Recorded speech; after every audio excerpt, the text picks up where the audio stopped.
Tonight, we're exploring the dark truth about Lavender Town and the ghosts of Pokémon Tower. This story has many layers, but I'll keep the narration soft and calm so you can still drift off. Thank you to those of you who've been joining us consistently. If you're falling asleep with us tonight, let me know in the comments how many nights in a row you've been here. And if this is your first night, just comment night 1. Now back to the video. In the first Kanto games, Lavender Town is not introduced as an ordinary stop along the road. It is a quiet settlement, built around remembrance, and rising above it is Pokémon Tower, a 7-floor resting place for Pokémon that have died. There are no cheering crowds inside, no bright stadium lights, and no promise of adventure in the usual sense.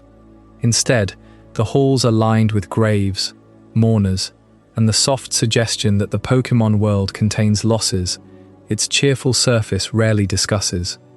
The tower's silence is broken by things that do not seem to belong among the living.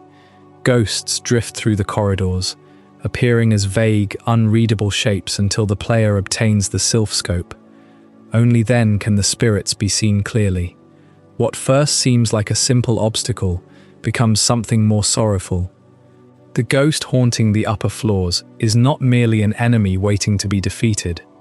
It is the spirit of a Marowak, a mother whose death has left her unable to move on. Her story is tied to Team Rocket, and this is where Lavender Town's darkness becomes more human. Team Rocket has been hunting Cubone for the skulls they wear on their heads.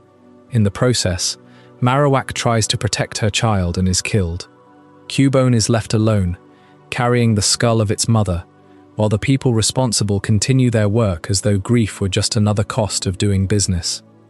When the player encounters Marowak's ghost, the battle is not presented with a long speech or a dramatic confession.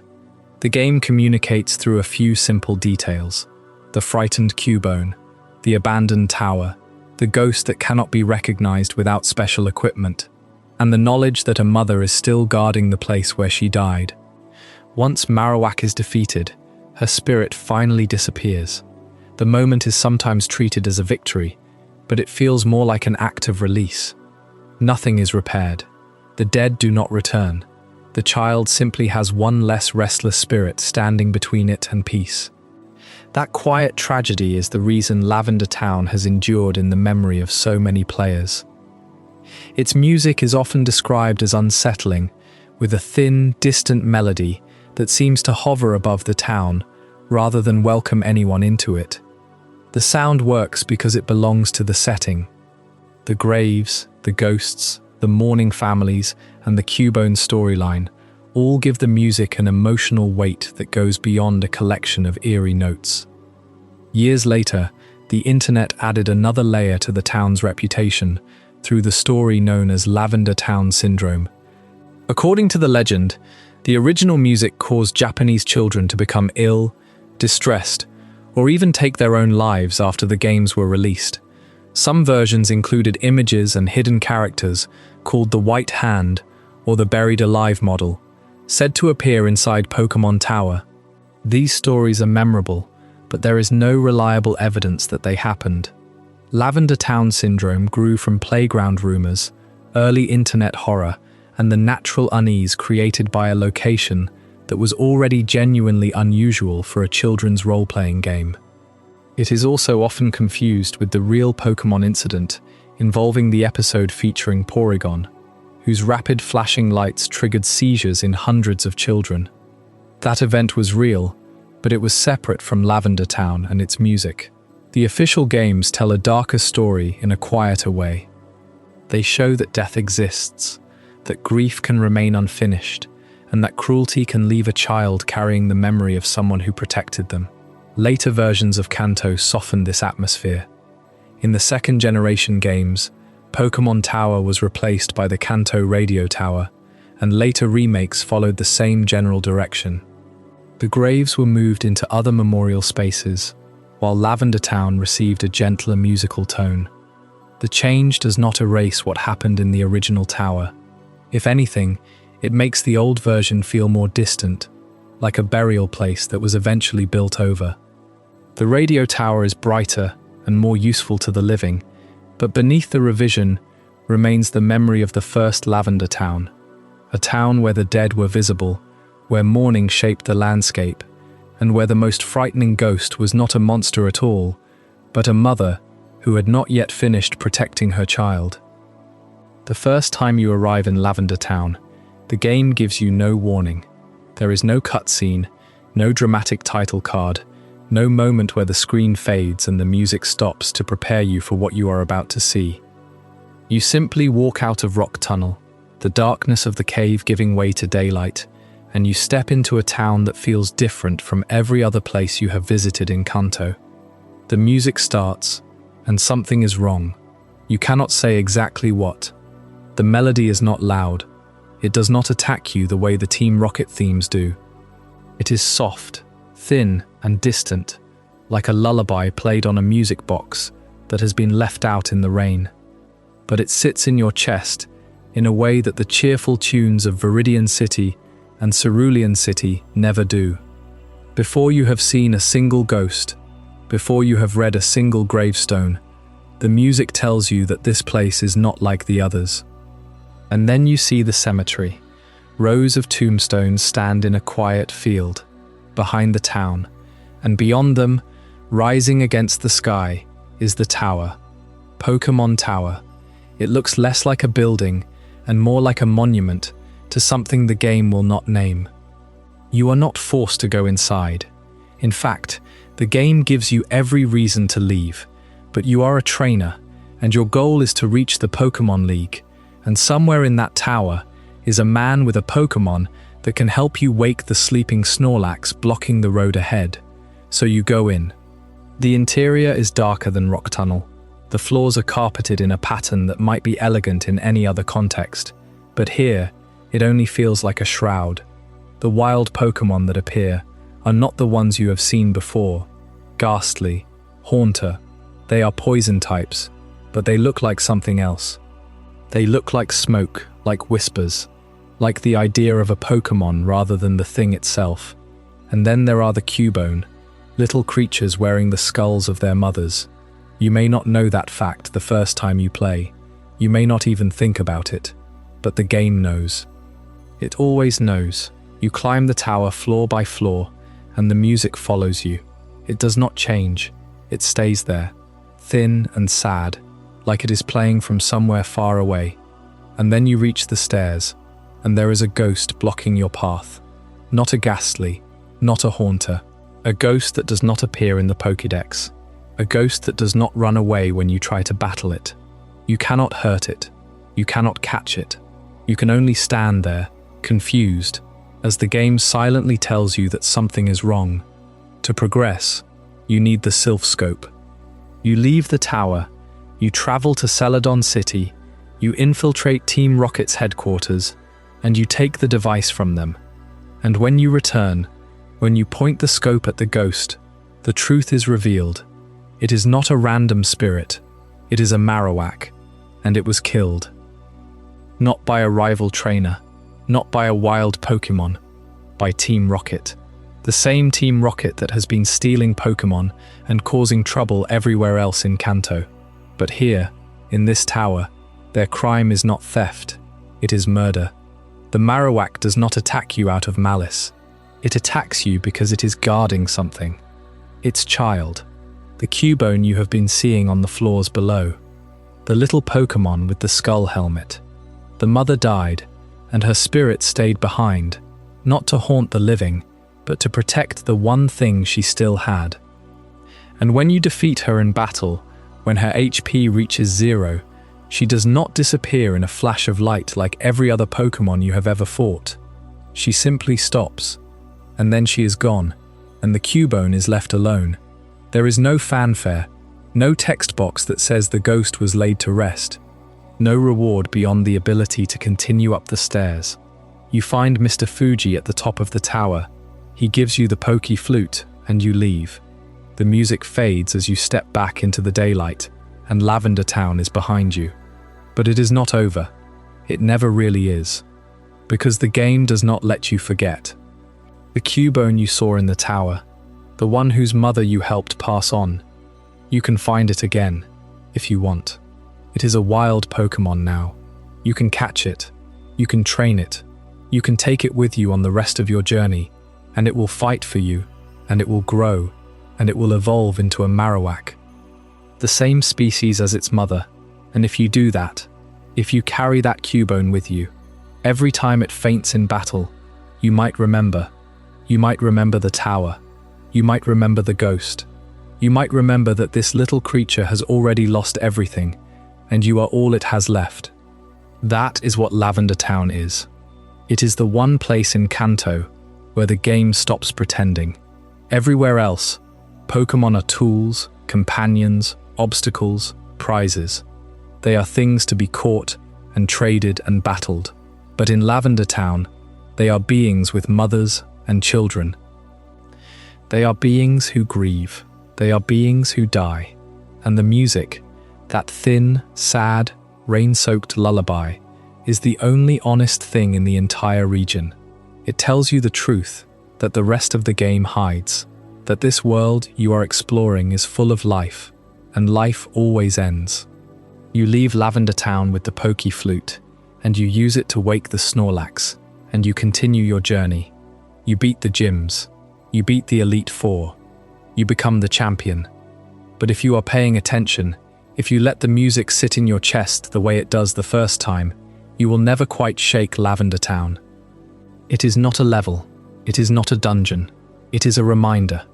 And it stays with you, long after the game is over, long after the cartridge is put away, long after you have grown up and moved on to other games, other worlds, other lives.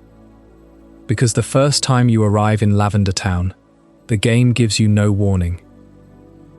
And the last time you leave it, you stows. To understand why that question matters, you have to remember what the rest of Kanto feels like. Before Lavender Town, the world of Pokémon Red and Blue is almost aggressively cheerful.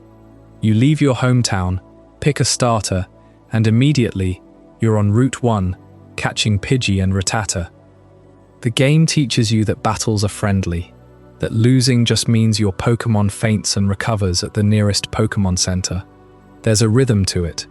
You challenge gyms, earn badges, and every town you pass through is basically a variation on the same theme. A friendly professor, a helpful old man, a kid who wants to trade. Even the rival, for all his smugness, is just another trainer on the same road. The world is bright, the music is upbeat, and the entire premise is built around the joy of collecting creatures and becoming the very best. Then you reach Lavender Town, and the game stops being that, not gradually. Not with a build-up. You walk through the gate from Route 8, and the music changes. That's the first thing you notice.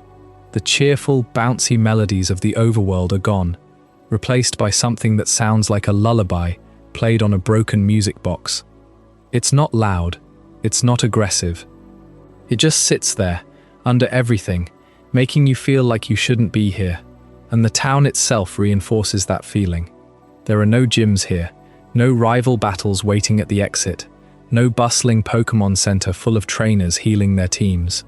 The people you talk to aren't talking about strategies or trades. They're talking about the dead. An old woman tells you about the Pokémon Tower, where Pokémon go when they pass away. A little girl mentions her dead Pokémon.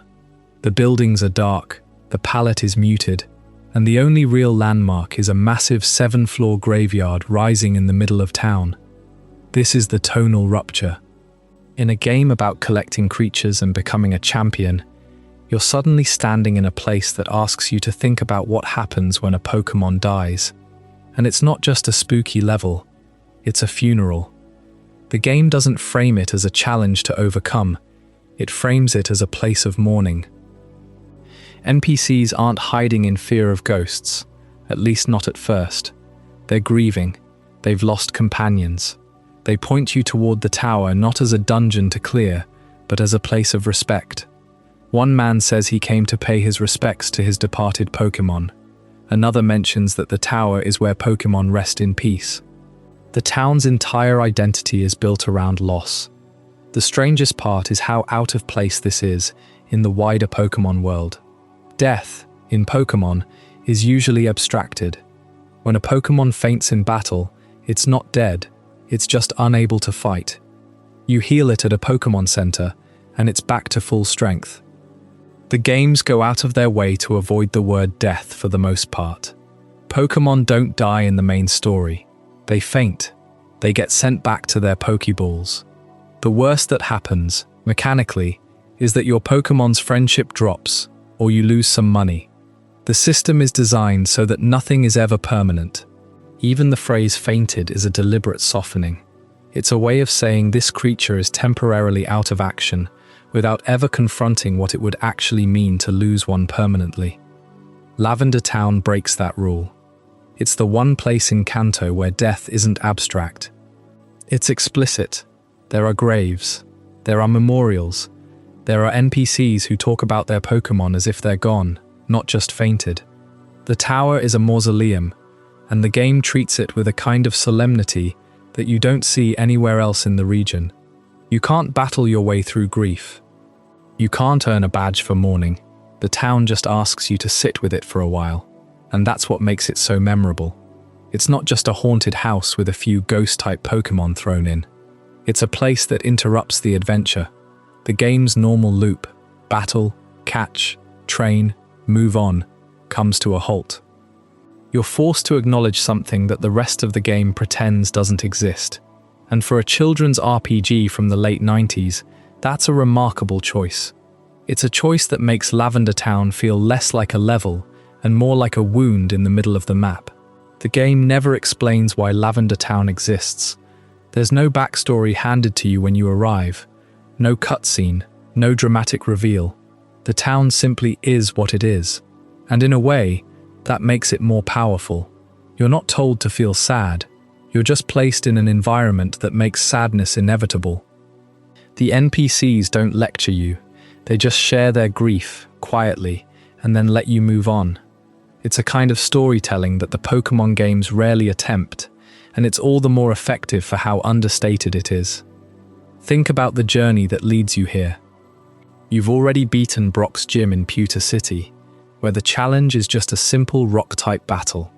You've made your way through Mount Moon, where the biggest threat is a few Zubat and a team of grunts who are more annoying than dangerous. You've reached Cerulean City and faced Misty, whose gym is all about water-type Pokémon. The game has been a series of friendly obstacles, each one designed to teach you something new about battling. Even the Team Rocket encounters so far have been almost comical in their incompetence. They're thieves, sure, but they're bumbling thieves. They're not a real threat. They're just another obstacle on the road. Lavender Town is where that changes. It's the first time the game asks you to stop and think about the world you're moving through. The Pokémon you've been catching and battling aren't just tools, they're living creatures. And in Lavender Town, they're dying. Or they've already died. The game doesn't spell this out in a dramatic cutscene, it just lets the atmosphere do the work. The music, the graves, the quiet, sad dialogue of the townspeople. It all adds up to something that feels completely different from everything else in Kanto. And the tower itself only deepens that feeling. You climb floor by floor, and each floor is filled with graves. The NPCs you meet inside aren't trainers waiting to challenge you. They're mourners. They talk about their departed Pokémon. Some of them are just there to pay respects. The atmosphere is heavy, and the game doesn't rush you through it. You're meant to feel the weight of the place. The ghost-type Pokémon that appear on the higher floors aren't just random encounters. They're part of the tower's identity. They're the spirits of Pokémon who haven't moved on. And the game doesn't explain that to you directly. It just lets you encounter them, one after another, as you climb higher. There's a particular kind of silence that hangs over the tower. The game's sound design, sparse as it is, becomes almost oppressive here. The usual battle music doesn't feel triumphant. It feels desperate. The Pokémon you encounter aren't wild animals defending their territory. They're restless spirits. And the game doesn't give you a way to communicate with them. Not at first. You can't catch them. You can't reason with them.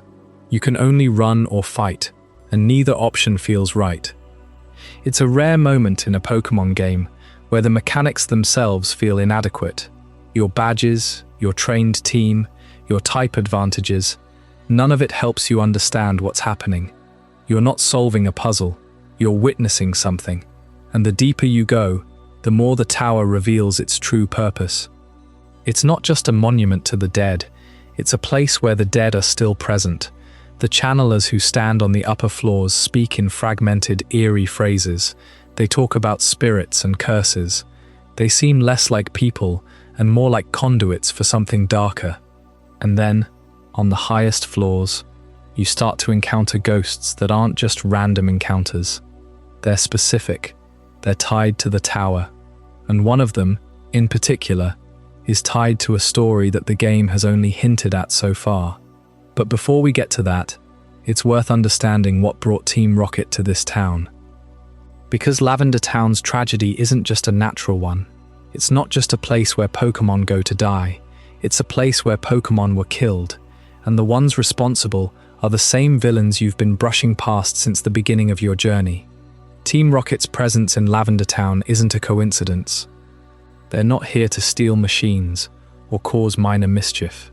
They're here for something much darker, and the ghost that haunts the top of Pokémon Tower is directly connected to what they did. The tower is a place of ritual. That's the first thing you have to understand about it.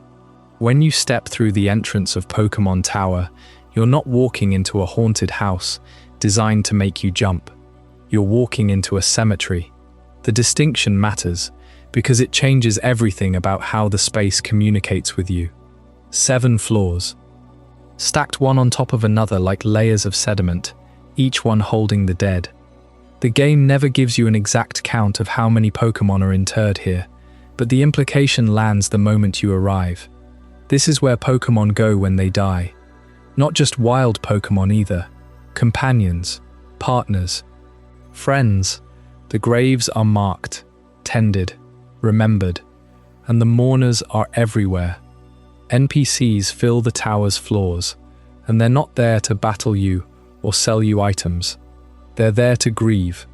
Some stand silently before graves, their heads bowed in a posture the game doesn't need to explain.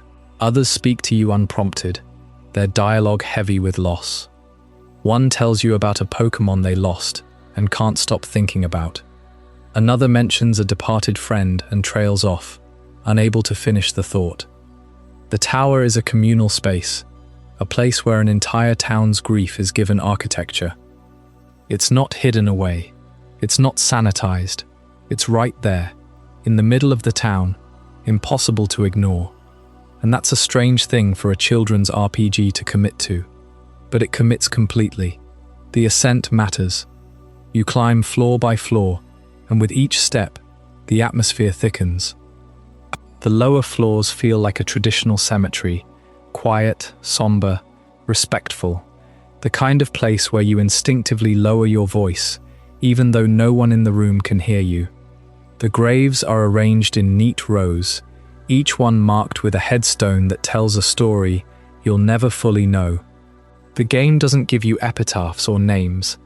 It gives you the shape of loss, not the details. And somehow, that feels more respectful, more real. But the upper floors are different. The air changes, the music shifts, the encounters change. Ghosts appear, not as enemies to be defeated, but as presences to be understood. They block your path, they confuse you. They make the tower feel alive in a way that's deeply unsettling. These are the channelers, and the ghastly, and the haunters, floating through the corridors like unfinished thoughts. They don't attack you the way wild Pokémon do in tall grass. They drift. They hover, they occupy space in a way that feels wrong. And here's the thing about those ghosts. They're not random, they're not there for cheap scares. They're the unresolved dead. The tower is filled with spirits who haven't moved on, and their presence tells you something important about this place. It's not just a cemetery, it's a place of unfinished business. Think about what that means for the design. A cemetery is built for the living. It's a place where the living go to remember, to mourn. to find closure. But a cemetery can't force closure. It can only provide the space for it. And when that space is violated, when the dead are disturbed or the living are prevented from grieving, the whole structure breaks down. The tower isn't haunted because it's a cemetery. It's haunted because something interrupted the natural process of mourning. And that something is Team Rocket. Because the tower isn't just invaded by ghosts, it's invaded by violence. Team Rocket has taken over the upper floors, and their presence is a violation of everything the tower represents. They're not there to mourn. They're not there to remember. They're there to exploit. The game tells you this, in small, horrible details. They're hunting Cubone for their skulls. They killed a mother Marowak who was protecting her child, and now her ghost haunts the tower, unable to rest because her death was violent, unjust, and unresolved. This is the emotional core of the entire location. Marowak's ghost isn't a monster, she's a mother. She died protecting her child, and her spirit is trapped in the place where she was killed, unable to find peace. The game forces you to confront her. You can't move forward without the Silph scope, which lets you see the ghost for what she really is. And when you do, the encounter isn't a battle, it's an exorcism, a release. Let's sit with that for a moment. The Silph scope is a piece of technology created by Silph Co., the same company that makes the Pokeballs you use to catch creatures. It's a tool of science, of progress, of the modern Pokémon world. And here, in the tower, it becomes something else entirely. It becomes a way of seeing the dead. A way of acknowledging what's been hidden. The scope doesn't defeat Marowak's ghost. It reveals her. It lets you see her grief, her rage, her pain. And only then can you help her. The tower forces you to move through grief before you can continue your journey. That's its design. You can't skip it. You can't bypass it. You have to climb every floor, witness every mourner, confront every ghost, and finally face the source of the tower's unrest. Only then can you leave. Only then can the town begin to heal. And this is where the tower's design becomes something remarkable. Because it's not built for thrills. It's built for remembrance. Every element of its construction serves that purpose. The stacked floors, the graves, the mourners, the ghosts, the violence that interrupted it all. It's a mausoleum that became a crime scene, and the game asks you to set it right. Consider the verticality of the design. The tower rises, and so does the intensity of what you encounter. The lower floors are about memory. The middle floors are about presence. The upper floors are about confrontation. Each level builds on the last, layering grief upon grief until you reach the summit and find the source of it all. It's a pilgrimage, in a way, a slow, deliberate climb toward understanding. The game could have made the tower a single room. It could have placed Marowak's ghost on the first floor and been done with it, but it didn't. It made you work for it. It made you climb, and the mourners you pass along the way are part of that journey. They're not obstacles, they're witnesses. They're people who've been touched by loss and are trying to find their way through it. The game lets you see them in their most vulnerable moments, standing before graves, speaking haltingly about the ones they've lost. It's a rare kind of intimacy for a video game, especially one aimed at children. But it works because it's honest. It doesn't romanticize death. It doesn't make it into a spectacle. It just shows you people grieving and asks you to respect that. The supernatural disturbances in the tower are the result of that grief being interrupted. The ghosts aren't malevolent spirits looking to hurt you. They're the echoes of deaths that were never allowed to resolve. Marowak's ghost is the clearest example, but she's not alone. The tower is filled with spirits who are stuck, and their presence makes the space feel heavy with sorrow. You can feel it in the way the game frames each encounter. The ghosts don't chase you, they wait, they watch. They're as trapped as the mourners below, unable to move on because something is holding them here. That something is violence, unresolved violence, the kind that doesn't fade with time because it was never addressed. Team Rocket's cruelty isn't just a plot point, it's the reason the tower is the way it is. Without their intrusion, Marowak would have lived. Without their greed, the tower would be a place of quiet remembrance instead of restless spirits. The game makes this connection explicit. The villainy isn't separate from the haunting, it's the cause of it. This is why the tower works so well as a piece of game design. It understands that death isn't scary because it's spooky, it's scary because it's real. And the tower doesn't try to hide that reality. It embraces it. It gives it form and space and sound. It lets you walk through it, floor by floor, until you understand it. By the time you reach the top of the tower and confront Marowak's ghost, you've been through something. You've climbed through a community's grief. You've witnessed the violence that caused it. You've seen the spirits that couldn't move on. And when you finally help Marowak find peace, the tower feels different. Not because the ghosts are gone, but because the grief has been acknowledged. The ritual has been completed. The dead have been honored. The tower is a mausoleum, but it's also a testament. It's proof that even in a world of pocket monsters and gym battles, death matters, loss matters, and the game asks you to carry that understanding with you as you continue your journey. You don't leave the tower unchanged. You leave it heavier, older, wiser. You've seen something that most games wouldn't show you, and you've been asked to sit with it. That's what makes Lavender Town so memorable. It's not the music, though the music certainly helps. It's not the ghosts, though they're unsettling. It's the way the entire location is built around a single, unshakable idea. That grief is something you have to move through, not something you can avoid.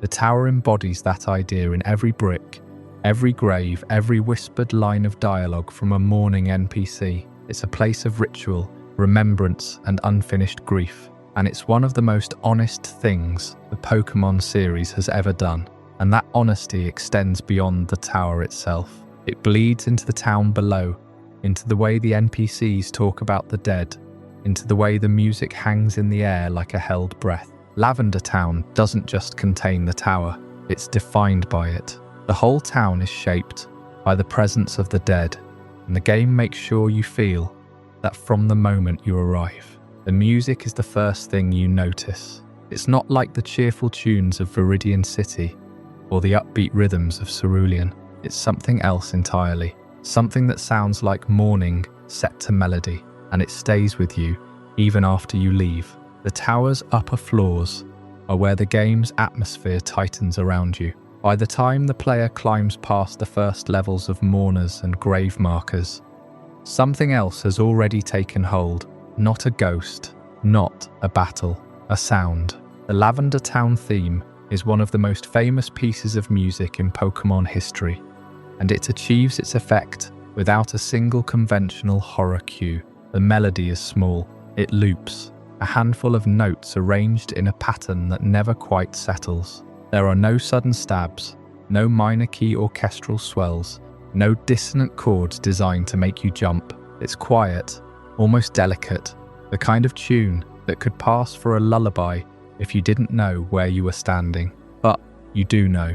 You're inside a 7th-floor mausoleum, surrounded by the graves of Pokémon, and this fragile little melody is the only thing keeping you company. That's the trick of it. The music doesn't frighten you the way a horror soundtrack would. It isolates you. Every other town in Kanto has music that feels alive, bustling, cheerful, full of energy that matches the people and Pokémon around you. Viridian has an easygoing charm. Cerulean hums with the energy of a city near the water. Even the quieter routes carry a sense of forward motion. Lavender Town's theme does the opposite. It strips away the warmth. It leaves you alone with the melody, and the melody leaves you alone with the silence around it. The moment you step into Lavender Town for the first time, that shift is immediate. The transition from the route music, simple, upbeat, familiar, into this fragile high-register melody is jarring in the quietest way possible. Nothing jumps out at you. No enemy appears. The town is just there, small and grey, with a tower looming in the background. But the music tells you, before anything else does, that this place is different. This place is mourning. Inside the tower, that feeling intensifies. The floors are stacked with graves. The NPCs are grieving, and the music just keeps looping, patient and unresolved, as if it's waiting for something that never quite arrives. The ghosts on the upper floors are invisible at first. You can sense them, but you can't fight them, can't even see them clearly. The music fills that space. It becomes the presence you can't identify. It tells you that something here is wrong, even when you can't yet see what it is. The repetition is part of the unease. The theme is a short phrase that cycles without developing, without building, without resolving. Most Pokémon Town themes are loops too, but they feel complete. They arrive somewhere, even if that somewhere is just the end of the phrase. The Lavender Town theme never arrives. It circles back to the same notes, the same intervals, the same unanswered question. It's stuck, the way the ghosts are stuck, the way grief can feel stuck, repeating the same thought over and over without finding closure. There's also the silence. The arrangement is so spare that the notes seem to float in empty space. Between phrases, there are moments where the music almost stops, where you can hear the absence of sound as clearly as the notes themselves. That silence is where your own imagination steps in. The game doesn't have to show you anything frightening. The music creates a space, and your mind fills it. Part of why it feels so exposed comes down to the hardware it was written for. The Game Boy's sound chip had only 4 channels, 2 square waves, a wave channel and a noise channel. Composers had to work within those limits, and the Lavender Town theme uses them sparingly. The melody sits high in the register, played on a square wave with a sharp, piercing edge. Intervals between the notes are wide enough to feel angular, almost uncomfortable, and because the arrangement is so sparse, there's nothing to soften it.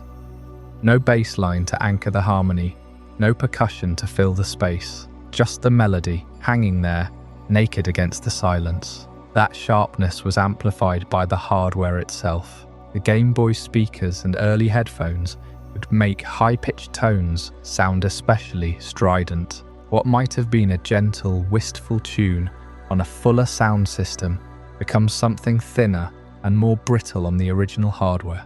The notes seem to cut through the quiet. They demand attention, even as they refuse to resolve. It's a melody that feels unfinished, and in a place built around death, unfinished things carry their own weight. The composer, Junichi Masuda, has spoken about the challenges of writing music for such a limited sound chip. Every note had to earn its place. There was no room for lush arrangements or subtle textures. The result is a piece of music that sounds almost lonely, as if the song itself is isolated, just like the player standing in the middle of a graveyard tower with no one to turn to. The theme's power as an atmosphere maker is undeniable. It transforms Lavender Town from a simple location into a mood, a feeling that lingers long after the game is turned off. Players who encountered the original games as children often describe the same experience. The moment the music started, they knew something was different about this place. They didn't have the words for it. They just knew the game had shifted into something quieter, stranger, sadder, and over the years that mood took on a life of its own. The music became the centerpiece of one of the most famous urban legends in gaming history. The story claimed that the original theme's high-pitched tones made children sick, that it caused headaches, nosebleeds, distress, even suicides. None of that was ever proven. There is no evidence that the music harmed anyone, but the legend spread anyway, passed from playground whispers to early internet forums, growing more elaborate with each retelling. It picked up details along the way, stories of a white hand, of being buried alive, of children who never woke up. None of it was real, but it spread because the music already felt wrong, and the legend gave that feeling a name. Part of the confusion comes from a real event. In 1997, a Pokémon episode called Den-no Senshi Porygon featured rapid flashing lights that triggered seizures in hundreds of children in Japan. That incident was real, and it had nothing to do with Lavender Town, but the two stories became tangled in the public imagination. and the myth of Lavender Town Syndrome was born. The music's reputation grew far beyond its original scene. From a Game Boy melody in a corner of Kanto to a symbol of everything unsettling about Pokémon's early years, fan interpretations multiplied across the internet.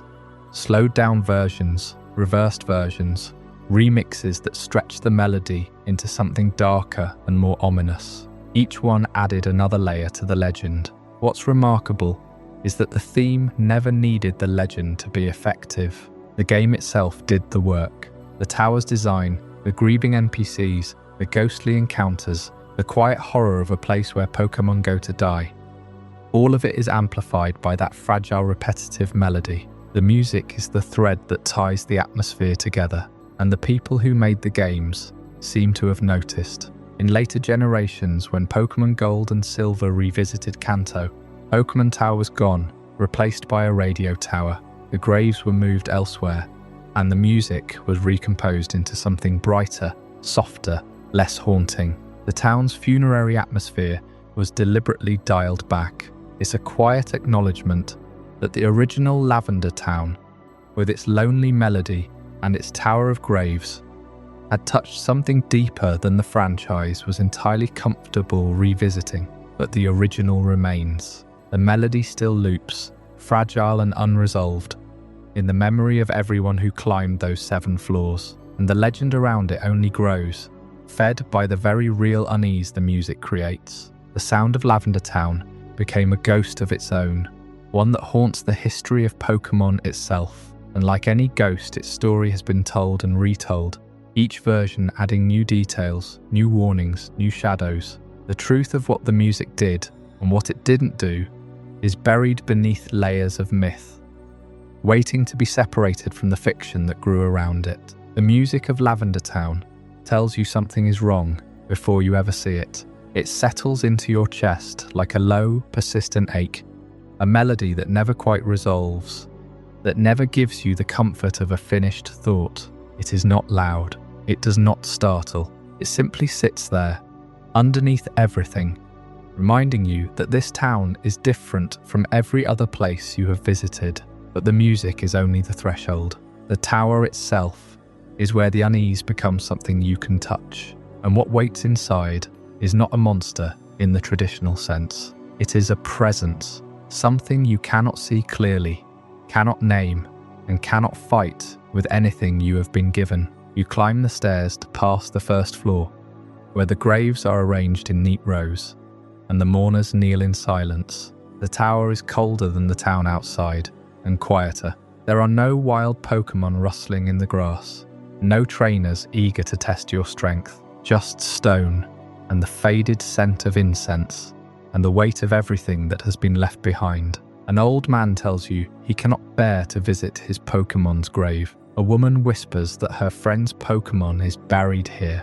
The dialogue is sparse, almost reluctant, as if the game itself does not want to linger on these details. Every person you speak to seems to be holding something back, as if the full truth of this place is too heavy to put into words. The tower rises 7 floors above Lavender Town, and each floor is a variation on the same theme: rows of graves, flickering candlelight, the occasional mourner lost in grief. The game gives you no reason to rush, but it also gives you no reason to stay. There is nothing to collect here, nothing to battle, nothing to solve, just an atmosphere that grows heavier with every step. The staircases are narrow, the walls press in close, and the silence between footsteps feels deliberate, as if the building itself is waiting for you to make a mistake. And then, on the upper floors, the tower reveals its secret, not with a cutscene, not with a dramatic musical sting.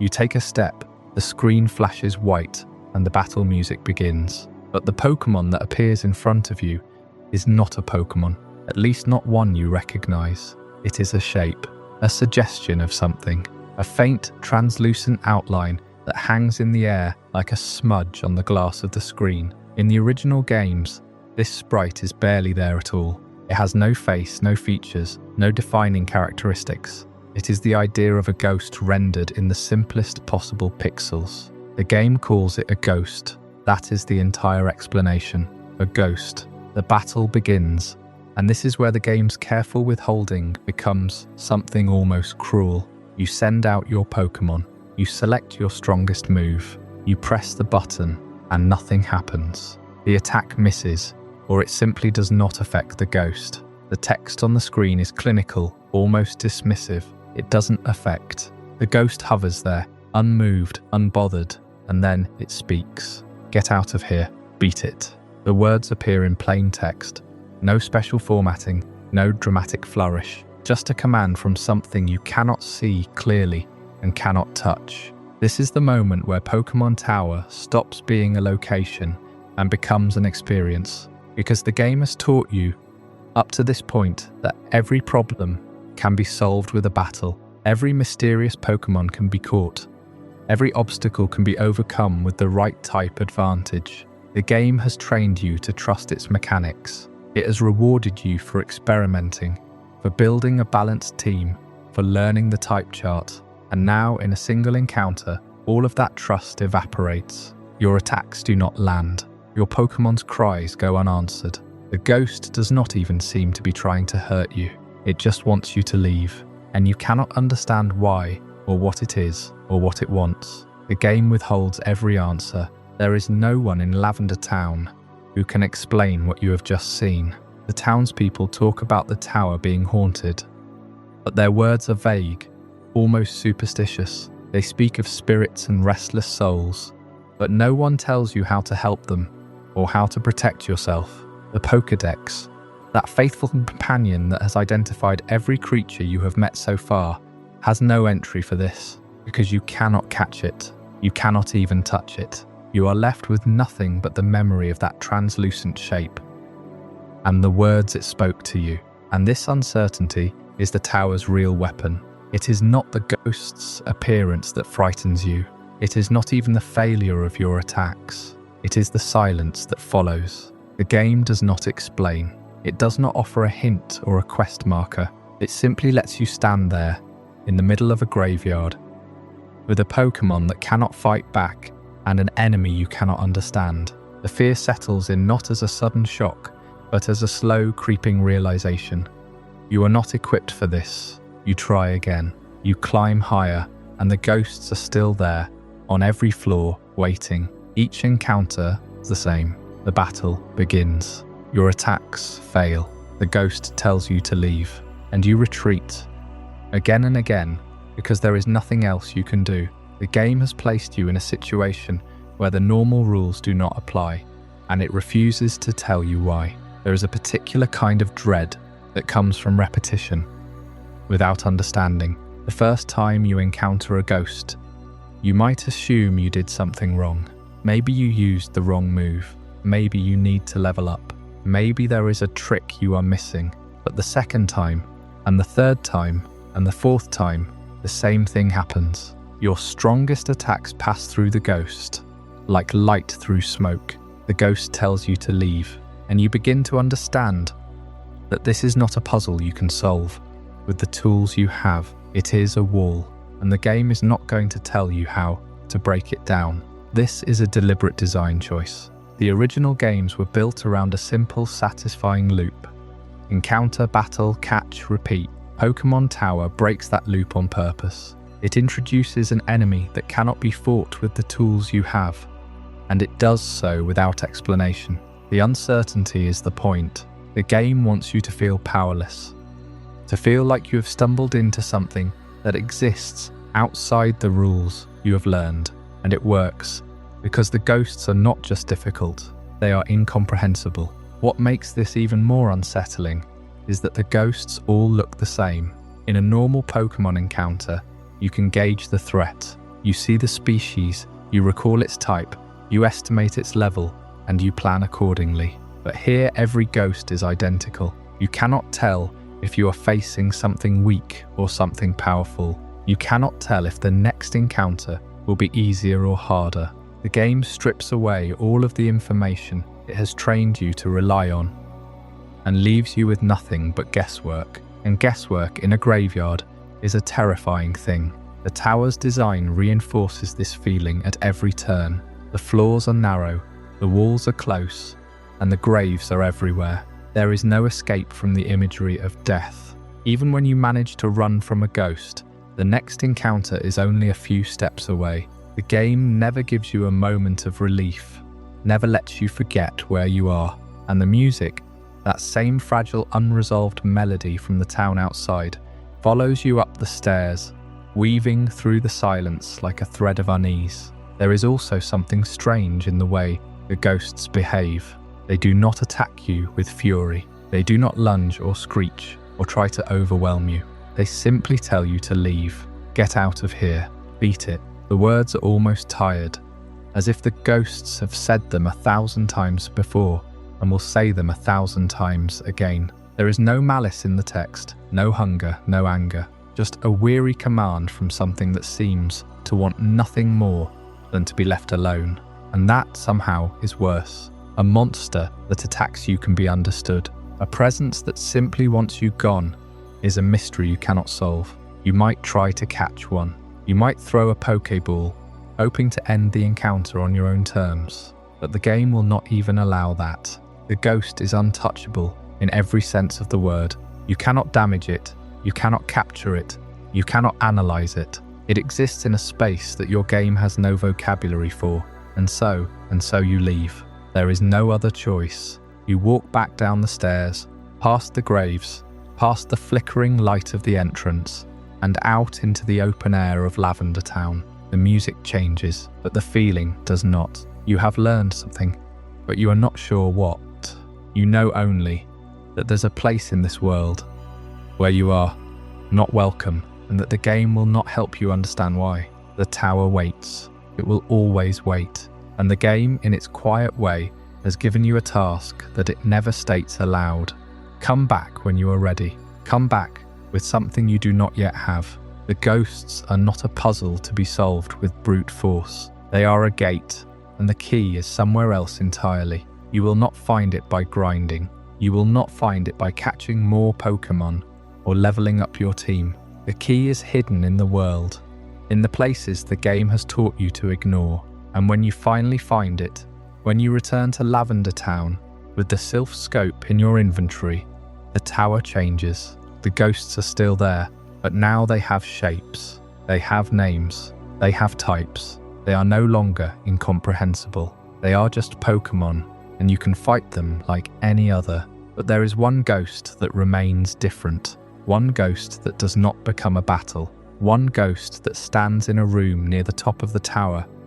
And when you look at it through the scope, you see not a monster, but a mother, a Marowak, killed by Team Rocket, still guarding her child. She does not attack you. She does not tell you to leave. She simply cries out, and then she is gone, and the only thing left behind is a Pokeball and a silence that feels heavier than any battle. This is the moment the tower has been building toward all along. The fear was never the point. The powerlessness was never the point. The point was that the game asked you to sit with something uncomfortable, something sad, something that did not fit the pattern of catching and battling and winning. The ghosts were not invincible because the game was broken. They were invincible because you were not ready to see what they really were. And when you finally could see, the horror did not disappear. It transformed into grief. You leave the tower for the last time, with the ghost's cry still echoing in your memory. The music of Lavender Town plays on, unresolved as it always does. But you understand now that some things are not meant to be resolved. Some things are meant to be carried. The tower taught you that you are not always the strongest thing in the room. It taught you that some enemies cannot be fought with the tools you have. But it also taught you that understanding changes everything. The ghost was never a monster. It was a mother. And the only way to move forward was to learn to see it for what it truly was. The player climbs the tower with nothing but questions. Every floor presents the same puzzle.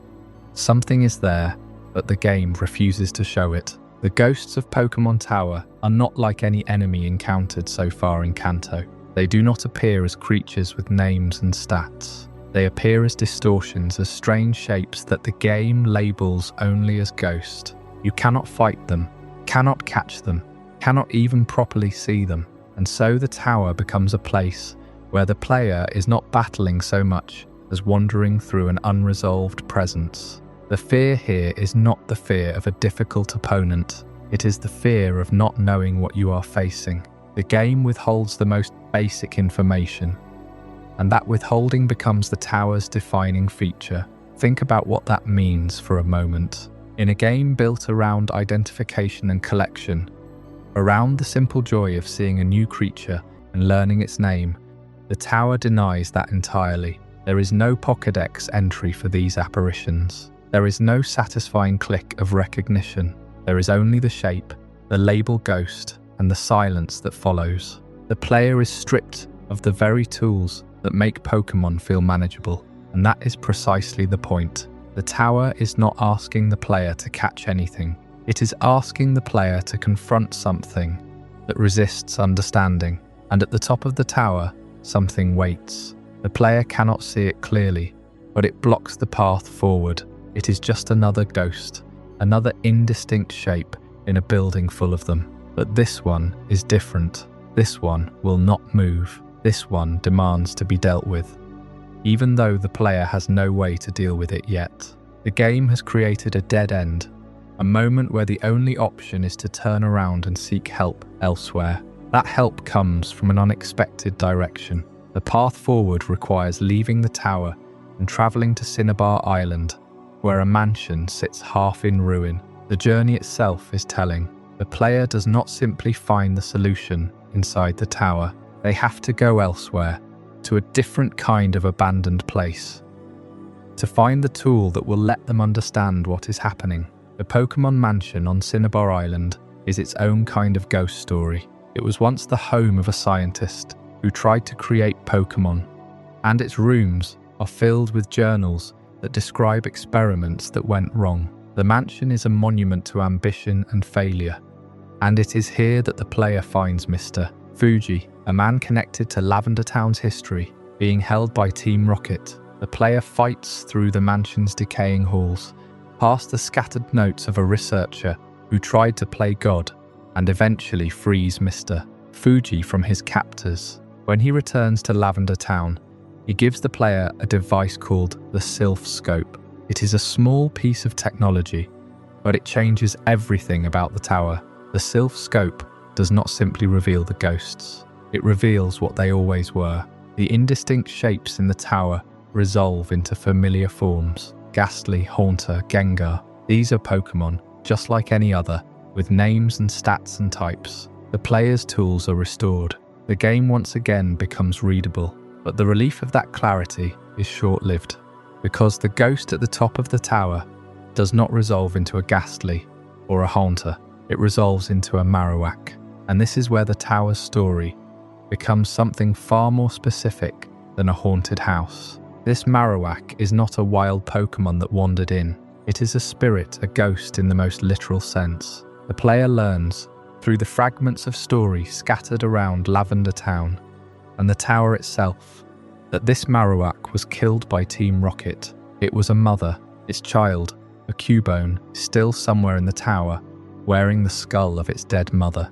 The tower is not just a place of supernatural fear, it is a grave, and the player, now armed with the Silph scope, is not asked to catch this ghost, or to defeat it in the usual sense. The game asks the player to fight it, yes, but the battle is not a triumph. It is an act of release. When the Marowak spirit is finally laid to rest, it does not vanish in a burst of experience points. It simply departs, having been acknowledged, having been seen. The player can then climb to the top of the tower, where Mr. Fuji waits. He gives the player the Poké Flute, a tool that will be needed to wake the sleeping Snorlax blocking routes ahead. But the flute is more than a key to the next area.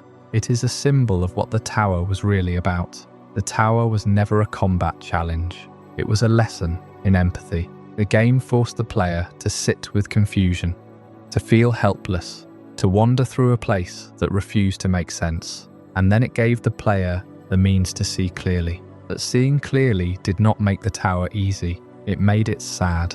The ghosts were not monsters. They were victims. And the player's role was not to conquer them, but to comfort them. This is a strange thing for a Pokémon game to do. The franchise is built on the joy of discovery, on the thrill of the catch, on the simple satisfaction of a well-fought battle. Pokémon Tower undercuts all of that. It replaces collection with grief. It replaces combat with mourning. And it asks the player to carry that weight through the rest of the journey. The Silph scope stays in the inventory, but the memory of the tower stays in the player's mind. It is the first time the game suggests that the world of Pokémon is not always bright, that there are things that cannot be caught or cured, only acknowledged and released. When the player finally leaves Lavender Town, the tower stands behind them, quieter now. The ghosts are at peace. The Cubone, orphaned but alive, remains a reminder, and the player moves forward, carrying the Poké Flute and a new understanding of what this world can hold. The tower was not an obstacle. It was a story, and the player was not its conqueror. They were its witness. The Silph scope gave us eyes to see what was already there, but seeing the ghosts of Pokémon Tower only raises a deeper question. Why are they here? What binds them to this place? The answer has nothing to do with curses or supernatural vengeance. It has everything to do with something far more mundane and far more cruel. In the original games, Team Rocket has established a presence in and around Lavender Town. They are not here for the graves. They are not here for the tower's history. They are here for the Cubone. Cubone is a Pokémon already defined by loss. It wears the skull of its deceased mother as a helmet, a constant physical reminder of the one it lost. It cries at night, and the sound carries the caves where it lives. It is a creature shaped entirely by grief, and that is exactly what Team Rocket wants. The skulls of Cubone are valuable. They are hard, durable, and distinctive. In the world of the games, they are sought after as items, trophies, and resources. Team Rocket looks at a Cubone and sees the mourning made tangible, the very thing that makes the creature tragic. The skull it carries everywhere is the thing that makes it a target. To get those skulls, Team Rocket hunts the Cubone, and to reach the Cubone, they have to get through the mothers. Marowak, the evolved form, is fiercely protective of its young. It will stand between its child and any threat. And that is exactly what happened here, inside Pokémon Tower. A Marowak was killed in this tower, protecting her Cubone from Team Rocket. The Cubone escaped, or was taken, or wandered off into a world it no longer recognized. But the mother did not. Her body was left behind. Her spirit remained. This is the crucial shift in understanding. The ghosts of Pokémon Tower are not just ambient horror. They are not random hauntings. They are the direct result of human cruelty. Team Rocket turned a place of mourning into a hunting ground. They turned grief into a commodity. The tower was already a graveyard, but they made it a crime scene. And the haunting makes sense now. The Marowak's ghost is not a monster.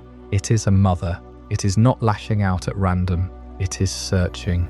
It is waning. It is guarding the place where it died, unable to move on because its purpose was cut short. It was killed before it could protect its child, and that unfinished act is what keeps it bound to the tower.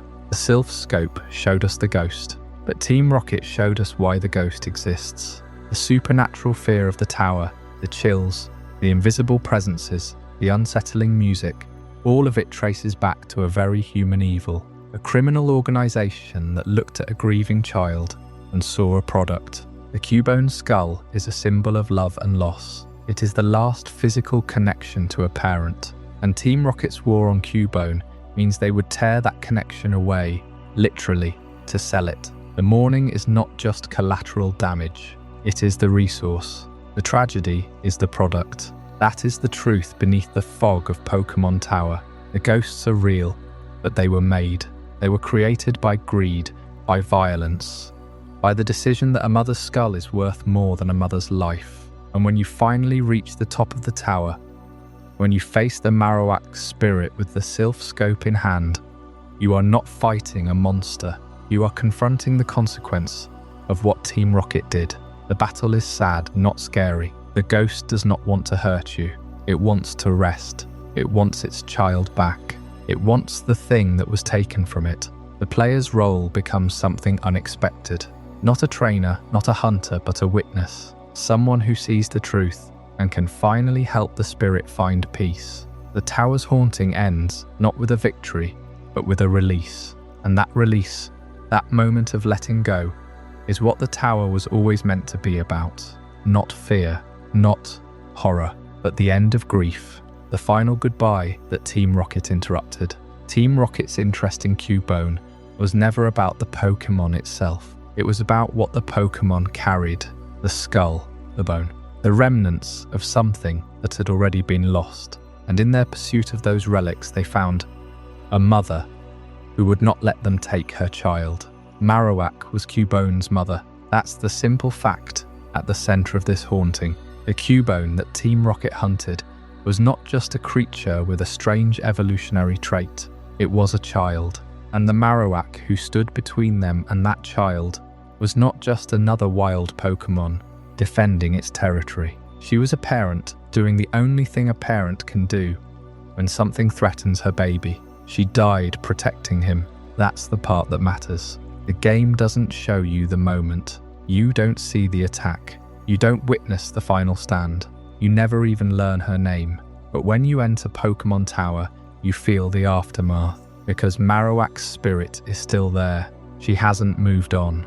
She hasn't found peace. And the reason she remains is not because she's trapped by some curse or bound to the building by dark magic. She stays because the violence that ended her life was never resolved. Team Rocket killed her. They took her life in pursuit of her child's skull, and no one answered for it. No one made it right.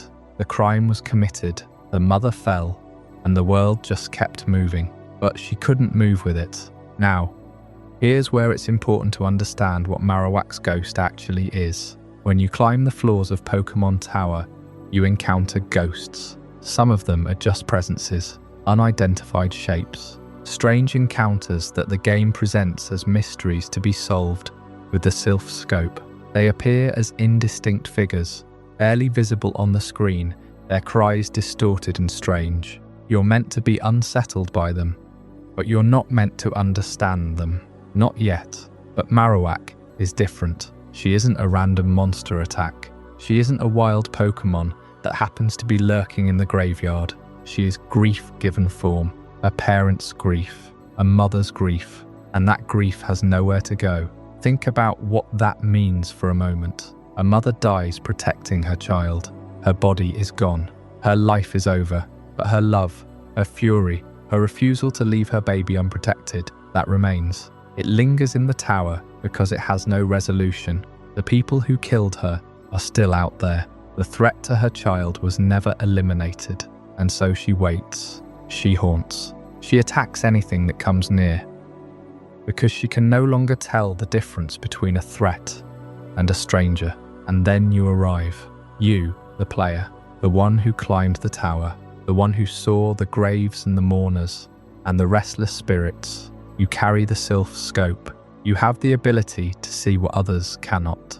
And when you finally face Marowak, the game does something remarkable. It doesn't give you a chance to fight her as a normal battle. It doesn't let you weaken her and catch her. It forces you into a confrontation with a death that the game refuses to erase. When the Silph scope reveals her, the shift is immediate. What was once an indistinct shape becomes a Pokémon, a familiar one, a Marowak, and the recognition hits you in a way that a random encounter never could.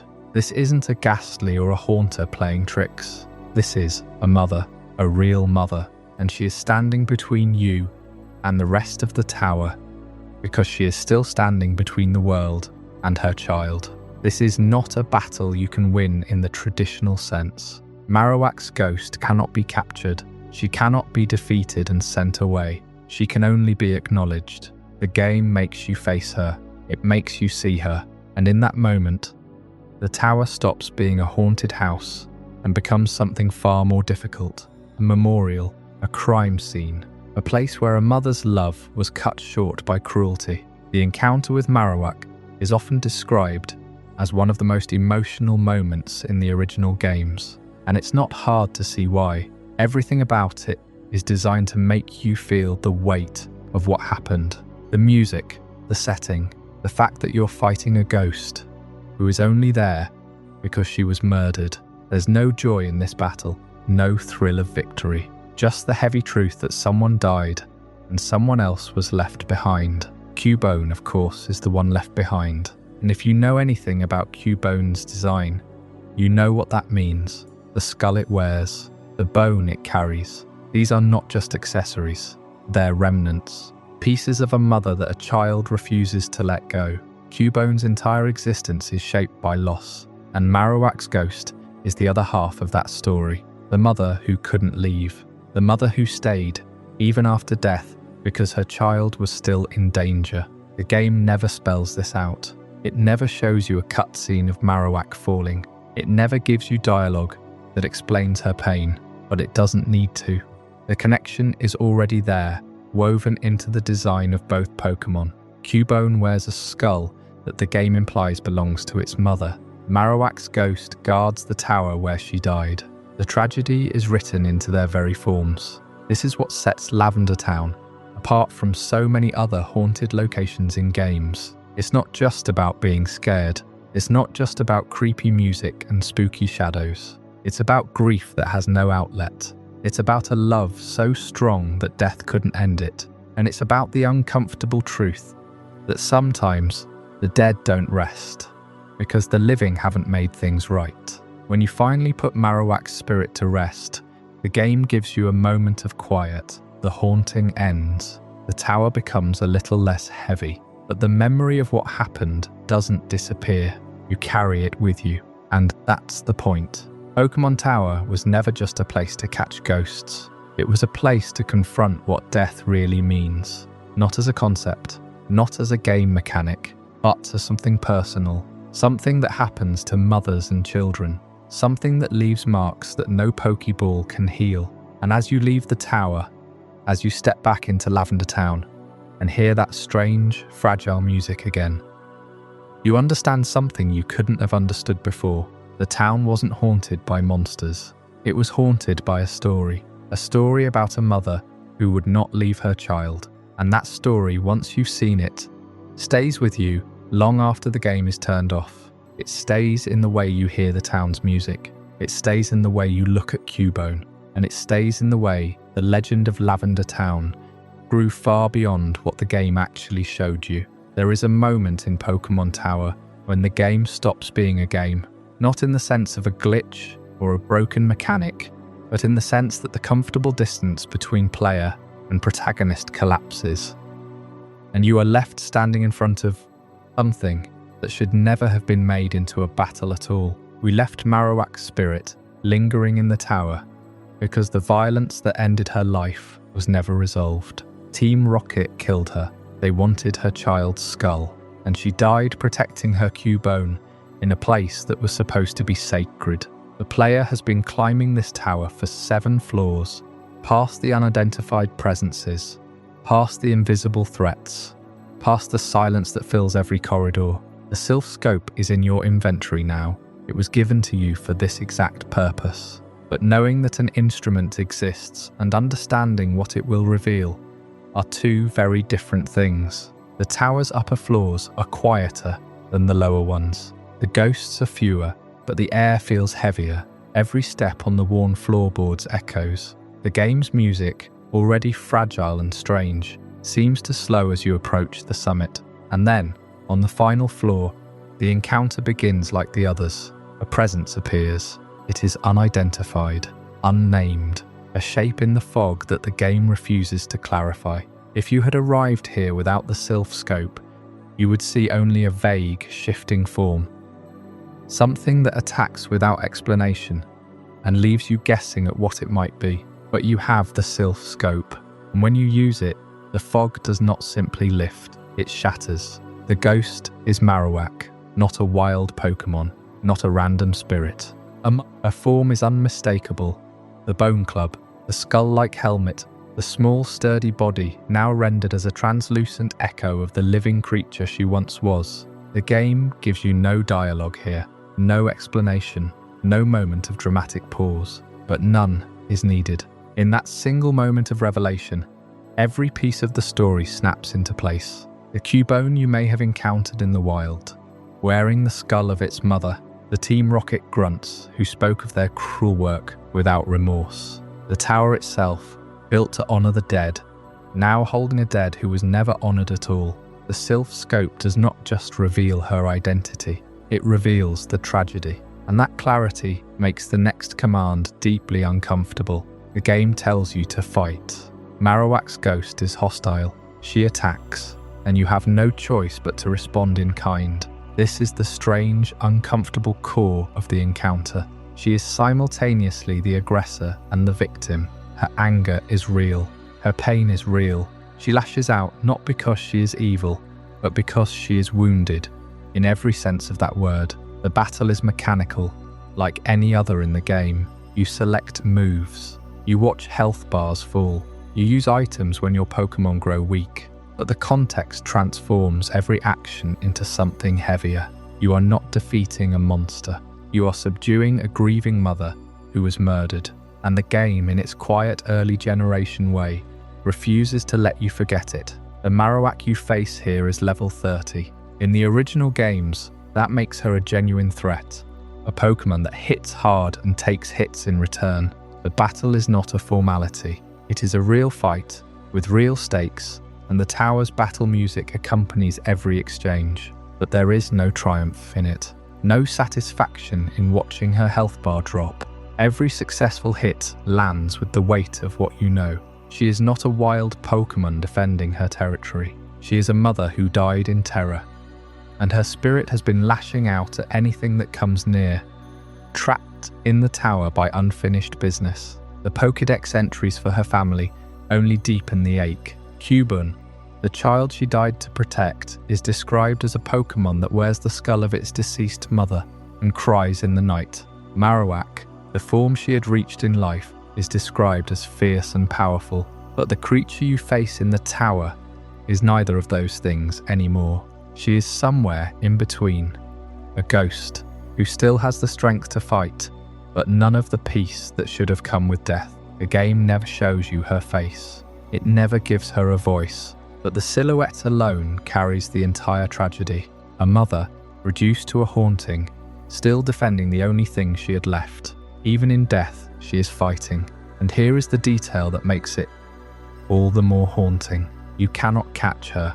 The Pokeball is useless. In a game built around collection, around capturing creatures and adding them to your team, this encounter refuses that logic entirely. Marowak is not a prize. She is not a recruit. She is not something to be owned or befriended or carried forward in your pocket.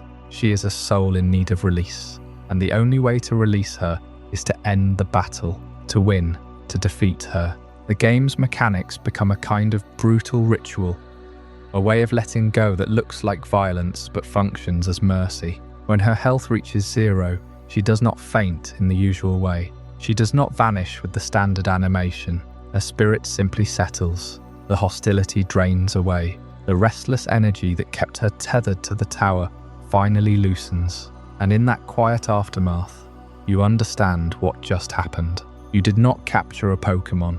You did not earn a reward in the usual sense. You gave a murdered mother the only thing the game could offer her, an ending. This is the moment that makes Pokémon Tower more than a haunted house. It is the series' most direct meditation on death, and it is delivered through a battle that feels wrong, even when you win. The game does not celebrate your victory. It simply moves forward, and you move with it, carrying the weight of what you did, or what you were forced to do, or what you chose to do, because the game gave you no other path. What follows is almost anticlimactic. Mr. Fuji, the old man who tends the tower, is there.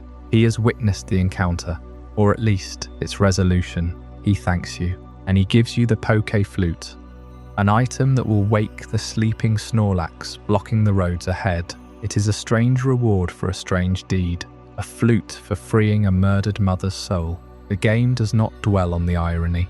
It simply hands you the item and moves on, the way games always do. The tower's haunting is over. The ghosts are quiet.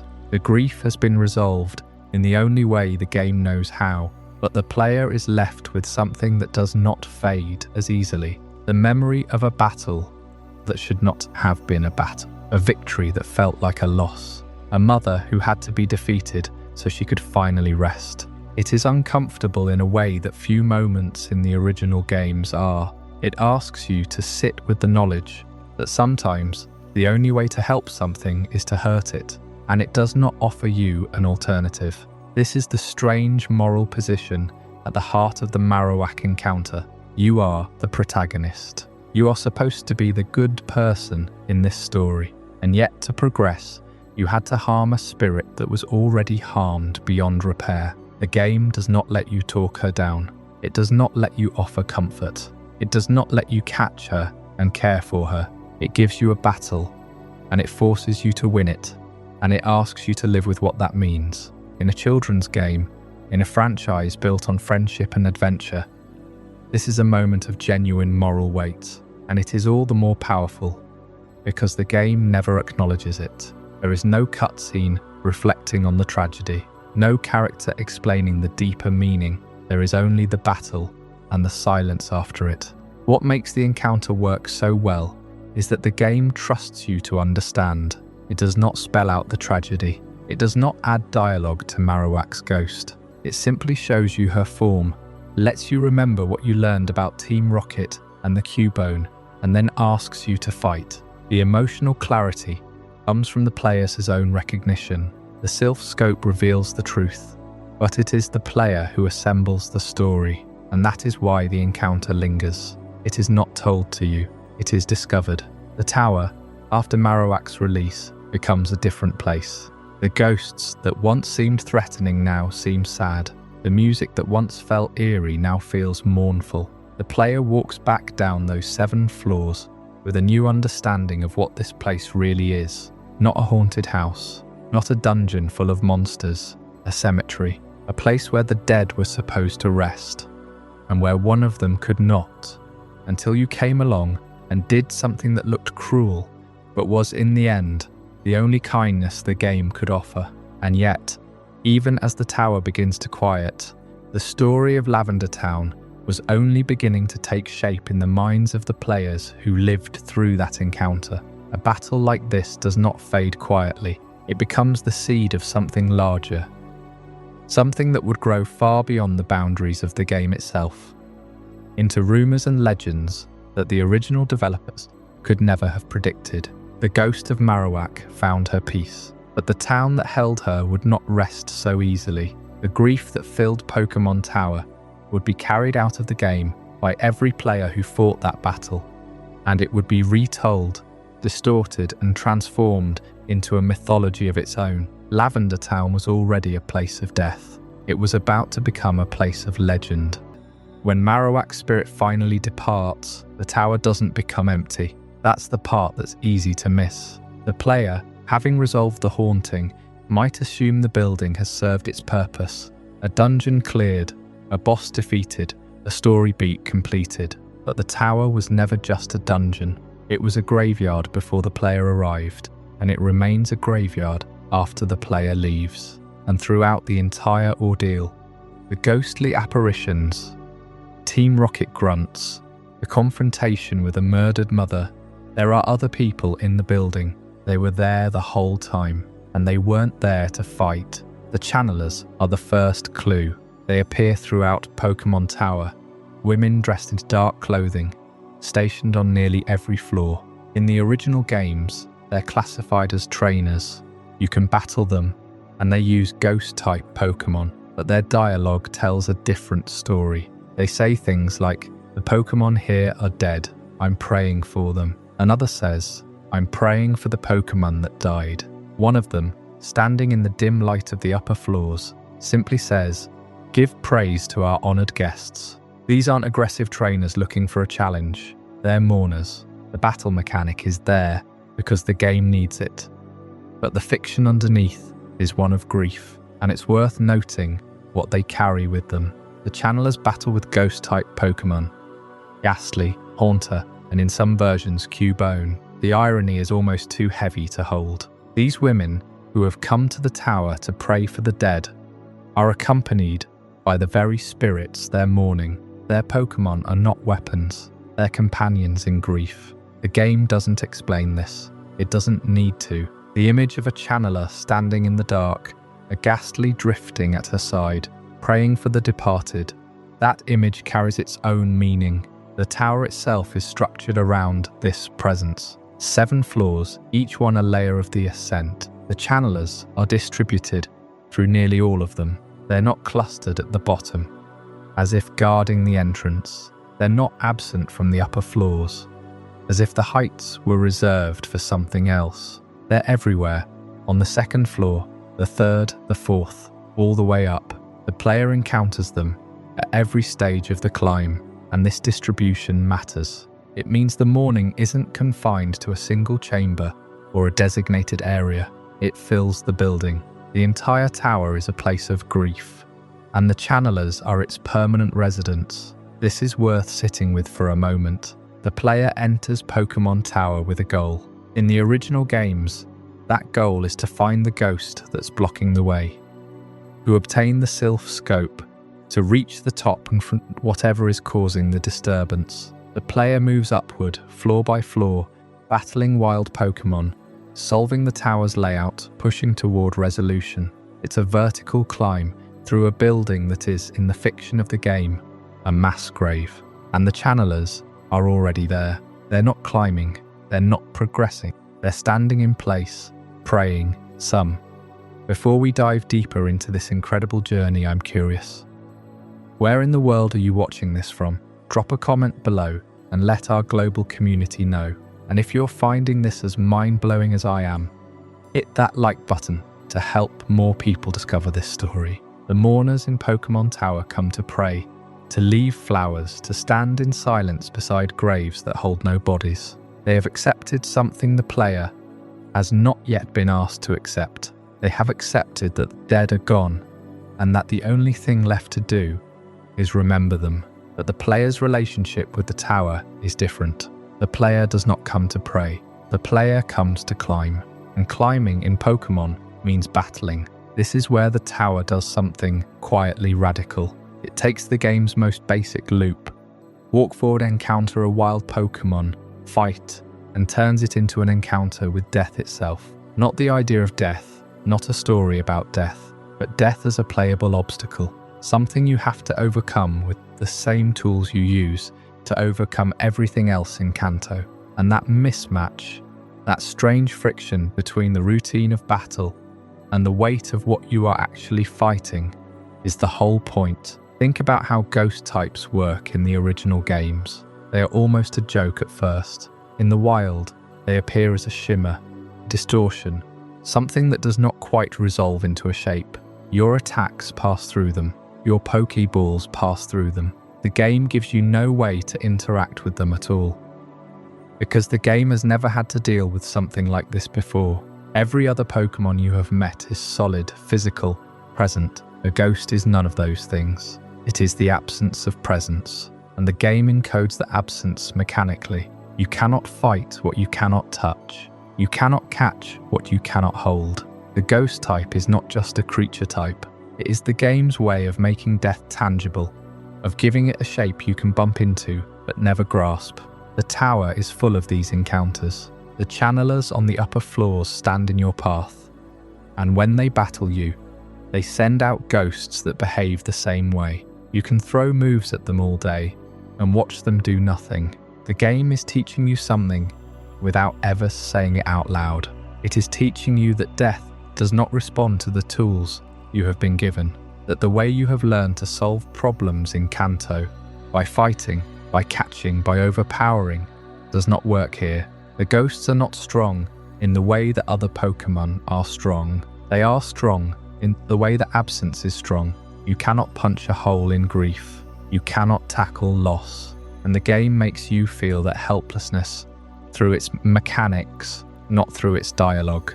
There is a specific frustration to these encounters that is worth sitting with. In any other dungeon in Kanto, when you run into a wild Pokemon you cannot beat, the solution is simple. You get stronger. You come back. You try again. But the ghosts of Pokémon Tower do not care how strong you are. They do not care about your levels, or your type matchups, or your strategy. They simply refuse to be touched. It is the first time the game tells you that your strength is not enough. Not because the enemy is stronger, but because the enemy is beyond the reach of strength entirely. That is a humbling lesson, and the tower delivers it without a single line of dialogue. That is the first time Pokémon ever asks you to think about death as a mechanical problem, not as a story beat, not as a line of text, but as something you have to solve. The ghosts of Pokémon Tower are not obstacles because they are powerful. They are obstacles because they are dead.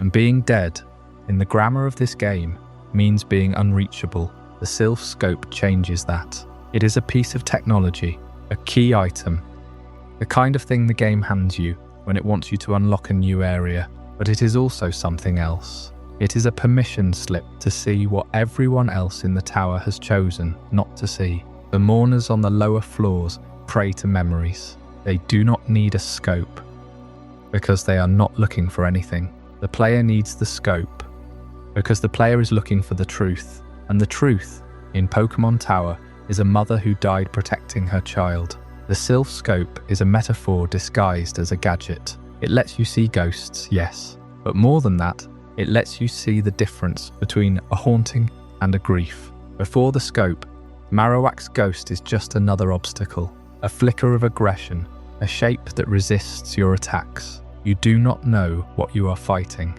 You do not know why it is fighting. The scope does not change the battle. It changes your understanding of the battle. Suddenly, the hostile shape is a mother. Suddenly, the attack that knocks your Pokémon down is not random violence, but desperation. The scope does not make the ghost more real. It makes the ghost more true, and that truth is unbearable in a way the ghost itself never was. Think about what the scope actually does in the hands of the player. It is the only way to progress, yes, but it is also the only way to understand. Without it, the tower is just a haunted house. With it, the tower becomes a crime scene. You are not just seeing a ghost. You are seeing the evidence of something that was done to her. Team Rocket killed Marowak because she was in their way.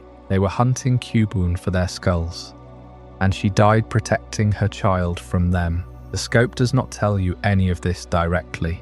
The game trusts you to put it together, but once you do, the scope becomes something heavier than a key item. It becomes a lens through which you see the whole town differently. The music, the silence, the mourners, the graves. It all coheres into a single story about violence and loss, and the things we carry after someone is gone. And notice who does not have the scope. Team Rocket, for all their cruelty, never see what they have done. They move through the tower with the same confidence they move through the rest of Kanto, because they have never had to look at the consequences of their actions. The scope is not just a tool for the player, it is a judgment on everyone who refuses to look. The mourners look and they grieve. The player looks and they act. Team Rocket does not look at all, and that is why the tower is haunted in the first place, because no one who could have stopped it was willing to see. This is the tension at the heart of the tower. The battle with Marowak's ghost is mechanically identical to every other battle in the game. You select a move, you watch the health bars fall, you win. The game does not change its rules for this fight. It does not give you a special animation, a unique screen, a cutscene. It gives you the same battle interface you have used 100 times before, and that is exactly what makes the moment so uncomfortable. The game is insisting that this battle matters, but it refuses to show you how much it matters through any of its usual tools. It trusts you to feel it. It trusts you to notice that you are doing something routine, something that is not routine at all, because that is what grief is in a way. It is a routine.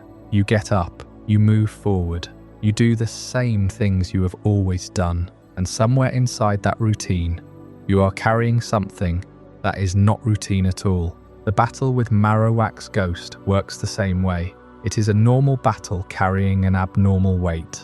The game does not pause to tell you that this is sad. It does not dim the music or slow the text. It simply lets the battle happen and trusts that you will understand what you are doing. And if you do understand, the battle becomes something else entirely. It stops being a fight and starts being a funeral. You are not defeating Marowak. You are releasing her. You are doing what the mourners on the lower floors are doing. You are helping her let go. And what does the game give you for this? Experience points, a quiet room, the knowledge that her spirit has moved on. There is no item, no badge, no reward that matches the weight of what just happened. The game withholds its usual celebrations because it knows that a victory lap would be obscene. The silence after the battle is the reward. The empty space where her ghost used to stand is the reward.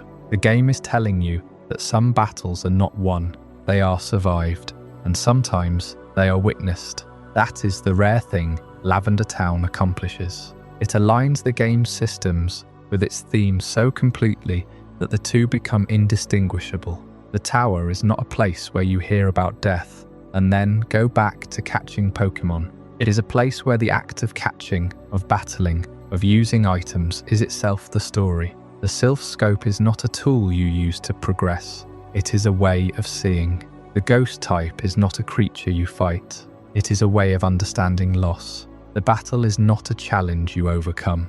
It is a ritual you perform. Pokémon is a game about becoming stronger, about collecting, about winning. But in Lavender Town, none of those things feel like winning. They feel like witnessing. And that is a tone the franchise almost never strikes anywhere else. Consider how rarely Pokémon lets its mechanics carry meaning like this. Most of the time, the game's systems are in service of progression. You battle to get stronger. You catch to complete your collection. You use items to solve puzzles. The story is something that happens between battles, in the dialogue, in the cutscenes. But Lavender Town refuses that separation. The story is the battle. The theme is the mechanic. The tower does not tell you about death and then send you off to fight. It makes death the thing you fight. It makes grief the thing you carry. It makes mourning the thing you do. The systems and the themes are not parallel tracks. They are the same track. That is why the tower is so effective and why it is so hard to forget. It is not scary in the way that a horror game is scary. It is unsettling in the way that truth is unsettling. The ghosts are not monsters. They are people. The battle is not a challenge. It is a conversation. The scope is not a weapon. It is a confession. And the player is not a hero. The player is a witness. The tower asks you to sit with something uncomfortable and then gives you the tools to understand it. And in doing so, it becomes one of the only places in the original games where the mechanics and the meaning are the same thing, where pressing A to attack is also pressing A to mourn, where winning a battle is also saying goodbye. And that is why the tower stays with players long after they leave it. Not because of the music, though the music helps. Not because of the rumours, though the rumours gave it a darker reputation than it ever needed. It stays because it is the one place in Kanto where the game stops being about becoming the best and starts being about understanding the cost. The cost of Team Rocket's cruelty, the cost of a mother's love, the cost of moving on. The tower asks you to feel all of that, and then it lets you walk away, but it never quite lets you leave. But the tower does not stay that way forever. In the years that followed, something changed. The graves were moved. The mourners found other places to pray, and the tower itself was transformed into something else entirely. A place not for remembering the dead, but for broadcasting to the living. The shift was quiet, but it was also telling, because if Lavender Town was built on the idea that death could be a playable experience, then the question the later games had to answer was whether that was an experience the franchise still wanted to offer. And the way they answered that question would change the meaning of the town forever. There's a tension that sits at the heart of Pokémon Tower, and it's the tension between routine battles and emotional consequences. But there's another gap worth examining, and it's the gap between what the tower actually does to you and what you remember it doing. If you were to list the genuine threats, the wild, ghastly and Haunter, the Channeler trainers, the Marowak fight at the top, It's not the most difficult stretch in the game, not even close. The tower has 7 floors, but the Pokémon you encounter there are low level. The trainers are predictable. The layout is linear. A child who has made it through Mount Moon and the Rock Tunnel has already faced harder battles. And yet, almost every player who walked through those floors as a child remembers the tower as one of the most frightening places in all of Kanto. That fear wasn't created by the game's difficulty. It was created by everything wrapped around the difficulty. The music is the first thing. Lavender Town's theme is famous for being unsettling, and it earns that reputation. It's not a battle theme. It's not a dungeon theme. It's a lullaby that's been bent out of shape. A melody that sounds like it's being played on an instrument that's slightly out of tune, in a key that feels wrong even if you can't name why. The original Game Boy version uses a limited sound chip, and the high-pitched tones cut through the sides of the town in a way that feels almost accidental. But it's not accidental. The music tells you, before you ever set foot in the tower, that this place is different. It doesn't sound like danger, it sounds like grief. And grief is harder to escape than danger because you can't fight it. The darkness is the second thing. The tower's interior is one of the darkest areas in the original games. The Game Boy screen was already a study in green and grey, and the tower pushes that palette to its limit. You can't see what's ahead. You can't see what's beside you. The floors are cramped, the walls press in, and the only light comes from the ghostly encounters themselves. When you walk into a room and the screen shifts to a battle, you don't know what you're facing. The sprite is indistinct. The name is a question mark. The game withholds the most basic information. What is this thing? And that withholding becomes the source of the fear, and that's the key. The tower doesn't scare you with what it shows you. It scares you with what it refuses to show you. You hear about the tower before you enter it. NPCs in Lavender Town tell you it's haunted. They tell you about the ghosts, about the people who go in and don't come out, about the Pokémon that cry in the night. By the time you climb the first flight of stairs, you're already carrying a story in your head. The game has planted the suggestion, and your imagination does the rest. The tower also uses delayed explanations instead of graphic imagery. Think about the Marowak encounter. The game doesn't show you a dead Pokémon. It doesn't show you blood, or a body, or any kind of explicit violence. It shows you a ghost. And at first, you don't even know it's a ghost. You see a Pokémon you can't identify, a sprite that's barely visible, a name that's nothing but question marks. Your attacks miss. The battle doesn't behave like a normal battle. You're confused. And confusion is a kind of fear that doesn't need imagery to work.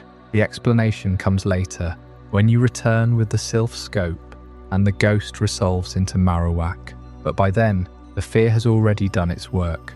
The game has made you feel something before it lets you understand what you're feeling. That's why children can experience the location as terrifying.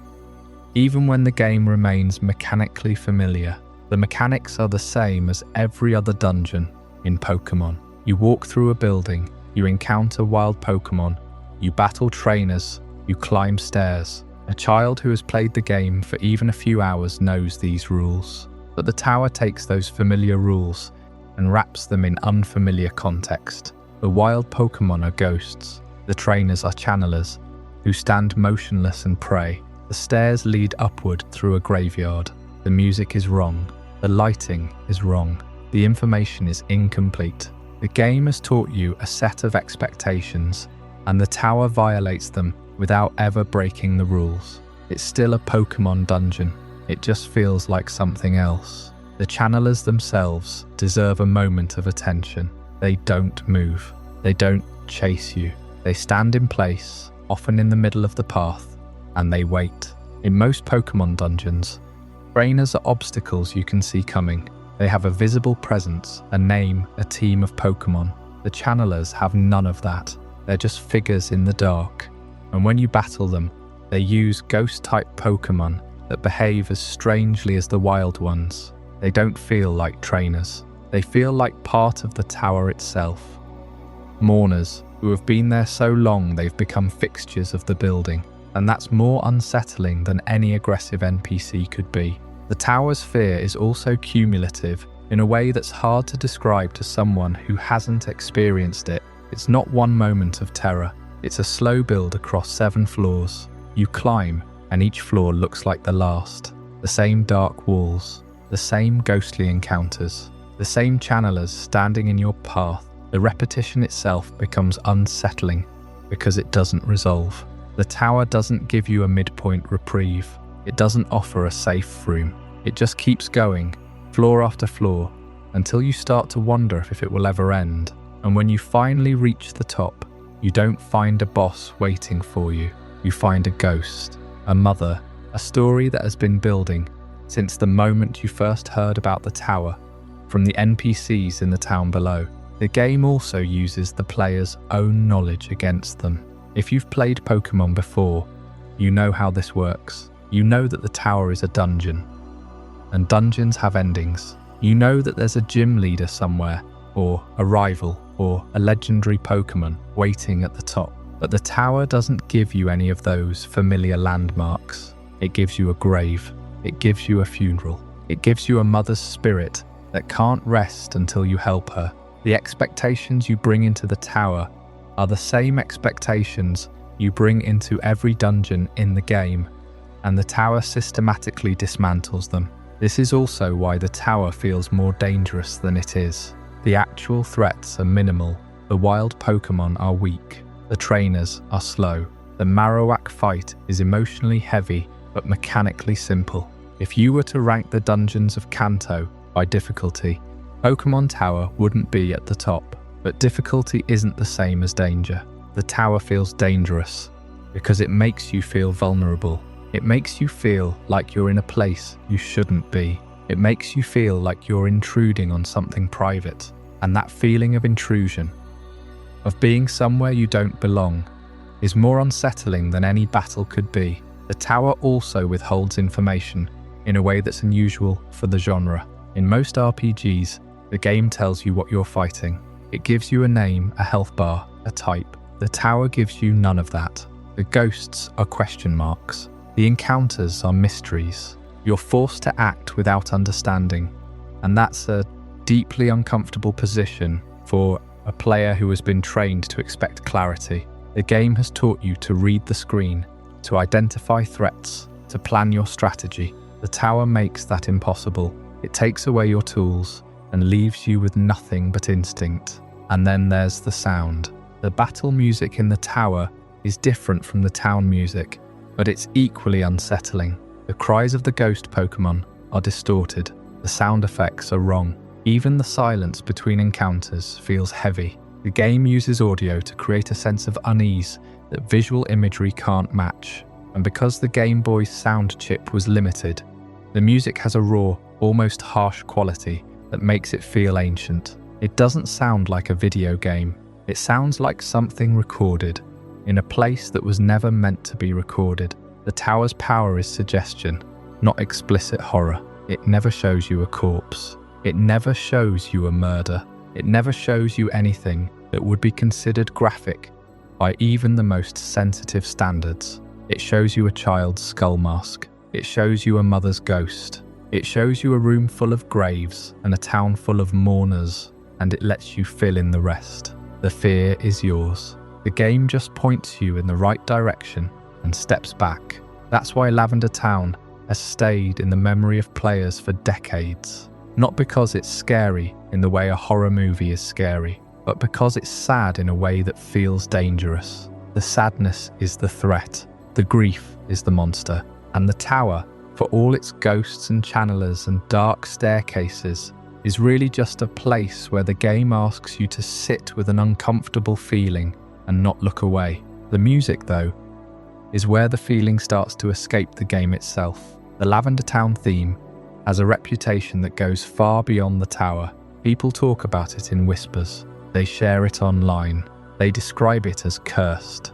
And that reputation, the way the music has taken on a life of its own, is a story in itself. The feeling the tower created didn't stay inside the game. It followed the music out into the world, where it grew into something much larger and much stranger than a few floors of ghost Pokémon. The music of Lavender Town did something strange to players. It made a location feel dangerous, even when nothing on screen was actually threatening. The melody was slow, the notes were sparse, and something about the way they hung in the air made the town feel heavier than any other stop on the Kanto journey. That feeling was the product of careful composition, but it was also something else. It was the seed of a story that would eventually escape the game entirely, because years after Pokémon Red and Green first appeared in Japan, a rumor began to circulate. It claimed that the music of Lavender Town had not just unsettled players, it had harmed them. Specifically, it had harmed children. The story went by many names, but the most common was Lavender Town Syndrome. The rumor took on different shapes, depending on who was telling it. In its mildest form, it claimed that the high-pitched tones in the original theme caused headaches and nausea in young players. Some versions said the music was composed at a frequency that only children could hear, and that this frequency triggered dizziness, nosebleeds, and a persistent sense of dread. The melody, the story went, was built around a pair of conflicting tones that created a beating effect in the ear, something like a pulse, and that pulse was supposedly tuned to a frequency that agitated the developing brain. It was a specific claim, delivered with just enough technical language to sound plausible. But the story did not stop there. As it spread across early internet forums and creepypasta sites, it grew darker. The most extreme versions claimed that the music had caused children to collapse at school. Some said they had been hospitalized. Others went further and claimed that a wave of suicides had swept through Japanese elementary schools shortly after the game's release in 1996. A few versions even claimed that the Pokémon Company had quietly patched the music in later shipments of the cartridge, removing the harmful frequencies and burying the truth. There were variations that gave the syndrome a more specific shape. Some stories described something called the White Hand, a phenomenon in which children who heard the music would begin to see a pale hand reaching toward them from the edges of their vision. Others mentioned a condition they called buried alive, in which players would feel as though they were trapped underground, unable to move or speak, sometimes for hours after turning off the game. These names gave the legend a kind of texture. They made it feel as though the syndrome had been studied, categorized, and documented by people who had witnessed it firsthand. Still, other versions claimed that the effects were delayed. Children who played the game would seem perfectly fine for weeks and then suddenly fall ill. They would complain of headaches that would not go away. They would lose interest in things they had once loved. They would draw the same image over and over: the tower, the gravestones, the ghostly shapes floating between them. In the darkest retellings, these children never recovered. The patch claim was particularly difficult to disprove because it was partially true. Nintendo did change the music in later games. The Lavender Town theme in Pokémon Gold and Silver is noticeably different from the original, and the town itself was transformed. But the change was not a secret medical intervention. It was a redesign. The tower was gone, replaced by a radio station. The town was no longer a place of mourning. The music had to match the new atmosphere. The legend took this real change and reinterpreted it as a cover-up. These stories were told with a kind of certainty that made them feel real. They cited unnamed news reports, anonymous hospital records, and whispered accounts from Japanese families who supposedly knew the truth. But here is the problem. None of it was ever verified. No news report from the era mentions Lavender Town Syndrome.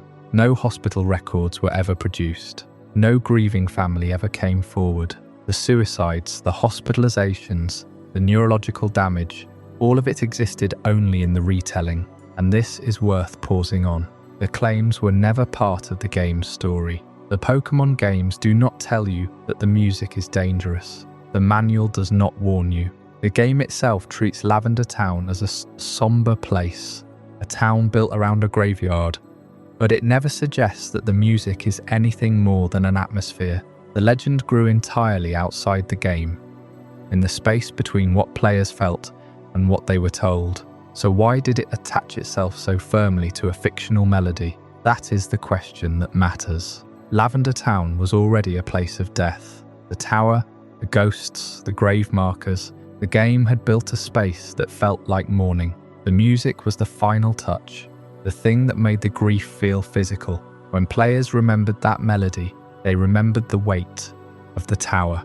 And when a rumor needed a villain, the music was the easiest target. It was the one thing about Lavender Town that everyone could agree on. Everyone remembered the song.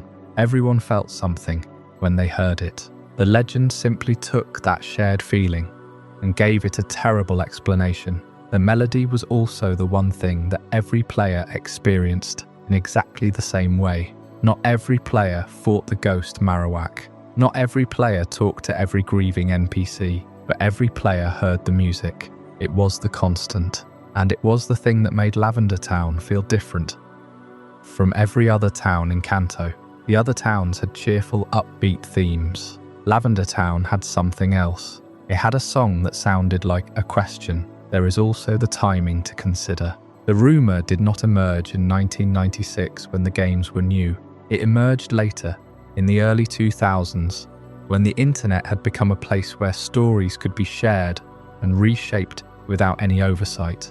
By then, Pokémon was a global phenomenon, and the original games were old enough to feel mysterious. Players who had grown up with them were now old enough to write about them, and they were discovering that their memories of Lavender Town did not match the bright, cheerful tone of the later games. Something had changed. The town was different. The music was different, and that difference needed an explanation. The legend provided one. It also helped that the original music was genuinely strange. The Lavender Town theme is not like other Pokémon music. It is quiet, almost fragile. The notes are spaced far apart, and the melody seems to wander rather than resolve. It does not sound like a song. It sounds like something remembered. The theme is often described as having a lullaby quality, but a lullaby that has been slightly corrupted. It is gentle, but the gentleness feels wrong. The notes do not resolve the way you expect them to. They hang in the air, waiting for something that never comes. That quality made it easy to believe that the music had been created by accident. Something had gone wrong in the composition, and that the wrongness had leaked into the real world. And there is something else. The legend gave the game a kind of power. Pokémon was for the most part a cheerful franchise. It was bright, colourful and safe. But Lavender Town was different. It was the one place where the game allowed itself to be sad. The legend took that sadness and turned it into something dangerous. It said that the game had touched something real, something that could hurt you. For players who had felt the weight of Lavender Town as children, that idea was not hard to believe. It also served a purpose for the community. It made the games feel deeper, more mysterious. It suggested that beneath the bright surface of the franchise, there were secrets, dark secrets, secrets that the creators did not want you to know. But the explanation was never true, and yet the legend persists. It persists because it is a better story than the truth. The truth is that a composer wrote a haunting melody for a fictional graveyard, and it worked almost too well. The legend says that the melody was a weapon, that it reached out of the game and hurt real children. One version is mundane, the other is horrifying, and in the years since the rumor first appeared, it has become almost impossible to separate the two. There is, however, a real incident that often gets tangled up in this story. It did not happen in Lavender Town. It did not involve music, but it did involve Pokémon, and it did involve children being harmed, and it happened in Japan, just a year after the original games were released. That incident is not a legend, it is documented, it is real, and it is the reason that Pokémon's relationship with its youngest fans changed forever. The most extreme versions of the Lavender Town Syndrome legend claimed that children in Japan had died, not just felt sick, not just had headaches or nosebleeds, but actually died. The stories varied in the details, but the core claim was always the same.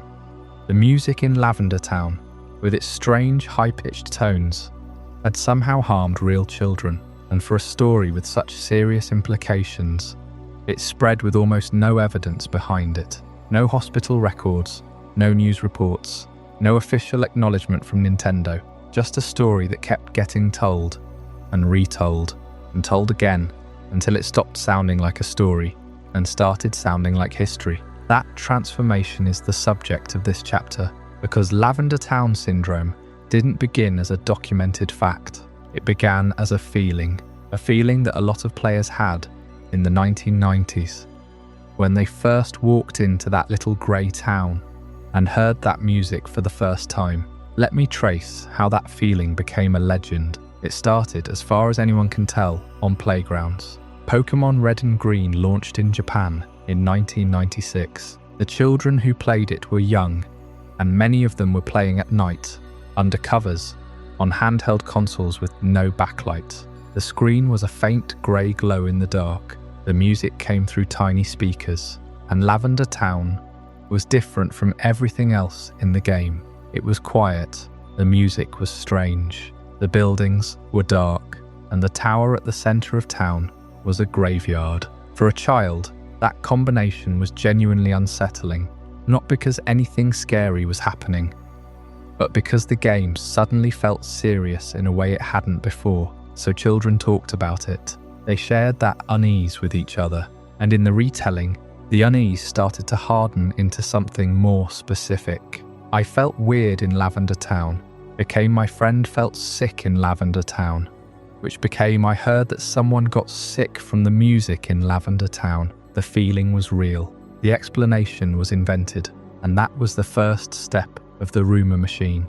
The second step happened on early internet forums. By the late 1990s and early 2000s, Pokémon fans were gathering online. Message boards, fan sites, and eventually forums like GameFAQs became places where players could share their experiences, and the Lavender Town stories found a new home there. But the internet changed the stories in an important way. On a playground, a rumour is ephemeral. It gets told, it gets forgotten, it gets replaced. On a forum, a rumour is permanent. It gets posted, it gets archived, it gets quoted, and every time it gets quoted, it gains a little more authority. Someone posts, "I heard the Lavender Town music caused problems in Japan."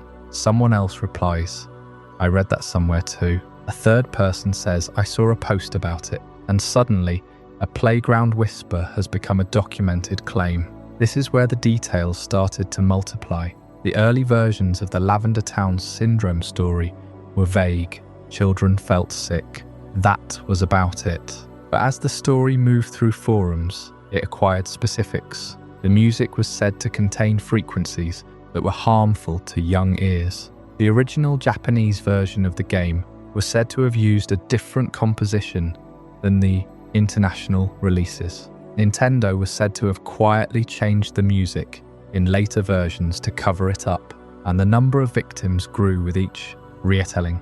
What started as a few children became dozens, then hundreds, then thousands. Now none of these claims had any source. No medical studies, no news articles, no official statements, but they sounded plausible. And that plausibility was works out, because it's the key to understanding how the rumour machine worked. Why did claims about secret frequencies and censored game code sound believable to an online audience? The first reason is that the music genuinely was strange. The Lavender Town theme is composed in a way that feels dissonant and uneasy. It uses high-pitched tones that stand out against the rest of the game's soundtrack. Players who heard it as children remember it as unsettling. So when someone claimed that the music contained harmful frequencies, it matched the experience. The music already felt wrong.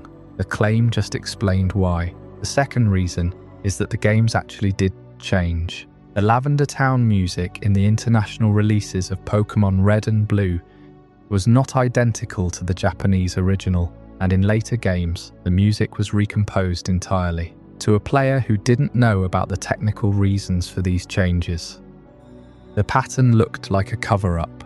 The music was different. The tower was different. It was easy to believe that Nintendo had changed these things because something had gone wrong. And the third reason is that there was a real precedent. In 1997, an episode of the Pokémon anime caused seizures in hundreds of Japanese children. The episode, Denno Senshi Porygon, used rapidly flashing lights that triggered photosensitive epilepsy. It was a real event, widely reported, and it changed how the anime was produced. For anyone encountering the Lavender Town Syndrome story, this real incident made the fictional one seem possible. If a Pokémon episode could harm children, why couldn't a Pokémon song? The connection was false, but it was persuasive, so the story grew, and it grew in a very specific way. Each retelling added new details, while removing uncertainty and context. The original uncertainty, the "I felt weird" or "I heard something," was stripped away. In its place came certainty. The music caused suicides. The music was censored. The music was designed to harm. The context, the fact that Lavender Town was a graveyard, that the game was about death and mourning, that the music was meant to feel sad, was also stripped away. What remained was a simple, terrifying claim, a song that killed children. The horror posts came next. By the mid-2000s, the internet had developed a genre now known as creepypasta, horror stories shared across forums and later video platforms. Lavender Town Syndrome became a staple of that genre. Writers took the bare claims and built narratives around them.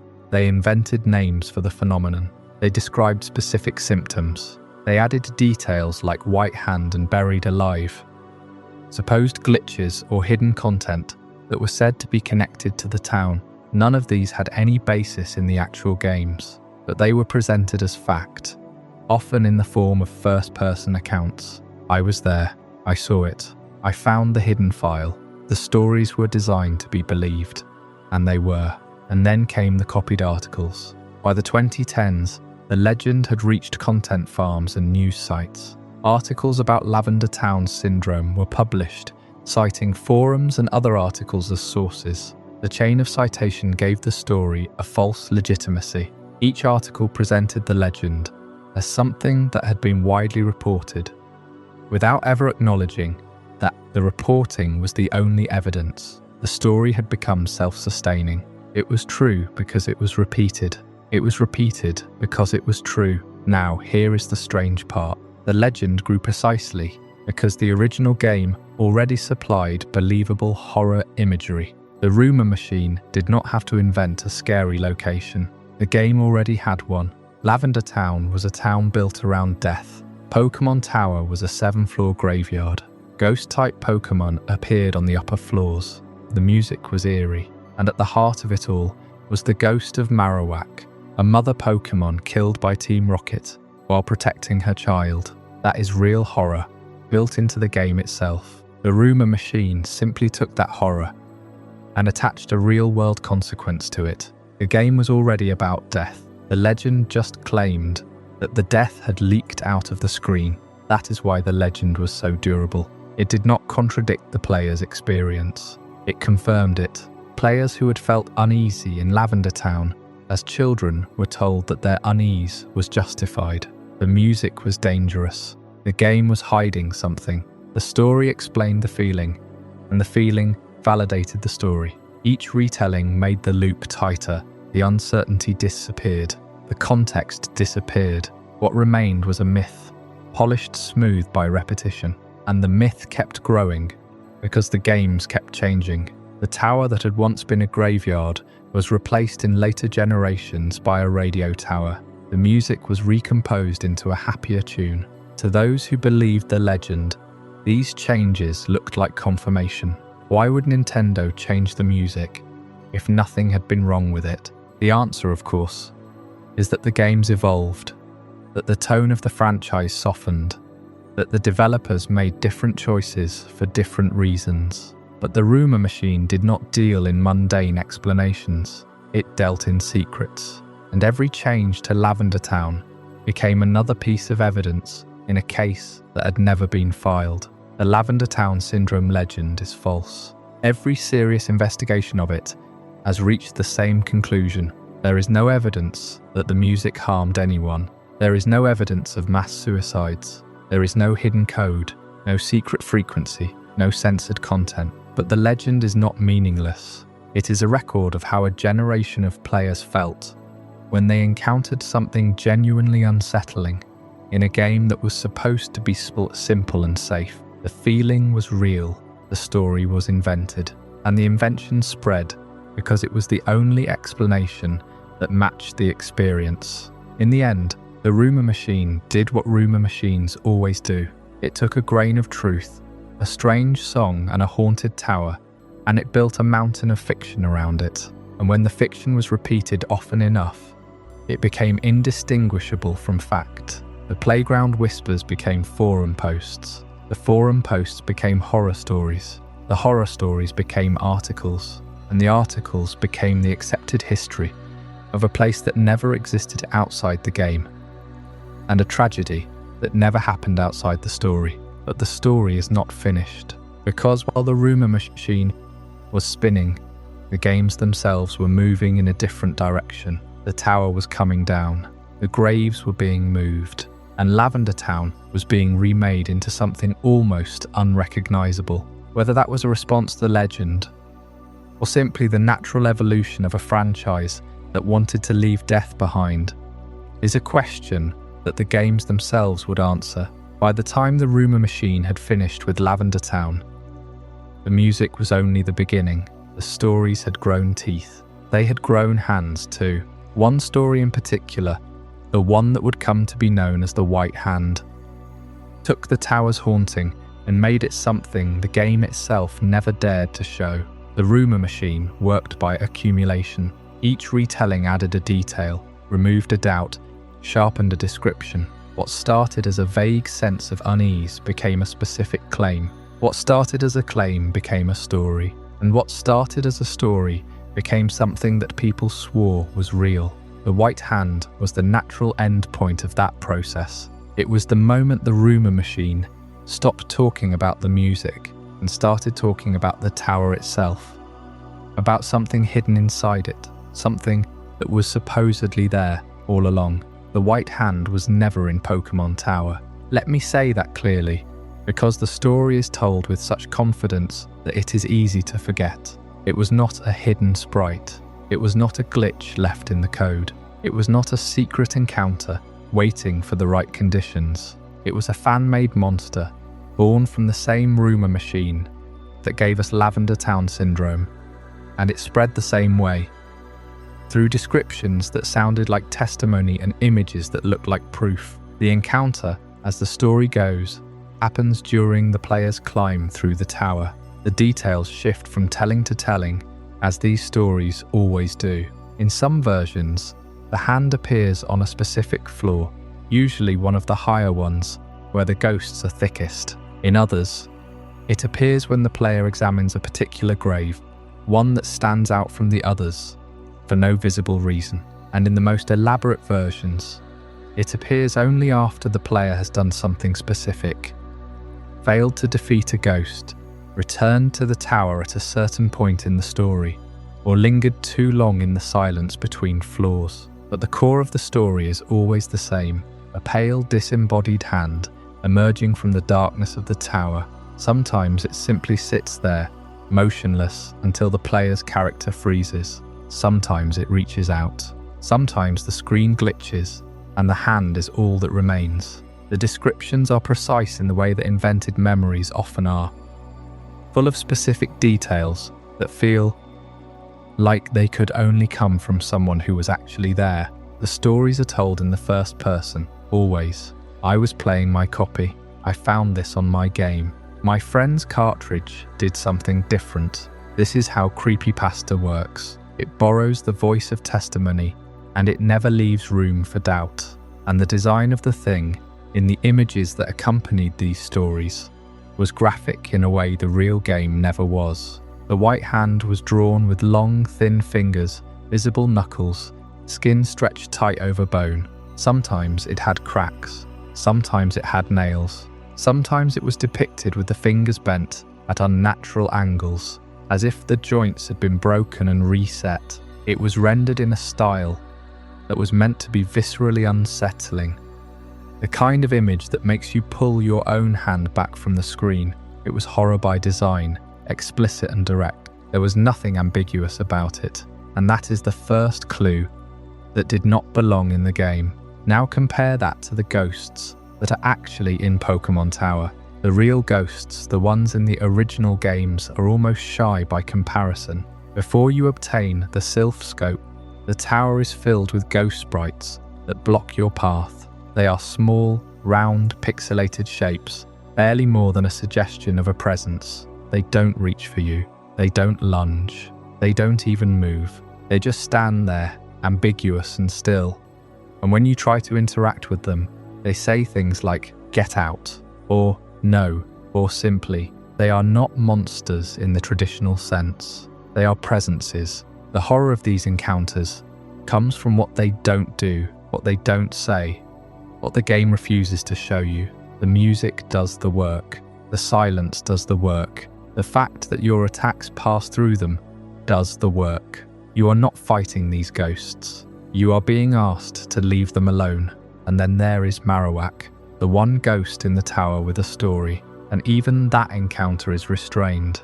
Marowak's ghost is not a grotesque apparition. It is not a pale reaching hand. It is a spectral version of a Pokémon you already know, rendered in the same pixel style as everything else in the game, with the same simple animation, the same limited palette. The tragedy is not in its appearance. The tragedy is in the context. The story of a mother killed while protecting her child. The Team Rocket grunts who admit to what they did. The way the ghost lashes out, only because it is still trying to protect its Cubone. The game tells this story with the quietest possible tools. A few lines of dialogue, a battle, a silence afterward. The Silph scope, the device that lets you see the ghosts, does not reveal a nightmare. It reveals a grieving mother.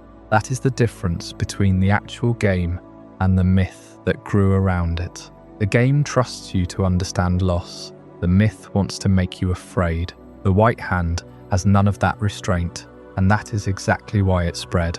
The images were the key. Fabricated screenshots, edited captures, ROM hacks, fan art carefully styled to look like authentic gameplay, began circulating on forums and image boards in the early days of the internet. They looked like documentation. The hand was placed against the familiar background of the tower's interior. The purple tiles, the tombstones, the dark stairwells. The images were often grainy, slightly off color, as if they had been photographed from a screen or captured with an old device. That graininess was important. It made the images feel like evidence. It made them feel like someone had actually been there, actually seen this, actually managed to capture it before the game crashed. And when a screenshot looks like a real game and a story sounds like a first-hand account, the line between fiction and documentation begins to dissolve. People started asking where the White Hand was in the game. They started searching for it. They started warning others about it. The fabricated evidence gave the myth a kind of credibility that the music rumors never had. Because you could see it, you could look at the image and think, that could be in the game. It looks like it belongs there. And that is the real story of the White Hand. Not that it existed, but that it was believed. It was believed because Pokémon Tower already felt haunted. It was believed because the game left so many questions unanswered. What are these ghosts? Why are they here? What happened to the Pokémon buried in this place? Why does the tower exist at all? The game gives you just enough. The Marowak story, the grieving NPCs, the atmosphere, to feel the weight of death without ever explaining it fully. And that gap, that space of unanswered questions, is where the White Hand was born. Fans took the tower's silence and filled it with something explicit. They took the game's restraint and replaced it with a monster that looked the way fear feels. The White Hand is not a glitch in the game. It is a glitch in the story. A place where the official narrative ended and the community's imagination began. It is mythology, built from the same raw material as Lavender Town syndrome, but shaped by a different instinct. The The syndrome was about the music harming children. The white hand was about the tower itself hiding something that was never there, and it was not alone. The same mythology produced other stories, other names, the buried alive, the hidden graves, the claims of encounters that never made it into any official guide. They all came from the same place. They all came from the tower's silence. But the questions that created them were real, and the game itself, in the years that followed, would answer those questions in its own way, not by adding a monster, but by changing the tower entirely. The graves would be moved, the music would be rewritten, and Lavender Town would have to learn how to live without its dead. The White Hand was not the only phantom said to haunt Pokémon Tower. In fact, the most elaborate version of the legend doesn't just add a monster to the tower's halls. It rewrites the tower's ending entirely. This is the story of Buried Alive, the supposed final battle at the summit. According to the rumor, the true climax of Pokémon Tower was never the Marowak confrontation. That was just a prelude, a way to lower the player's guard. At the very top of the tower, after the ghost of the Mother Marowak is laid to rest, the player is said to trigger a hidden encounter, one that the game never advertises and no official guide ever mentions. The chamber seals itself, the exit disappears, and the player is faced with an opponent that is less a Pokémon and more a nightmare made solid. In some tellings, it's a decaying trainer, a former visitor who never left the tower, their body warped by years of exposure to the graves.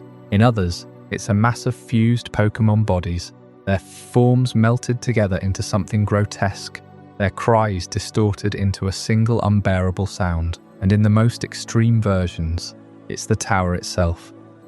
The building waking up, the graves opening, the dead rising to drag the player down into the earth beneath the foundation. The battle, if it can be called that, is unwinnable. The opponent is said to have impossible stats, moves that don't exist in any generation of the games, and an attack that doesn't just knock out the player's team, but buries them, literally. The player character is entombed beneath the tower, sealed in with the Pokémon they came to mourn. Game over doesn't mean a trip to the Pokémon Center and a gentle respawn. It means the story ends there, with the player becoming another ghost in the tower's halls, another unfinished spirit waiting for a trainer who will never come. The horror of being buried alive is one of the oldest fears in human storytelling. It appears in folklore, in Gothic literature, in the works of Edgar Allan Poe, who returned to premature burial again and again, and Pokémon Tower is at its core a burial place. The player walks through corridors lined with graves, surrounded by the dead. The legend simply takes that setting to its logical extreme. If the tower is a place of burial, then the ultimate horror is being buried there yourself. The player doesn't just lose, they're interred. It's a chilling image, and it's also completely unsupported by any evidence. No data mine of the original games has ever found a hidden battle at the tower's summit. No strategy guide, no developer interview, no official material from Generation 1 or any later generation references such an encounter. The actual summit of Pokémon Tower contains the Marowak Ghost confrontation. And after that, the player can reach the top floor where Mr. Fuji is being held by Team Rocket. There is no sealed chamber, no hidden boss, no burial sequence. The tower's ending in the released games is one of resolution, not entombment. The player succeeds. The ghost is quieted. The living are saved. But the rumor borrows just enough from the real game to feel plausible. The tower does have a summit. The player does face a ghost at the top. The Marowak battle is genuinely unsettling, with its silent, grieving spirit and its refusal to be defeated by ordinary means. The legend takes those real elements and stretches them into something the game never intended. It's the same process that built the White Hand, and it's the same process that built Lavender Town Syndrome before it. A kernel of genuine unease, wrapped in layer after layer of invented detail. So why does this rumor persist? Why do so many players swear they remember a battle that was never there? Part of it is the tower's own architecture, 7 floors, each one a layer of grief. each one leading higher and higher towards something the game never fully explains. The player climbs past gravestones and ghostly encounters, and the tower's summit feels like it should hold something more than a frightened old man and a flute. The legend fills that gap, the final confrontation, a battle that gives the tower a climax worthy of its atmosphere. But the deeper reason is what the legend wants from Lavender Town. The official story resolves. Marowak's spirit is laid to rest, Mr. Fuji is saved, and the tower becomes a place of peace, a sad but not a threatening one. The Buried Alive legend rejects that resolution. It wants the tower to have a darker ending, one where the player doesn't escape, where the grief of the place is so overwhelming it claims the visitor too. It's the same impulse that created The White Hand, a desire for Lavender Town to be a true horror story, not just a sad one. The rumour turns a meditation on death into a trap, and the player from a mourner into a victim. It takes the emotional weight of the Marowak story and twists it into something punitive, as if the tower itself resents being disturbed. And there's a cruel irony at the heart of it. The player came to the tower to honour the dead. In the legend, they become the dead. And that desire for darkness, for the tower to be something more sinister than it appears, is exactly what the official games eventually had to reckon with. The legend grew so loud that the response wasn't to embrace it. It was to move the graves, change the music, and turn the tower into something else entirely. The story of the Buried Alive battle was pure invention, a ghost story built on top of another ghost story. But not every frightening Pokémon rumour was fabricated. There was one real incident, one genuine tragedy that actually happened in Japan in the late 1990s, and it would become the anchor that gave Lavender Town Syndrome its false credibility. On December 16, 1997, Japanese children sat down to watch episode 38 of the Pokémon anime. The episode was called Den-o Senshi Porygon, or Electric Soldier Porygon. It was meant to be a fun adventure set inside a virtual world, with Porygon, the digital Pokémon, guiding Ash and his friends through a computer network. Nothing about the premise suggested danger. The Porygon incident was real, we know that. Hundreds of children were taken to hospitals after watching those flashing red and blue lights. There were documented cases, official statements, and a lasting change in broadcast standards. The Lavender Town Syndrome legend borrowed the shape of that story. It took a real fear and attached it to a fictional place. But the two stories are not the same. One has evidence, the other has atmosphere. So what could the music actually do? For some listeners, the Lavender Town theme is genuinely uncomfortable. The original track sits in a high register, and high-pitched tones can produce a real physical response in certain people. A sense of pressure behind the eyes, a prickling at the back of the neck, a feeling of restlessness that is hard to name. This is not imagined. Sound sensitivity is a real phenomenon, and the Lavender Town theme, with its piercing lead melody, can trigger that sensitivity in ways that other Pokémon music does not. Think about how sound works. A high-frequency tone is not inherently dangerous. It is simply a vibration moving through the air at a particular speed. But the human ear is delicate, and some frequencies are more taxing than others. A sustained high note can feel sharp, almost metallic. It can cause fatigue.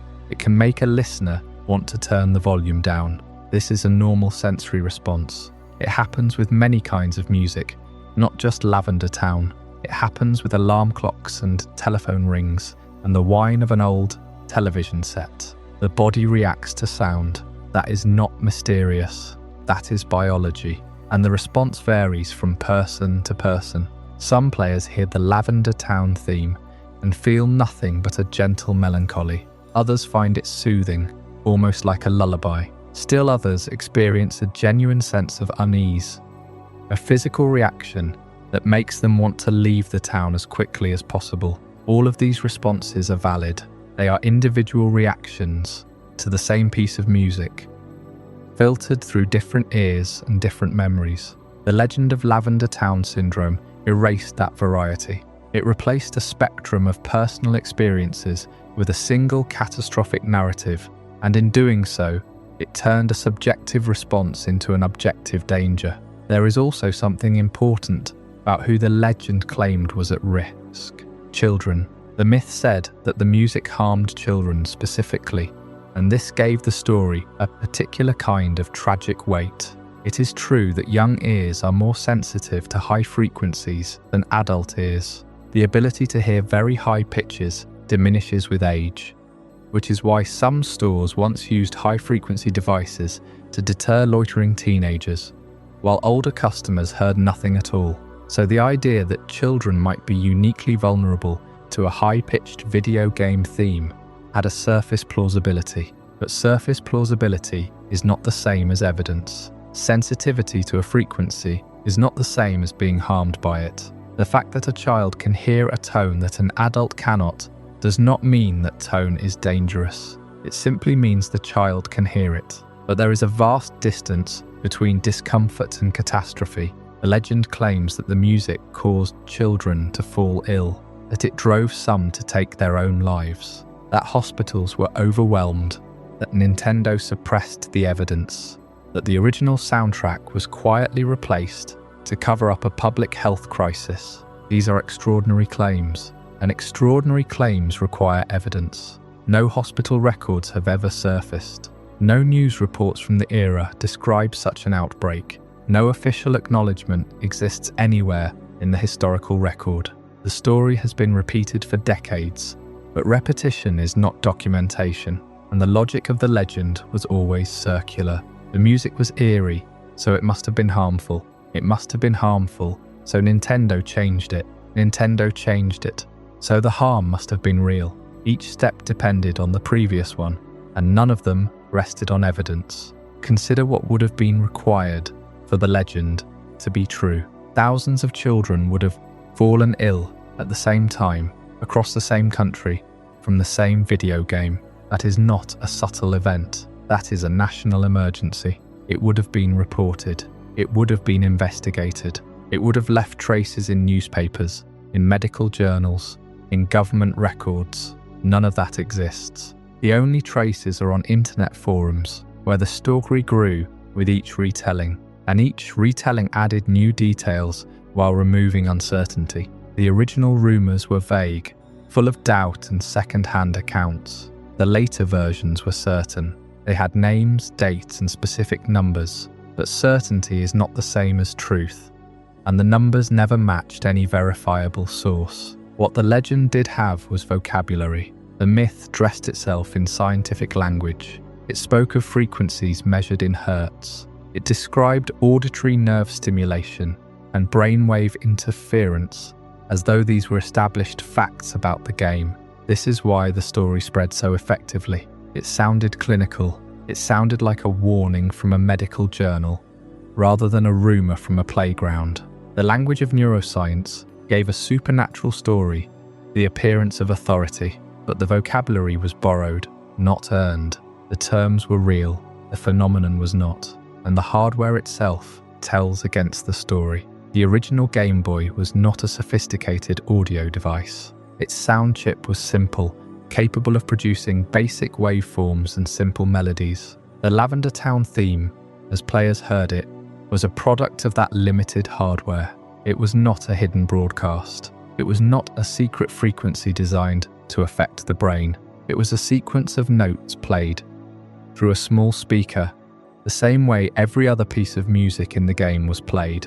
If the hardware could not produce the complex audio effects the legend describes, then the legend was describing something that never happened. So let us be precise about what the music could do. It could make a player feel uneasy. It could create an atmosphere of grief and dread that matched the location it accompanied. It could linger in the memory long after the Game Boy was turned off. It could make a graveyard tower feel like a place of genuine sorrow rather than a simple obstacle course. That is what the music did. That is what it was designed to do. Junichi Masuda composed a theme that is sparse, melancholy, and strangely beautiful. The melody moves in unexpected intervals. The pacing is slow, almost hesitant, It does not sound like victory music or adventure music or the cheerful tunes that fill the rest of the Kanto region. It sounds like a place where things end, and that is a remarkable creative achievement. Think about the moment the player first hears it. The journey to Lavender Town has been long. The roads have been filled with trainers and wild Pokémon, and the ordinary business of becoming a champion. Then the screen shifts, the town appears, and the music begins. It is not loud, it is not aggressive, it is something quieter and stranger, a melody that seems to hang in the air, unresolved, waiting. The player has not yet seen the tower. The player has not yet encountered the ghosts, but the music has already said everything that needs to be said. This is a place of death. This is a place where something is wrong. That is the real power of the theme. It is not a weapon, it is a warning. It prepares the player emotionally for what lies ahead. It creates a mood that the visuals alone could not create, and it does so through the ordinary language of music, through tempo and pitch and silence, through the careful arrangement of notes in a sequence that feels inevitable and strange. The fact that a simple melody from a handheld console could provoke such a strong response decades later is a testament to how well it was made. People remembered it, people argued about it, people built entire legends around it. That is the mark of effective composition. The music succeeds as composition. It succeeds as atmosphere. It succeeds as storytelling. What it does not do is harm. The legend of Lavender Town Syndrome took a real sensory response and inflated it into a catastrophe. It took the discomfort some listeners genuinely felt and transformed it into a story of mass illness and death. It borrowed the language of science to make a ghost story sound like a public health warning, and it persists because Lavender Town is already a place of ghosts. The rumor did not need to invent horror, it only needed to exaggerate what was already there. The truth is less sensational and more interesting.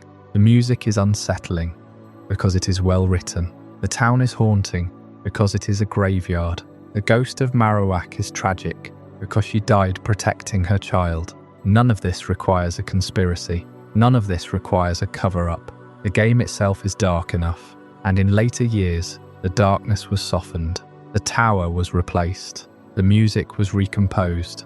The graves were moved. Lavender Town became a different place. And that change speaks volumes about how the franchise chose to handle its own history. The original version of the town, with its piercing melody and its tower of graves, was a bold choice for a children's game, and the later revisions suggest that even the creators recognized how much weight that choice carried. The town did not need to be a weapon to leave a mark. It only needed to be what it was, a quiet place of grief in a world that usually had no room for it. And in the generations that followed, the grief was quietly set aside, replaced by something lighter, as if the town itself had been allowed to move on. So if the music could not actually hurt anyone, why did the story survive? Why did Lavender Town Syndrome persist through decades of internet retellings, surviving every debunking, every factual correction, every careful explanation of what the music could and could not do? The music was unusual, yes. It could be uncomfortable for some listeners. It could even feel wrong in a way that was hard to articulate. But there was no evidence it caused illness, and certainly no evidence it caused death. And yet the legend did not fade.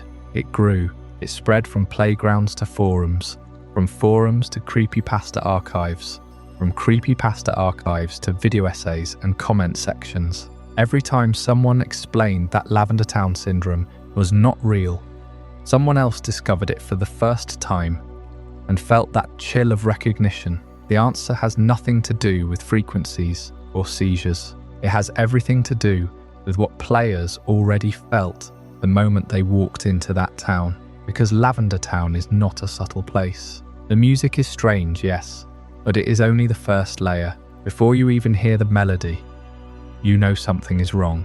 The town sits at the foot of a tower that is, explicitly, a graveyard, not a haunted house, not a spooky cave. A graveyard, 7 floors tall, filled with the remains of departed Pokémon. The game does not try to hide this from you. The moment you arrive, the tone shifts. The colours are muted.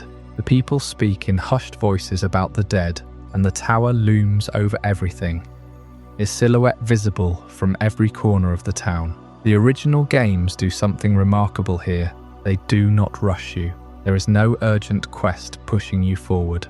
You are simply left to wander through this place, to absorb it. The people you meet tell you about the tower, about the Pokémon resting there, about how the ghosts have made it impossible to enter. And all the while, the music plays. That strange off-kilter melody that seems to hover between sadness and unease. It is not loud. It is not aggressive. It simply exists like a fog that never lifts. And when you finally do enter the tower, the atmosphere does not break. It deepens. The floors are dim. The trainers you meet are not ordinary trainers. They are channelers. Women who have dedicated themselves to communing with the dead. They speak in fragmented sentences. They ask if you can hear the voices too, and the ghosts themselves are invisible, represented only by empty spaces that block your path. You cannot fight them. You cannot see them. You can only feel their presence. The game forces you to acknowledge that something is there. Something you cannot understand. Something that will not let you pass. And then there is the story buried inside that tower. A Cubone, alone, wearing the skull of its dead mother. Team Rocket killed that mother while hunting the Cubone for its skull. A detail that is almost unbearable when you think about it. The child is left to carry the only remaining piece of its parent, and her ghost lingers in the tower, not attacking out of malice, but out of unfinished grief. When you finally face her with the Silph scope, the battle is not triumphant, it is mournful. She is a mother who died protecting her child, and her spirit cannot rest until she is freed. This is the emotional truth of Lavender Town. It is a place where children grieve, where the player, a child themselves, is asked to confront death directly. The ghosts in the tower are not monsters in the traditional sense. They are the departed. They are someone's lost friend, someone's family, and the game treats them with a solemnity that was almost unheard of in a children's RPG. There is no victory music when you calm Marowak's ghost. There is only silence and then peace. The game understands that some battles are not meant to be won. They are meant to be witnessed. Now consider the rumor. The story of Lavender Town Syndrome claimed that children in Japan became ill after hearing the town's music, that some experienced headaches, nausea, fatigue, that in the most extreme versions of the legend, some children even died.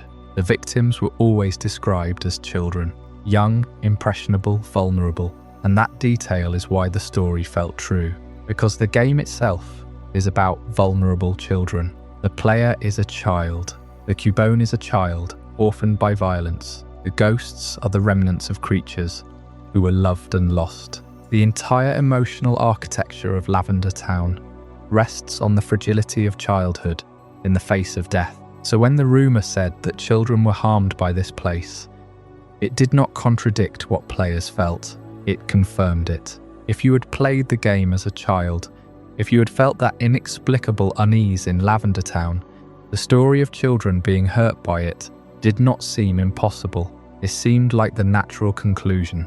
The music was strange. The atmosphere was heavy. Something was wrong here, and the rumor simply gave a name to that wrongness. This is how a false story can still reveal a genuine cultural anxiety. The panic over Lavender Town Syndrome was not really about the music. It was about the fear that children's media might be hiding something dangerous, that a game marketed to kids could contain darkness they were not prepared for. This fear has existed for as long as children's entertainment has existed. From comic books to cartoons to video games, adults have worried that the stories children consume might hurt them. Lavender Town became a vessel for that anxiety. It was a place in a children's game that was genuinely about death, and for some, that was more unsettling than any ghost story. The rumor gave that anxiety a shape, a name, a cause. It said, "You were right to worry. This game is not safe. This place is not safe." Lavender Town Syndrome is best understood as a case study in how atmosphere creates evidence in memory. The players who spread the rumor were not liars. They were not trying to deceive anyone. They were people who had felt something real. The unease, the sadness, the sense of unseen danger. And when they encountered a story that explained those feelings, it felt true. Not because it was verified, but because it matched their experience. Memory does not store facts. It stores feelings. And the feeling of Lavender Town was powerful enough to make a false story feel like a memory. Think about how memory works. When you recall a place from your childhood, you do not remember every detail. You remember the impression it left on you, the way the light looked, the way you felt, the things you cannot quite put into words. Lavender Town was designed to leave an impression. Every element of it, the music, the visuals, the story of the orphaned Cubone, the ghost of the mother, was crafted to make you feel something. And what you felt was grief. Not fear, not excitement. Grief. That is a powerful emotion for a child to encounter in a video game. And when a story comes along that says, "This place actually hurt children," it does not feel like a rumor. It feels like an explanation. That is why the hoax survived. It was not the details that kept it alive. It was the emotional resonance. The story of Lavender Town Syndrome told players that their discomfort was justified, that the strange feelings they had were real enough to have consequences. And in a way, that was true. The feelings were real. The atmosphere was real. The grief in the tower was real. Only the deaths were invented. And that is perhaps the most honest way to understand the legend. It was not a lie about the game. It was a metaphor for what the game already contained. A place where children faced death, where unseen dangers lurked, where mourning was not a side quest, but the very purpose of the location. The rumor just made the metaphor literal, and in doing so, it revealed something true about how we remember the games we loved as children. We do not remember the mechanics. We remember the way they made us feel. And Lavender Town made us feel something we had no words for. The legend gave us words. Even if the words were not true, they were the only ones that fit. And perhaps that is why the town itself changed. Because the atmosphere was so powerful, so effective at creating a sense of grief and unease, that it could not be left untouched. In the later games, the tower is gone. The graves are moved. The music is recomposed into something gentler. The darkness is smoothed over, but the memory of the original remains. And for those who played it, the feeling never really left. The rumor survived because it matched what players already felt. And what they felt in Lavender Town wasn't just fear, it was something heavier. Something the rest of Kanto never asked them to carry. Everywhere else in the region, the game runs on a simple promise. Every battle is a lesson. Every defeat is temporary. Every Pokémon that falls in combat gets back up again. The Pokémon Center heals them. The journey continues. The world of Pokémon is built on the idea that conflict is growth, that fighting makes you stronger, that the road to the Pokémon League is paved with victories both small and large. You start with one small partner and you grow together, badge by badge, battle by battle, until you stand at the gates of the Indigo Plateau, ready to face the Elite Four. It is a heroic adventure structure, clean and optimistic. Even the villains fit into it. Team Rocket is just another obstacle, another challenge to overcome on the path to becoming champion. They steal, you stop them. They scheme, you foil them. The story rewards your strength and your determination. But Lavender Town breaks that promise. Here, in this one corner of Kanto, the game stops pretending. The tower standing at the edge of town is not a gym. It is not a dungeon full of trainers waiting to test your skill. It is a graveyard. And the Pokémon resting there are not sleeping. They are dead. The games never use that word lightly. In Generation 1, you don't see death anywhere else. You don't see it in the tall grass, where wild Pokémon simply flee or faint. You don't see it in the gym battles, where your opponent's partner is always carried off to recover. You don't see it in the rival battles, where the loser walks away and tries again. The entire structure of the Pokémon League is built around the idea that battles are safe, that defeat is a stepping stone, that the bond between trainer and Pokémon grows through every challenge. It's a world designed to reassure you.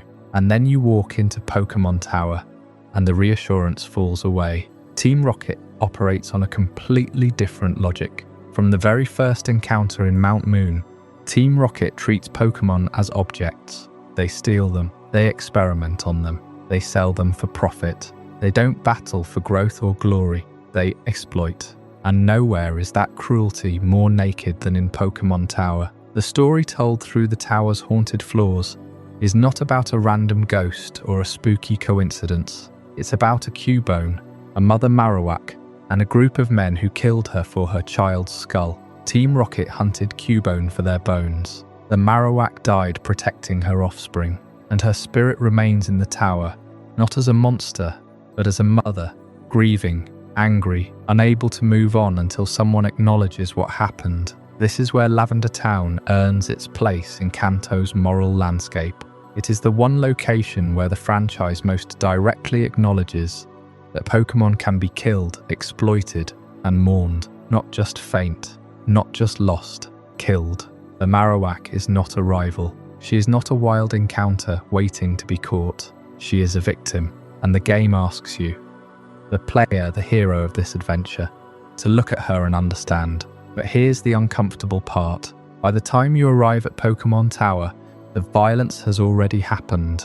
You didn't prevent it. You didn't arrive in time to stop Team Rocket. You walk into the tower after the fact, after the mother is dead, after the crime has been committed, and you climb through the evidence of that cruelty, floor by floor. The ghosts you encounter are not random spooky presences. They are the residue of a tragedy that occurred before you ever set foot in Lavender Town. The game doesn't give you the chance to save Marowak. It only gives you the chance to witness what was taken from her. That's a strange thing for a children's game to do. The tower itself is dark in a way the rest of Kanto never is. The floors are cramped, the corridors narrow, the lighting dim. Ghost-type Pokémon appear without warning, their sprites flickering in the darkness. There are no trainers here, no cheerful NPCs offering tips, just the silence, the graves and the restless spirits. And somewhere in the upper floors, a lone Cubone wanders. The game never explains why it's there. It doesn't need to. This is the child of the Marowak, whose ghost haunts the summit. The same child that Team Rocket's cruelty orphaned. And the game lets you catch it, if you want. You can take this grieving creature with you, raise it, and carry it forward on your journey. It's a quiet detail, easy to overlook, but it changes the emotional weight of the tower. The tragedy isn't just in the past. It's still walking the halls, alone, waiting for something that will never come back. Every other part of Kanto is driven by progress. You move forward, you earn badges, you level up. You defeat Team Rocket's boss and feel the satisfaction of victory. But Lavender Town is a pause. You can't simply battle your way through the tower. You need the Silph scope to see the ghosts. And the Silph scope carries a quiet irony. You don't get it in Lavender Town. You get it in Celadon City. After fighting through Team Rocket's hideout, the same organization that killed the Marowak is the reason you have the tool to see her ghost. The game makes you confront the villains. Before you can confront the victim, you have to understand what they are, before you can understand what she lost. When you finally reach the top and face the Marowak's spirit, the game doesn't reward you with a battle against a monster. It gives you a moment of recognition. The ghost is laid to rest, not because you defeated her, but because you acknowledged her grief. The tower forces you to stop moving forward and sit with something that cannot be fixed by a battle. Think about what that means in the context of the whole journey. The player is on a quest to become the very best. Every town, every route, every cave exists to push you forward. But Lavender Town has no gym. There is no badge waiting at the top of Pokémon Tower.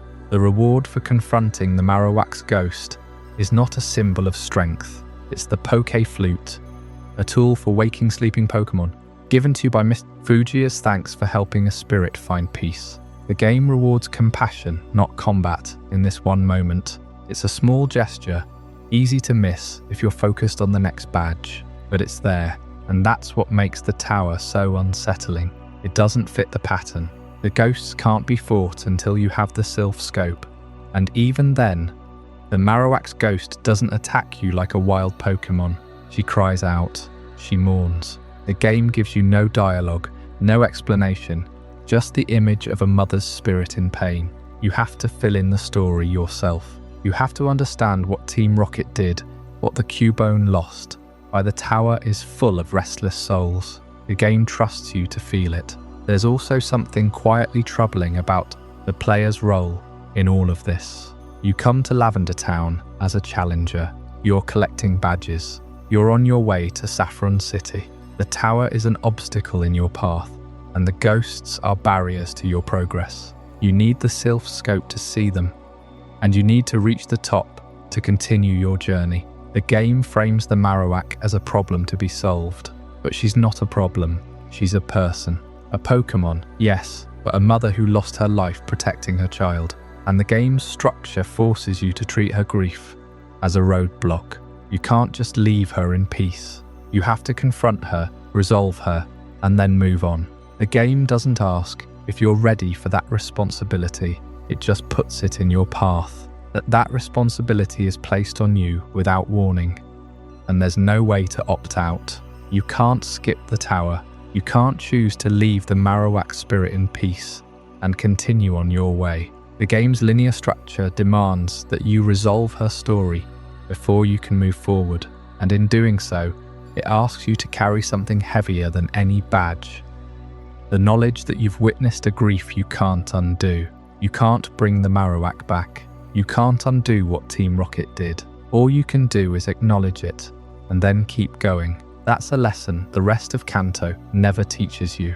The gym leaders test your strength. Your rival tests your determination, but Lavender Town tests your capacity to sit with sadness and still find the will to move forward.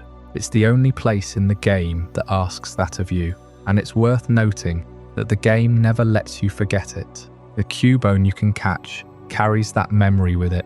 If you raise it, it will evolve into a Marowak, but the ghost you laid to rest is gone forever.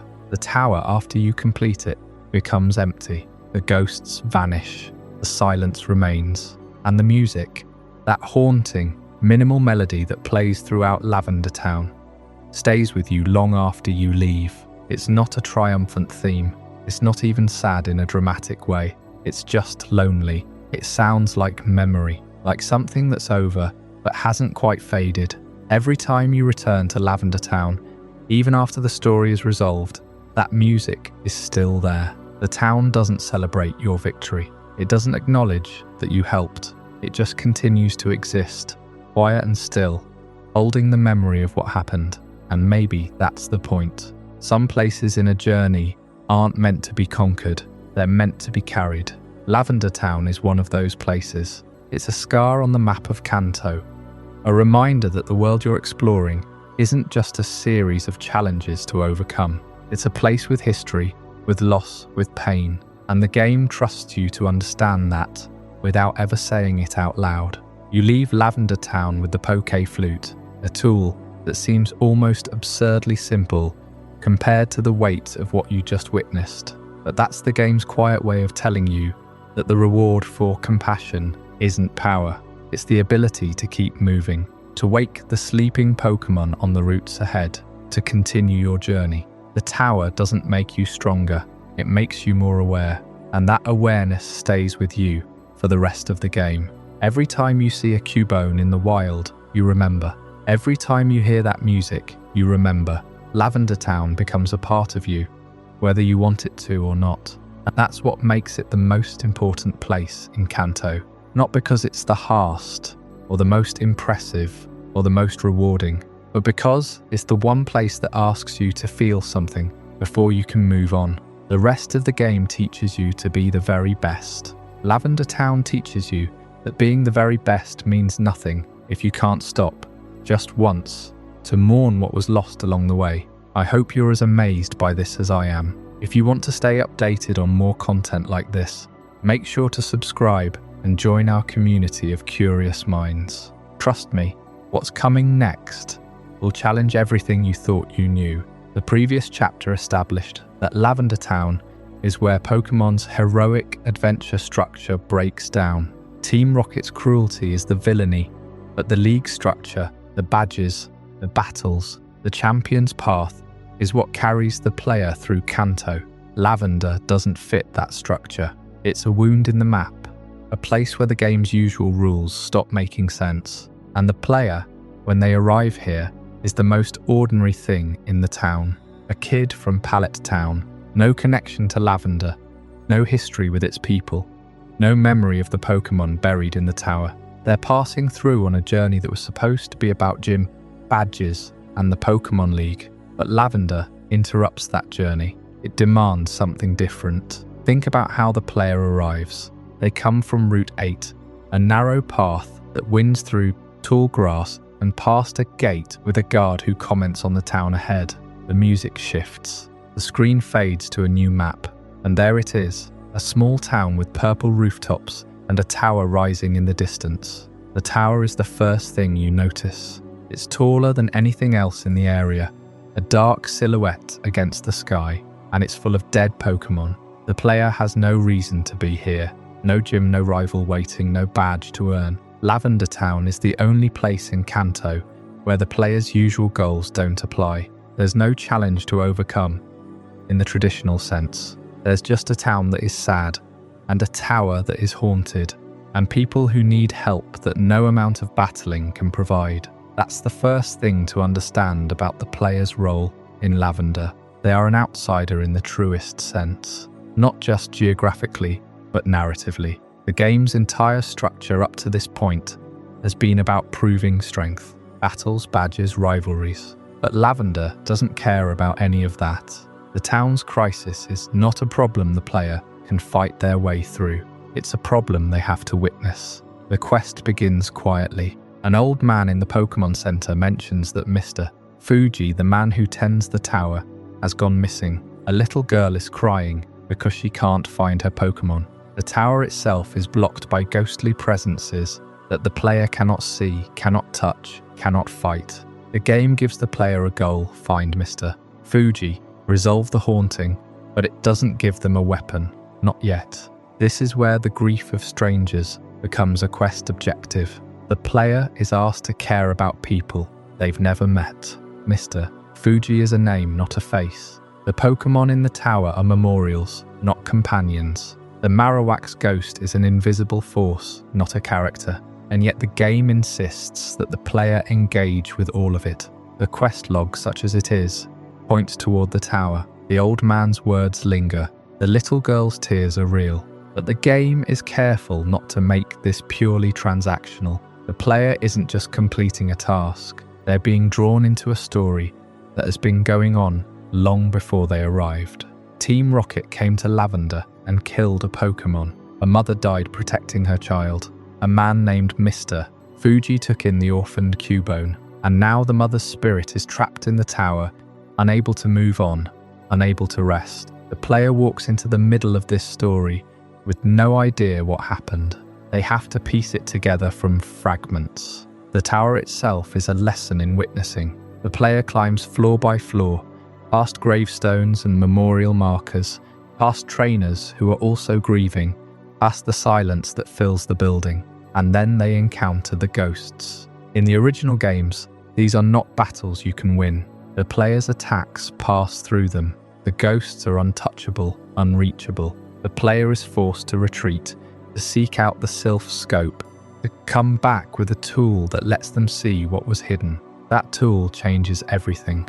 With the Silph scope, the player can finally see the ghosts for what they are, and at the top of the tower they see the truth.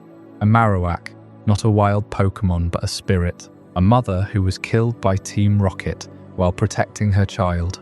The player sees her, and in that moment, the quest objective becomes something else entirely. The game doesn't let the player fight Marowak's ghost in the usual way. The encounter is a confrontation, but it's also a recognition. The player is not here to defeat this spirit. They're here to acknowledge her, to witness her grief.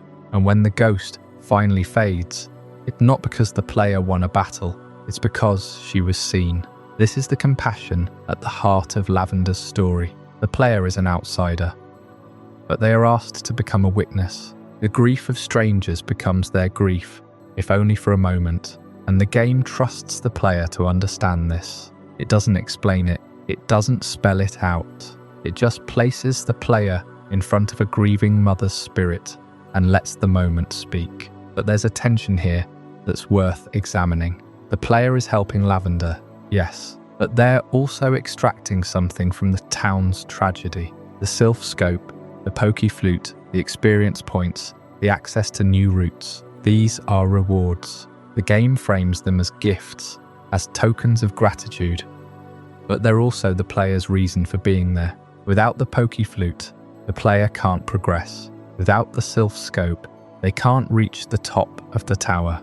The player's journey through Kanto is built on the assumption that they will help, and that helping will be rewarded. This is the tension between helping the town and extracting rewards from its tragedy. The game doesn't resolve this tension. It can't. The player is a child on a hero's journey, and heroes' journeys are built on rewards. But Lavender complicates that structure. The rewards here feel different. The pokey flute is a tool, but it's also a memorial. The Silph scope is a device, but it's also a key that unlocks a mother's grief. The player carries these items forward, using them to progress, but they carry the weight of Lavender with them too. And that's why Lavender's story works, because the player cannot remain a neutral tourist. The game refuses to let them. From the moment they step into the tower, they are implicated. They see the gravestones. They hear the silence. They meet the ghost of a mother who died for her child. And even if they wanted to walk away, the game won't let them. The tower is blocked. The path is closed. The only way forward is through. So the player becomes something they didn't expect to be. A witness, a mourner, a person who carries a town's grief in their pocket, alongside their badges and their potions. And when they leave Lavender, they leave changed.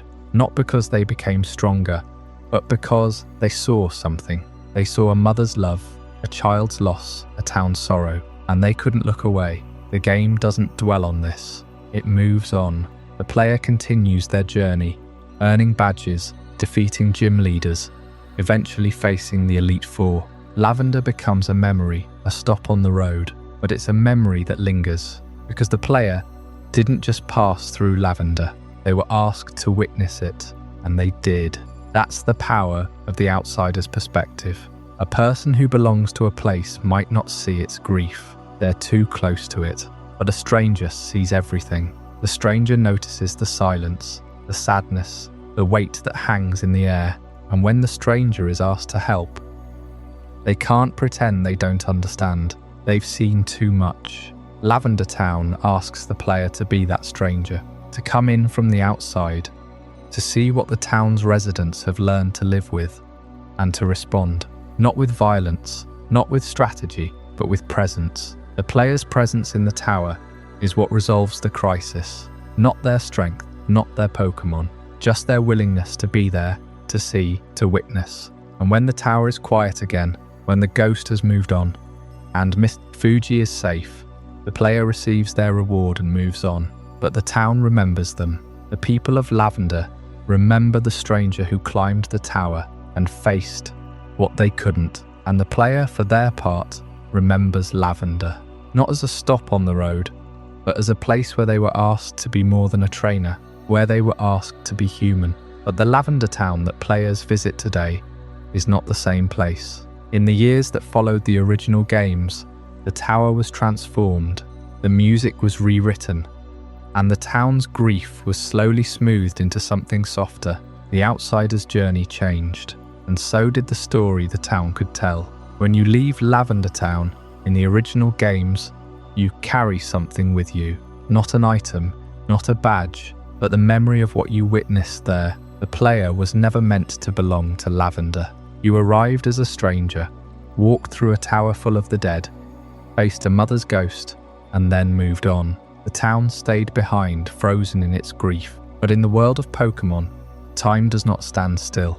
And when the games returned to Kanto, they returned to a lavender town that had been forced to change. Gold, Silver and Crystal take place 3 years after the events of Red and Green. Kanto is older now, quieter in some ways, busier in others. The region you once explored as a fresh-faced trainer has aged along with you, and when you finally make your way back to Lavender Town, the first thing you notice is the skyline.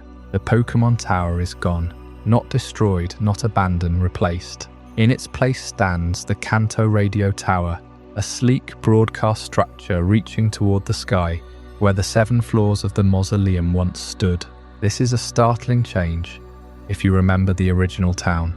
The same streets, the same name, but the central structure that defined Lavender's identity has been repurposed. Where trainers once climbed past graves and ghost-type Pokémon, they now tune in to radio programs. The tower that was a place of silence is now a place of voices. The building that once held the dead now broadcasts to the living. And here is where the game creates a strange double perspective. The protagonist of Gold and Silver is a new trainer, someone who was not there for the original events. For that character, Lavender Town is just another town. A bit quiet maybe, but nothing unusual. But the player holding the controller remembers. You were the one who climbed that tower. You were the one who saw the ghost of Marowak. You were the one who used the Silph scope and watched a grieving mother's spirit find peace. And now you are walking through the same streets and the tower is just gone. The game does not call attention to it. Nobody in Lavender says, "Hey, remember when this was a graveyard?" The change is simply there, and you are left to notice it on your own. That silence is meaningful. The game trusts you to remember, and it does not feel the need to explain. But it also does not pretend the past did not happen, because the graves did not simply vanish. In later interpretations of the town's history, the graves are described as having been relocated. Some sources place them in a house of memories, a quiet building where the town's past is preserved in a smaller, more private form. Others suggest the graves were moved underground, out of sight, still present, but no longer dominating the town's public face. The dead were not erased. They were tucked away, made less visible, so that the town could become something else. There is something fitting about that image. The graves moved underground. It is the most literal possible way to bury a town's history. The remains are still there, beneath the surface, part of the ground you walk on.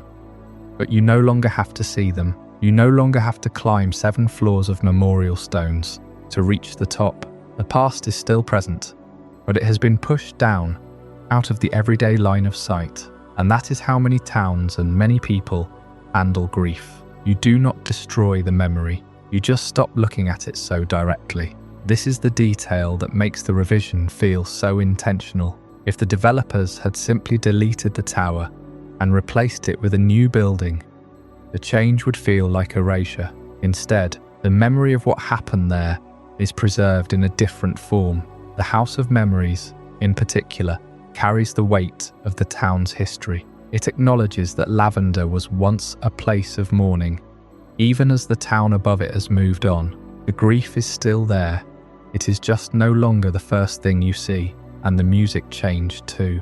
The original Lavender Town theme was famous for its unsettling quality, a melody that felt like a dirge. In the revised games, the theme is recomposed into something softer, warmer, almost cheerful. The town that once sounded like a funeral now sounds like a small, peaceful community. The shift is subtle if you are not listening for it, but it is unmistakable when you compare the two versions side by side. The music tells you how you are supposed to feel about this place, and the new music tells you that the sadness has been lifted. This is not a minor map redesign. It is a statement about what the franchise wanted to become. The original Lavender Town was the series' most overt meditation on death in a children's RPG. It asked players to confront loss directly, to walk through a graveyard and face a ghost that was not a monster but a mother. That is heavy material for any game, let alone one aimed at kids. The revision softens that material. It does not remove it entirely. The House of Memories and the relocated graves ensure that, but it changes the town's primary emotional register from grief to something lighter. There is an argument that this was simply good game design. A returning player would find a familiar but evolved world, and a radio tower offers new mechanics and new reasons to explore. But the choice of what to put in place of the tower matters. It could have been anything: a new gym, a research lab, a market. Instead, it is a radio tower, a structure built on broadcasting, on sending voices out into the world. The tower that once housed the silent dead now houses the living voices of the present. The contrast is almost poetic, whether intentional or not. A graveyard is a place you visit to remember. A radio tower is a place that speaks to everyone, all the time, whether they are listening or not. One is about the past. The other is about the present, constantly broadcasting, constantly moving forward. For players who grew up with the original games, the change was jarring. Lavender Town was one of the most memorable locations in Kanto, precisely because it was uncomfortable. It did not feel like the rest of the region. It felt like a place where something terrible had happened, and the games did not pretend otherwise. The revised Lavender Town, by contrast, feels like a place that has healed. The wounds are still there, but they have scarred over. The town has found a way to live with its past without being defined by it, and the revision stuck. When the Johto games were remade years later, the radio tower was still there, still standing where the Pokémon tower once stood. The House of Memories was there too, a quiet acknowledgement of what the town used to be. The decision made in Gold and Silver was not a temporary experiment. It was the new permanent shape of Lavender Town, carried forward into every later version of that world. The original tower exists now only in the past, in the original games, in the memories of players, and in the stories that grew up around it. But here is the thing about grief. It does not disappear just because you stop talking about it, and the same is true for Lavender Town. Even in the revised games, the town carries echoes of what it once was. The stories about the tower persist in the memories of players who were there for the original. The legend of the town's haunted music outlived the tower itself, spreading across the internet long after the Mausoleum was replaced by a broadcast antenna. The revision changed the town, but it could not change what Lavender Town meant to the people who remembered it. And that gap between what the town is and what it was, between the cheerful radio tower and the memory of a 7-floor graveyard, is where the town's strange afterlife begins. Because even as the games tried to soften Lavender, the players kept the dark version alive. The tower may have been replaced, but in the collective memory of the franchise, it never really came down. The legend grew in the space between the official revision and the players' unwillingness to let go. And that legend, as we have seen, would take on a life of its own. One that had very little to do with the actual games, and everything to do with the feeling that Lavender Town left behind. When the player returns to Lavender Town in Gold, Silver and Crystal, the first thing they notice is what is no longer there. The tower that once clawed at the sky, 7 floors of stone and silence dedicated to the dead, is gone. In its place stands something taller, sleeker, and far more alive. The Kanto radio tower, a structure built not for remembering, but for broadcasting. Not for descending into grief, but for sending signals outward into the world. The change is so complete, so matter of fact, that the game never stops to explain it. The graves have been moved, the ghosts have been quieted, and the town has simply moved on. But what does it mean when a mausoleum becomes a broadcast station? What does a community lose when it trades its cemetery for a transmitter? The original Pokémon tower was a vertical journey through death. Each floor took the player higher, but the experience was one of descent into the earth's heaviness. The walls were cramped, the corridors narrow, and every step felt like walking through a held breath. The dead were stacked in tiers, each level a layer of sediment in the town's collective memory. And at the top, the player found not a view of the sky, but the most intimate grief the series had ever depicted. A mother murdered, refusing to leave her child. The tower forced you upward, but its emotional gravity pulled you down into the weight of what had been lost. It was claustrophobic by design. The game wanted you to feel enclosed by death, surrounded by it, unable to escape the reality that this town existed, because something had ended. The radio tower inverts that entire geometry. Where the Pokémon tower was inward-facing, the radio tower is outward-facing. Its purpose is not to hold the dead, but to reach the living.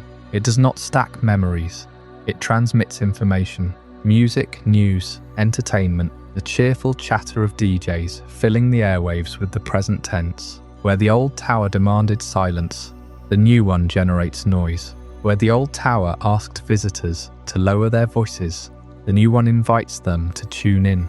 The vertical journey remains, but it is no longer a climb through graves. It is an ascent into infrastructure, into the machinery of modern life, into the hum of a town that has decided to look forward instead of back, and something disappears in that exchange. It is not just the physical graves that vanish, though they do. It is the public acknowledgement that death is part of the town's identity. Lavender Town was the only place in Kanto where the games admitted, without metaphor or euphemism, that Pokémon could die. The tower was a monument to that truth, a permanent fixture in the landscape that said, "This is a place where loss is honoured."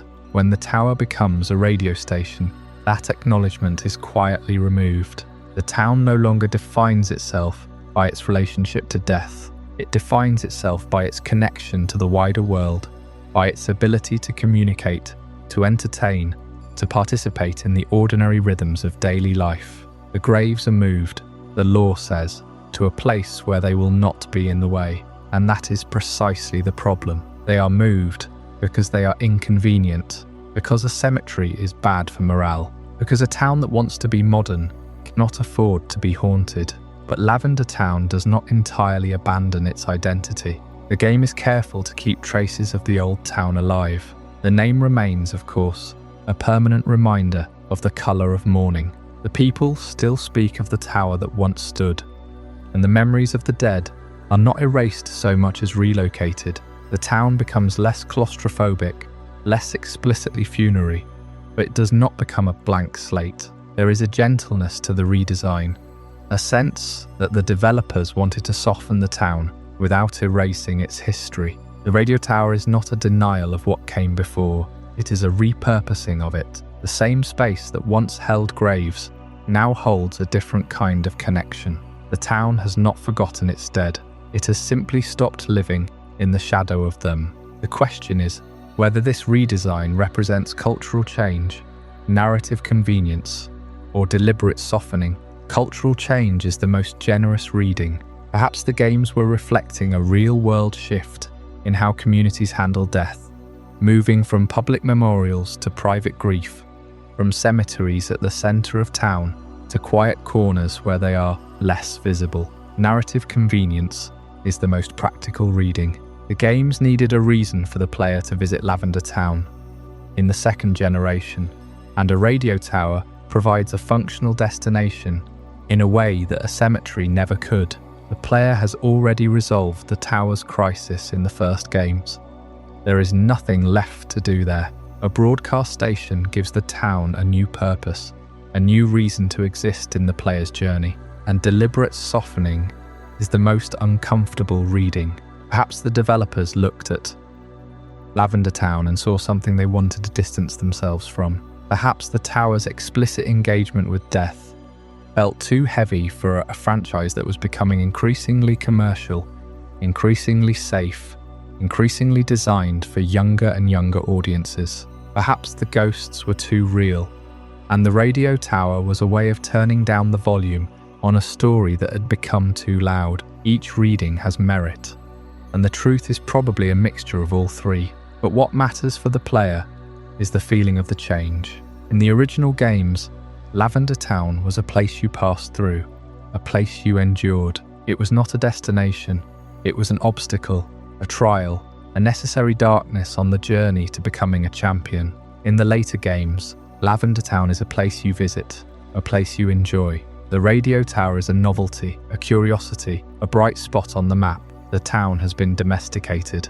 Its edges have been smoothed. The grief that once defined it has been tucked away, not forgotten, but no longer central. And in that smoothing, something is lost. Not the memory of the dead, but the rawness of that memory. The tower made players uncomfortable because it forced them to sit with death, to acknowledge it, to move through it. The radio tower asks nothing of the player except to listen, and listening is easier than mourning. This is the quiet tragedy of Lavender Town's transformation.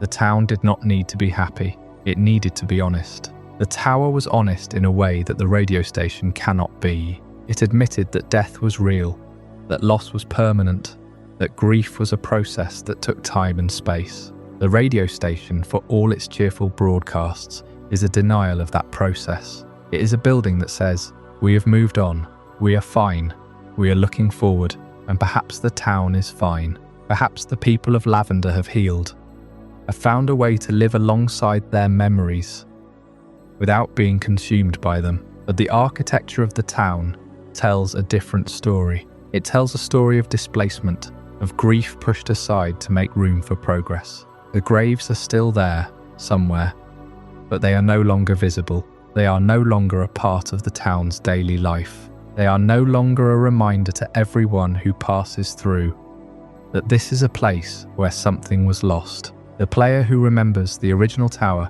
cannot help but feel the weight of that displacement. They remember the narrow corridors, the ghostly encounters, the moment when Marowak's spirit finally found peace. They remember the way the tower made them feel, the heaviness in their chest, the sense that they were walking through something sacred. And when they return in the later games, when they stand at the base of the radio tower and listen to the cheerful music drifting down from the upper floors, they cannot help but wonder if the town has lost something it will never get back. Not the tower itself, but the willingness to hold death in the center of its identity. The willingness to say, "This is who we are a town that mourns." The radio tower says something different. It says we are a town that broadcasts. And in that shift, in that single word, the entire character of Lavender Town changes. The town becomes less claustrophobic, yes. The air feels lighter,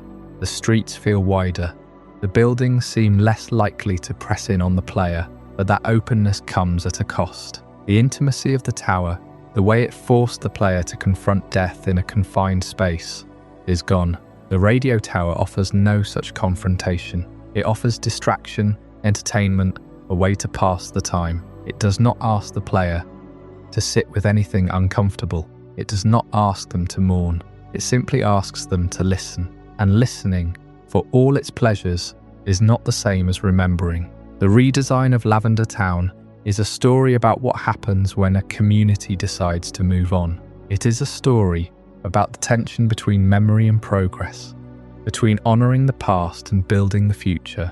And it is a story about the quiet ways that grief is displaced, not because it is resolved, but because it has become inconvenient. The tower was a place where the dead were kept close, where their presence was felt in every corner, where the town's identity was inseparable from its loss. The radio tower is a place where the dead are kept at a distance, where their presence is acknowledged only in passing, where the town's identity is defined by something else entirely. Neither choice is wrong, but they are not the same, and the difference between them. The question is not whether Lavender Town is better or worse for the change. The question is whether it is still the same place. And the answer, for anyone who remembers the tower, is that it is not. It is a town that has chosen to speak instead of listen, to transmit instead of receive, to fill the air with noise instead of sitting in the silence. And in that choice, it has become something new, something that no longer needs to be haunted, but something that has also perhaps forgotten how to be still. The original Lavender Town theme is not a melody that comforts. It is a sequence of notes that seems to hold its breath, waiting for something that never arrives. The pitch is high, almost brittle, and the tempo moves with a deliberate slowness that makes every step through the town feel heavier than it should.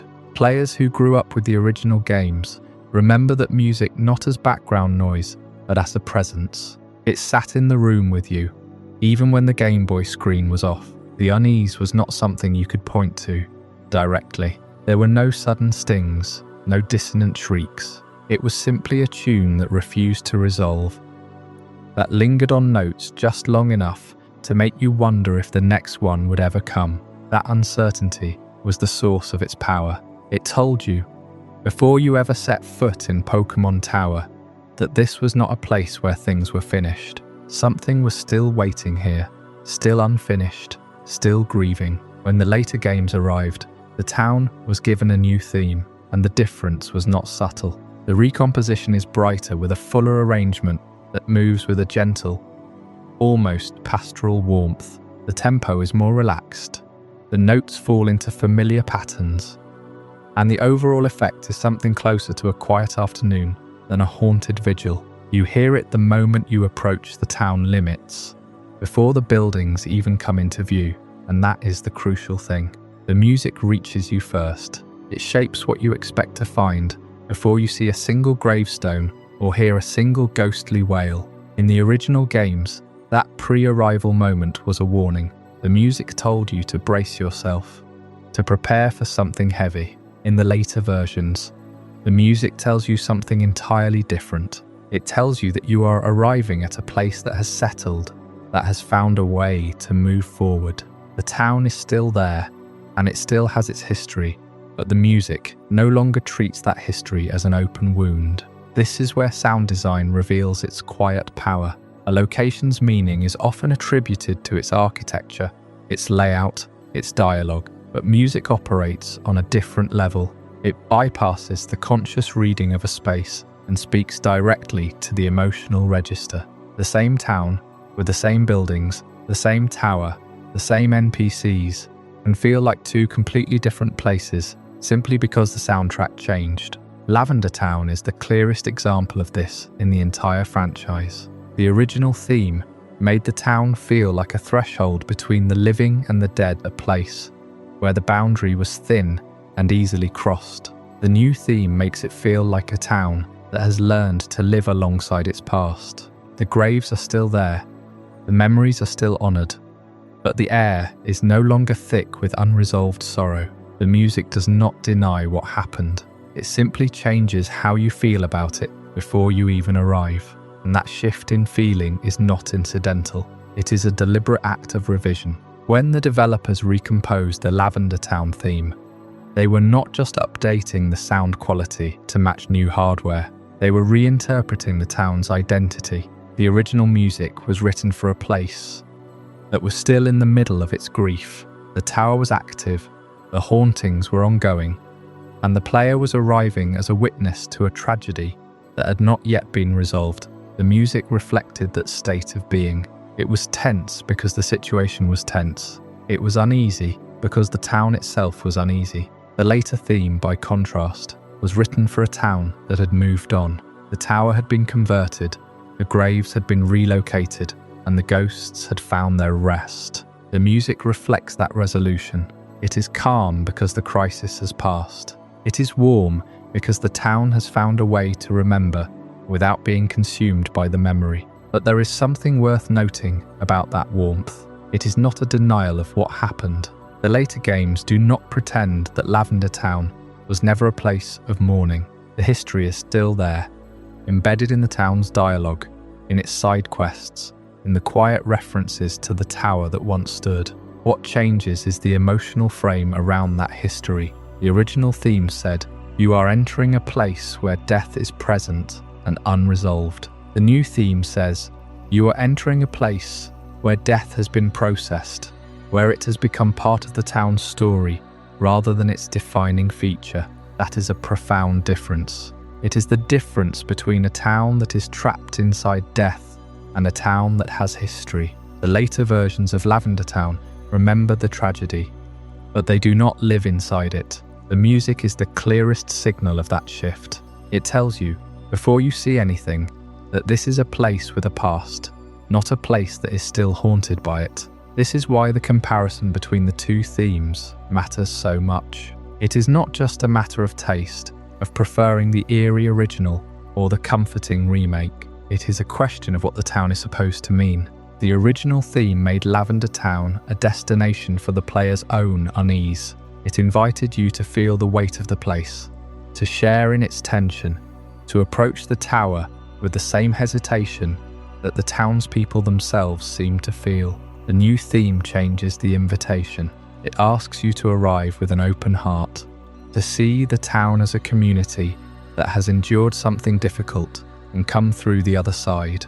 The music does not erase the darkness. It simply places it in the past, where it can be remembered without being relived. And that is a choice with real consequences for how the player experiences the story. In the original games, the music primes you for fear. You expect something terrible, something that will challenge you or unsettle you. That expectation shapes how you interpret every NPC's nervous dialogue, every empty house, every shadow that flickers at the edge of the screen. The music is the lens through which you see the town. In the later games, the music primes you for reflection. You expect something meaningful, something that will ask you to think about loss and memory, but not something that will frighten you. The town becomes a place of contemplation rather than a place of dread. The same streets, the same buildings, the same history, but the emotional experience is completely different because the soundtrack told you how to feel before you even arrived. This is the quiet genius of sound design. It can revise a location's meaning as powerfully as architecture or dialogue, sometimes more so. Architecture can be redesigned, dialogue can be rewritten, but music operates on a level that is almost pre-conscious. It sets the emotional baseline before the player has a chance to form their own impressions. The Lavender Town theme, in both its versions, is a masterclass in this kind of design. The original version creates a town that feels like a held breath, a place where something is still waiting to be resolved. The later version creates a town that feels like a deep exhale, a place where the resolution has already happened, and the community is learning to live with the aftermath. Both versions are effective, both versions are memorable, but they are not the same town. They only share the same name. What the later versions suggest is that Lavender Town is not defined by the tragedy that gave it its reputation. It is defined by how it has chosen to remember that tragedy. The town has history, and that history is not hidden or erased. It is acknowledged, integrated, and allowed to coexist with the ordinary rhythms of daily life. The music reflects that integration. It is not a denial of the past. It is a way of living with it, and that is a far more mature approach than the original game's insistence on unresolved dread. The original theme was perfect for the story it was telling, a story about a town that had not yet found peace. The later theme is perfect for a different story, a story about a town that has learned to carry its grief without being crushed by it. The player who hears the new theme before entering Lavender Town is being told something important. They are being told that this is not a place to fear, it is a place to understand. The ghosts are not waiting to frighten them, they are waiting to be remembered. And that shift in expectation changes everything about how the town is experienced. The music is the first thing you hear, and it sets the tone for everything that follows. It tells you that Lavender Town is a place with a past, but not a place that is trapped inside it. The town has moved forward, and the music moves with it. That is the new Lavender theme's true achievement. It does not erase the old town. It simply allows it to grow. The brighter melody in the Johto remakes doesn't just change how Lavender Town feels when you arrive. It changes what the town is allowed to be. When Game Freak rebuilt Kanto for HeartGold and SoulSilver, they had a choice that they never actually acknowledged out loud. They could have restored Pokémon Tower to its original form, a 7-floor mausoleum rising over the town like a stone finger pointing at the sky. They could have brought back the Silph scope, the ghostly encounters, the Marowak, whose spirit still cried out for justice. Instead, they kept the radio tower, and that decision, more than any piece of music, or any redesigned sprite, tells us exactly how the franchise wants us to remember Lavender Town. Let's be clear about what HeartGold and SoulSilver actually did. These remakes were released for the Nintendo DS in 2009 and 2010, and they were built on the foundation of Gold, Silver, and Crystal from the late 90s. That means they inherited the Yoto-era version of Kanto, a Kanto that had already moved on from the events of the original games. The Pokémon Tower was gone. In its place stood the Kanto Radio Tower, gleaming structure dedicated to broadcasting entertainment across the region. But here's the thing about remakes. They aren't just ports, they're reinterpretations. Game Freak had the opportunity, the technical capability, and the creative freedom to rebuild Kanto however they wanted. They could have torn down the radio tower and resurrected the old graveyard.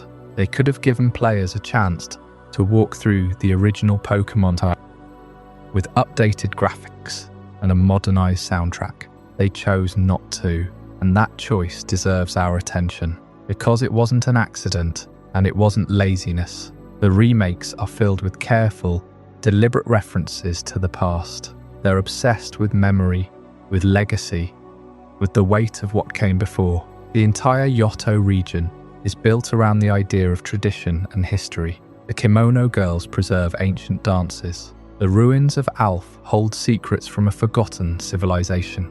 The burned tower stands as a monument to a disaster that shaped the region's history. HeartGold and SoulSilver are games that respect the past. They just don't want to live in it. And that's exactly how they handle Lavender Town. When you visit Lavender in these remakes, you find a town that remembers what it used to be without being defined by it. The radio tower dominates the skyline, just as it did in the original Gold and Silver, but scattered throughout the town are quiet reminders of what came before. There's a house, sometimes called the House of Memories, where an elderly woman tends to graves that have been moved from the old tower. She speaks of the Pokémon who rest there, of the souls who were once honoured in a different place. The graves themselves are small, simple markers. They don't loom over the town the way the tower once did.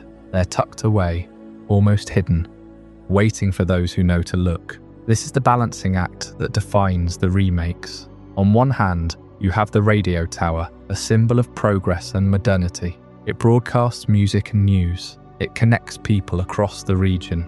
It's bright, cheerful, and utterly divorced from death. On the other hand, you have the House of Memories, a quiet space where the past is acknowledged but not displayed. The graves are there, the grief is there, but it's contained, managed, made safe for visitors who might not be ready for the full weight of what happened in the original games. And that's the key insight. The darkness of Lavender Town wasn't accidentally lost when the tower was replaced. It was curated. It was deliberately shaped into something that could coexist with the brighter, more accessible world of the remakes. The original Pokémon Tower was a place you had to pass through. It was 7 floors of ghosts and grief, and you couldn't avoid it if you wanted to progress through the game. The Marowak spirit blocked your path, and you had to confront it. Had to see the pain that Team Rocket had caused before you could move forward.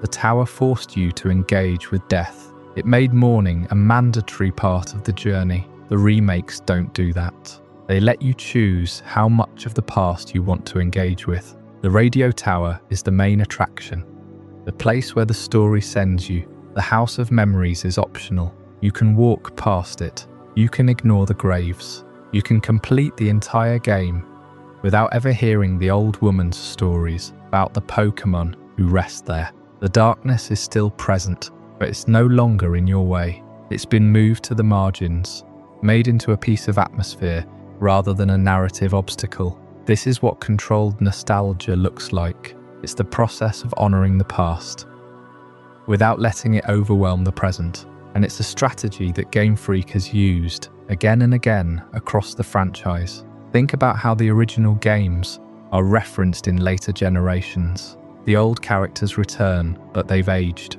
They've moved on. Red stands on Mount Silver, silent and distant, a legend rather than a person. Blue runs a gym. Lance has become the champion. The world of Kanto continues to exist.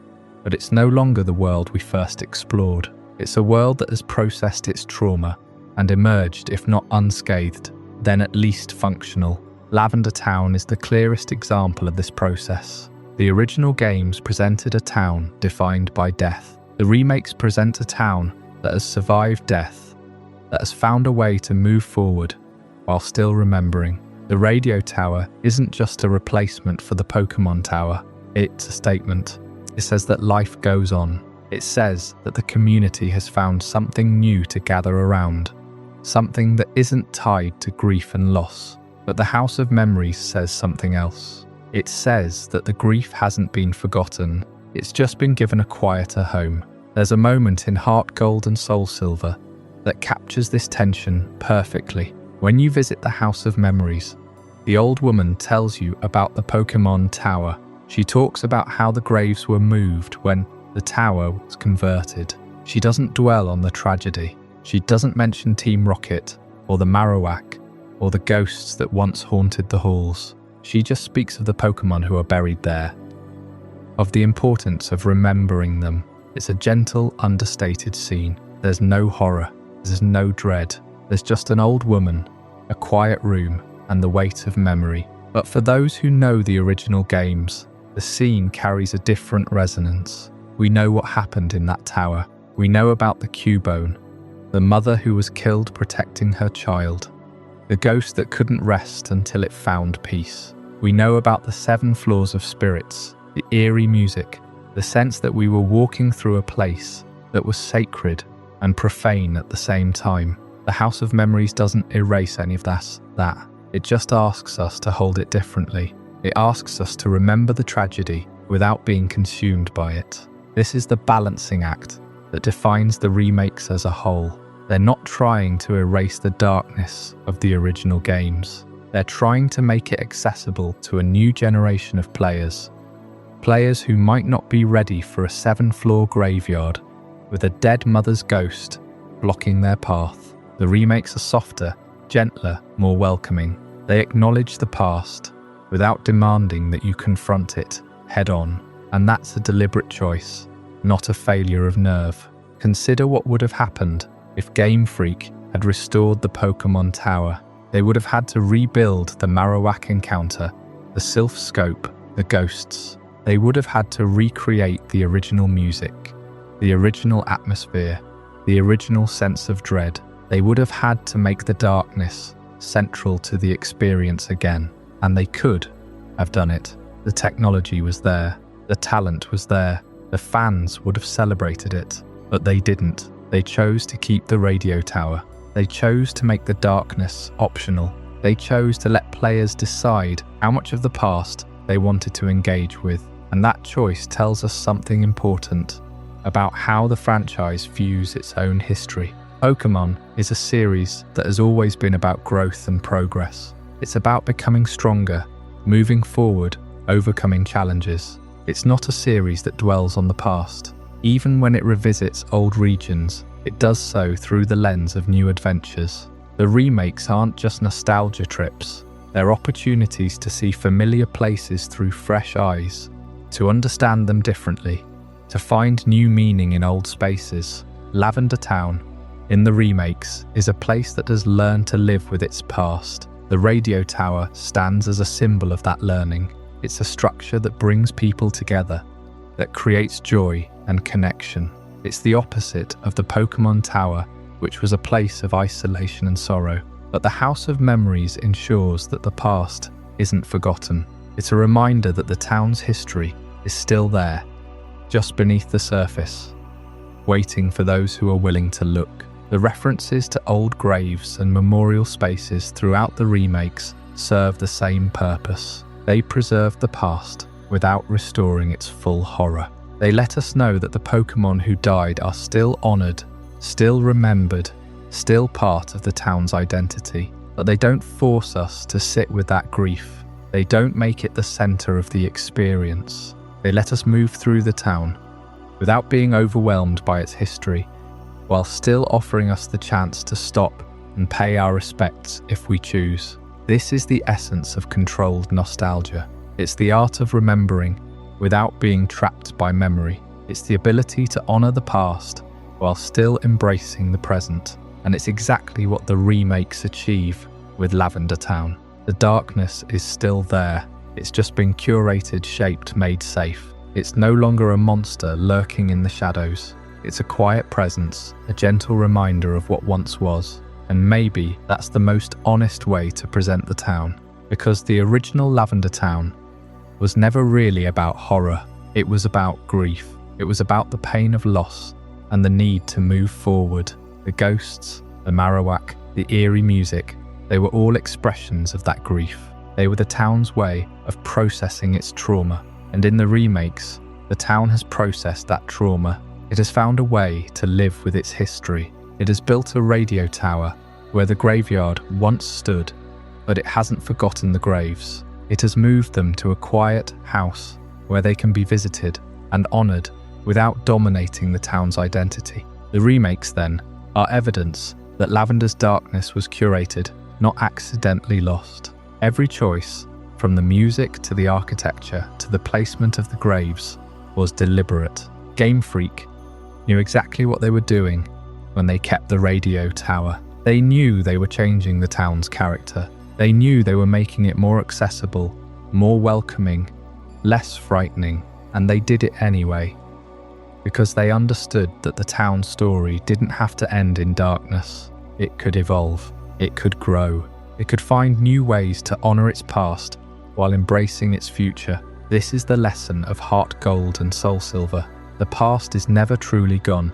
It's always there, in the quiet corners, in the references, in the memories. But it doesn't have to define us. We can build new structures on old foundations. We can find new ways to gather, new reasons to come together. We can remember the dead without being consumed by death. And that's what Lavender Town does in the remakes. It remembers, it honors, it moves forward. It's a town that has learned to live with its ghosts, not by banishing them, but by giving them a peaceful home. The old woman in the House of Memories doesn't seem sad. She seems content. She tends the graves with care, but she doesn't dwell on loss. She speaks of the Pokémon who rest there with warmth, not sorrow. She's found a way to hold her memories without being weighed down by them. And that's the model the remakes offer us. They invite us to visit Lavender Town, to see what it has become, to understand what it has lost and what it has gained. They don't force us to confront the darkness. They just let us know it's there if we want to find it. And in that way, the remakes are more honest than they first appear. They don't pretend the past didn't happen. They don't erase the grief. They just give it a different shape. They make it something we can carry with us, rather than something that blocks our path. They make the darkness a choice, rather than an obligation.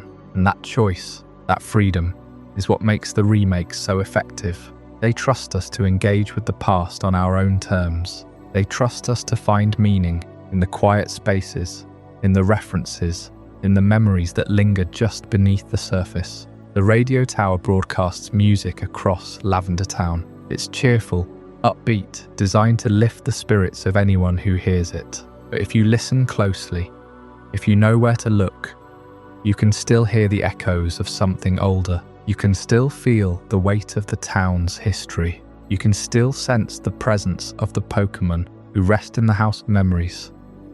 Their graves tended by a woman who remembers what the town used to be. The darkness hasn't been erased. It's just been given a quieter voice. And sometimes, that's the most powerful way to honor it. The remakes gave us back Kanto in beautiful, polished detail, but they didn't give us back the tower. HeartGold and SoulSilver let us walk through Lavender Town with updated graphics and a warmer palette. Yet the skyline remained dominated by the radio tower, not the Mausoleum. That choice, repeated across generations, tells us something about how Nintendo chose to handle the legacy of this place. But it also raises a question that lingers over the entire history of Lavender Town. What exactly did they soften, and what did they quietly keep? Let's start with what became less prominent, because that's where the shift is most visible. The Mausoleum itself the 7th-floor Pokémon Tower, was the physical heart of the original Lavender. It wasn't just a building, it was the reason the town existed in the player's mind as a place of mourning. You climbed it floor by floor, past gravestones and grieving trainers, each step taking you deeper into a silence that felt heavier than the music that accompanied it. In the later games, that structure is gone, replaced by the Kanto radio tower, a functional, modern building with a completely different purpose. The graves, we're told, were moved, but we never see where. The absence of that vertical climb through death changes the entire geography of the town. You no longer have to confront the dead directly. You just walk past a building that used to be something else. The oppressive tone also faded. The original Lavender Town felt heavy in a way that few other locations in Pokémon did. The music, the grey palette, the slow, deliberate pacing of the tower's interior, it all contributed to a sense that you were somewhere you shouldn't be, somewhere that demanded respect. Later versions brightened the town, both visually and musically. The recomposed theme is gentler, almost wistful, and the town itself feels like a quiet, slightly sad place rather than a haunted one. That oppressive weight, the feeling that the air itself was thick with grief, was lifted, and with it went the direct visual presence of death. In the original, you saw gravestones everywhere. You saw the interior of the tower lined with them. You saw the spirits of the departed, not as enemies to be fought, but as presences to be understood. In later games, death is referenced, but it's rarely shown. The gravestones are gone from the main path. The ghosts are fewer. The town becomes a place that remembers death, rather than a place that lives with it. But here's the thing, even as those elements were softened, others survived. And they survived in ways that kept Lavender's identity intact. The ghost Pokémon remained. In every version of the town, you can still find Ghastly, Haunter, and Gengar, the original ghost types, lurking in the tall grass or in the tower's remnants. They're no longer tied to the gravestones in the same way, but their presence still carries that association.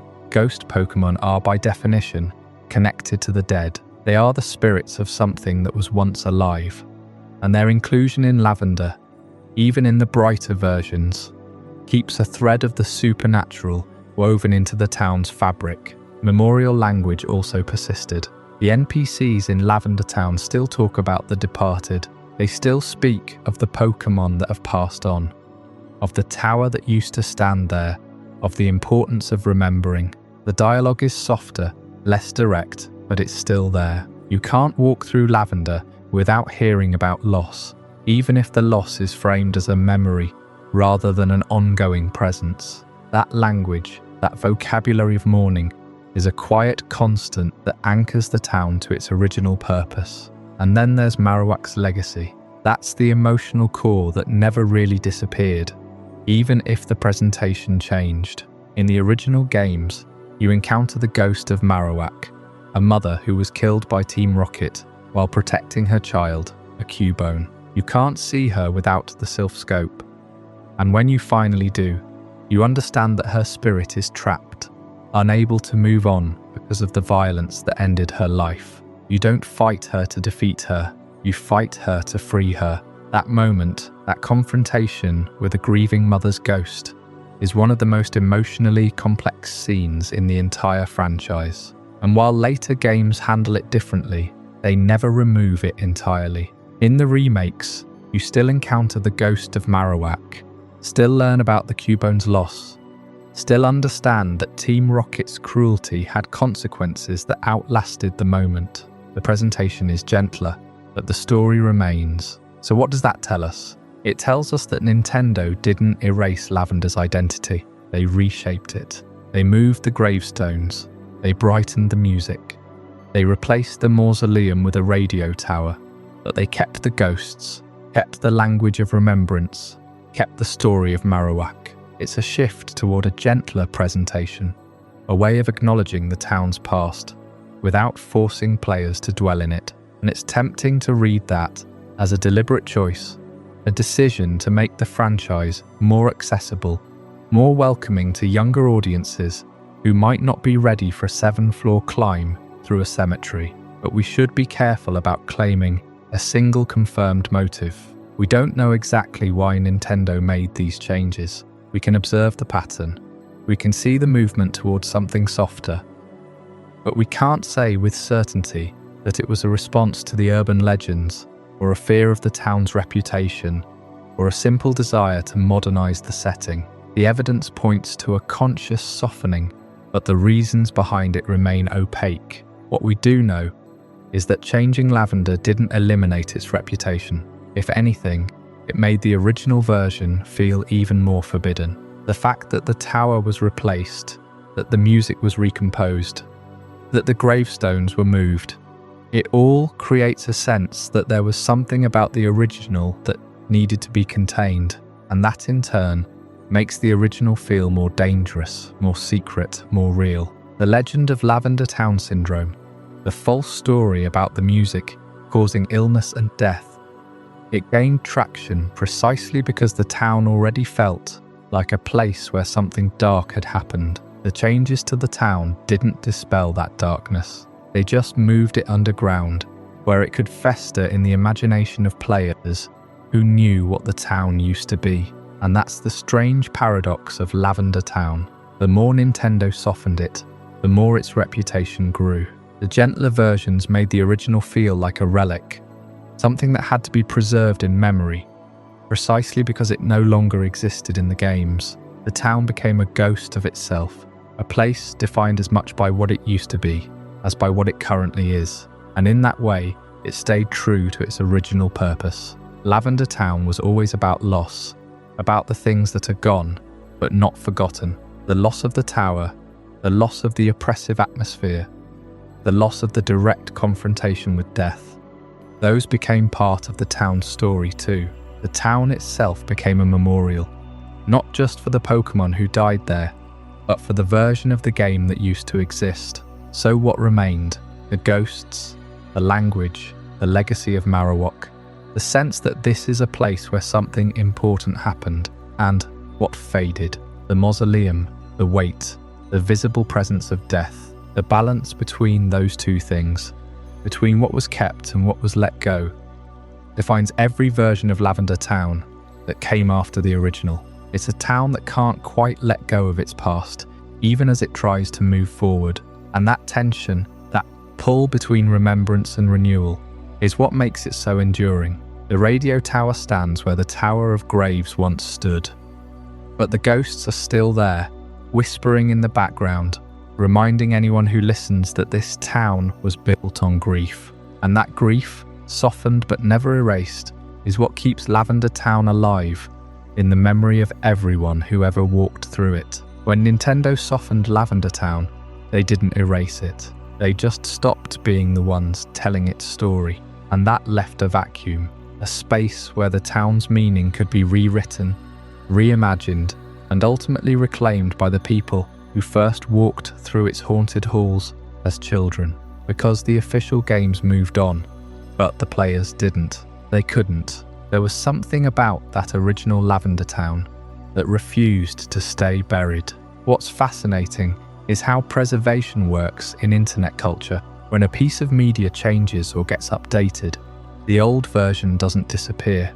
It gets archived, remixed, and passed around until it becomes something new entirely. The original Lavender Town theme, that strange, off-kilter melody that felt like it was composed in a minor key that shouldn't exist, became a canvas. Musicians on YouTube and SoundCloud started covering it, slowing it down, reversing it, layering it with reverb and static until it sounded like something recorded in an abandoned building. Some of those remixes were respectful, almost mournful tributes. Others were designed to terrify, but all of them shared one thing in common. They were trying to capture a feeling that the official games had moved past. And that's where the mythology really began to grow, because the game itself gave fans just enough to work with. Think about what the original Lavender Town actually contained: a tower full of graves, ghost Pokémon that couldn't be fought without a special device, an orphaned Cubone wandering the halls, its mother's spirit trapped between worlds. The game never explained all of it. It just presented the situation and let you sit with the discomfort. The ambiguity was fertile ground. Every unanswered question became a seed for a story. The creepypasta community took those seeds and grew forests. The most famous of these, of course, was the Lavender Town Syndrome myth. The claim that the original theme music contained high-frequency tones that caused headaches, nosebleeds, and in the most extreme versions of the story, drove children to suicide in Japan during the early days of Pokémon Red and Green. The story spread across forums and early video platforms with the kind of momentum that only genuinely compelling horror can generate. It had all the elements of a classic urban legend: a real game, a real location, a real piece of music, and a tragedy that supposedly happened just out of sight of the public record. But here's the thing, the story was never true. Not a single piece of evidence has ever surfaced to support the claim that Lavender Town's music harmed anyone. The real incident that people often confuse with the legend was the infamous episode of the Pokémon anime that aired in 1997, where flashing lights triggered seizures in hundreds of children watching at home. That was real. That happened. But it had nothing to do with Lavender Town. The confusion came later, when the internet blurred the lines between separate events and welded them into a single, darker narrative. What's important to understand is why that myth took hold so easily. Lavender Town was already coded as a place of death. The music was unsettling. The tower was full of graves. The ghosts were real and tangible in the game's world. When you're a child playing that game, you don't have the vocabulary to articulate why the town feels wrong. You just know that it does. And when you grow up and discover that other people felt the same way, that shared recognition becomes a bond. The myth didn't create the fear created the myth. But not all fan interpretations were sensational. In fact, some of the most enduring work to come out of the Lavender Town fandom was deeply empathetic. Fan art depicting Marowak's ghost standing vigil over her Cubone. Comics exploring what it would feel like to be a child visiting a cemetery for Pokémon. Retrospective videos analysing the tower's role in the game's narrative and what it meant for a children's RPG to confront death so directly. These weren't attempts to make Lavender Town scarier. They were attempts to make it meaningful. That's the key distinction. The fan-made Lavender Town is often darker than anything Nintendo officially published. But not because the fans invented cruelty that wasn't there. It's darker because the fans refused to look away from what the original game was actually about. The official games, especially in later generations, treated the town as a curiosity, a piece of history with a spooky reputation. But the fans understood that Lavender Town was never really about ghosts. It was about grief. It was about the weight of losing something you loved and the struggle to find closure. The invented stories about secret monsters and mass deaths were a way of processing that weight through horror. They were the internet equivalent of telling ghost stories around a campfire. But the more faithful interpretations, the ones that focused on Marowak's tragedy and the quiet sadness of the tower, those were the ones that gowned in its lasting power.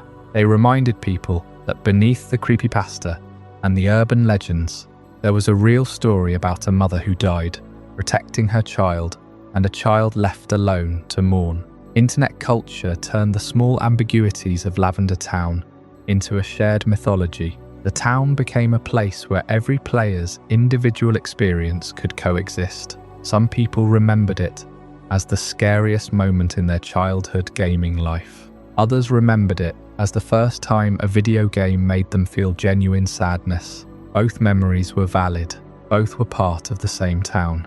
And because the official games had moved on, the fans became the custodians of that memory. They preserved the original atmosphere through every medium available to them.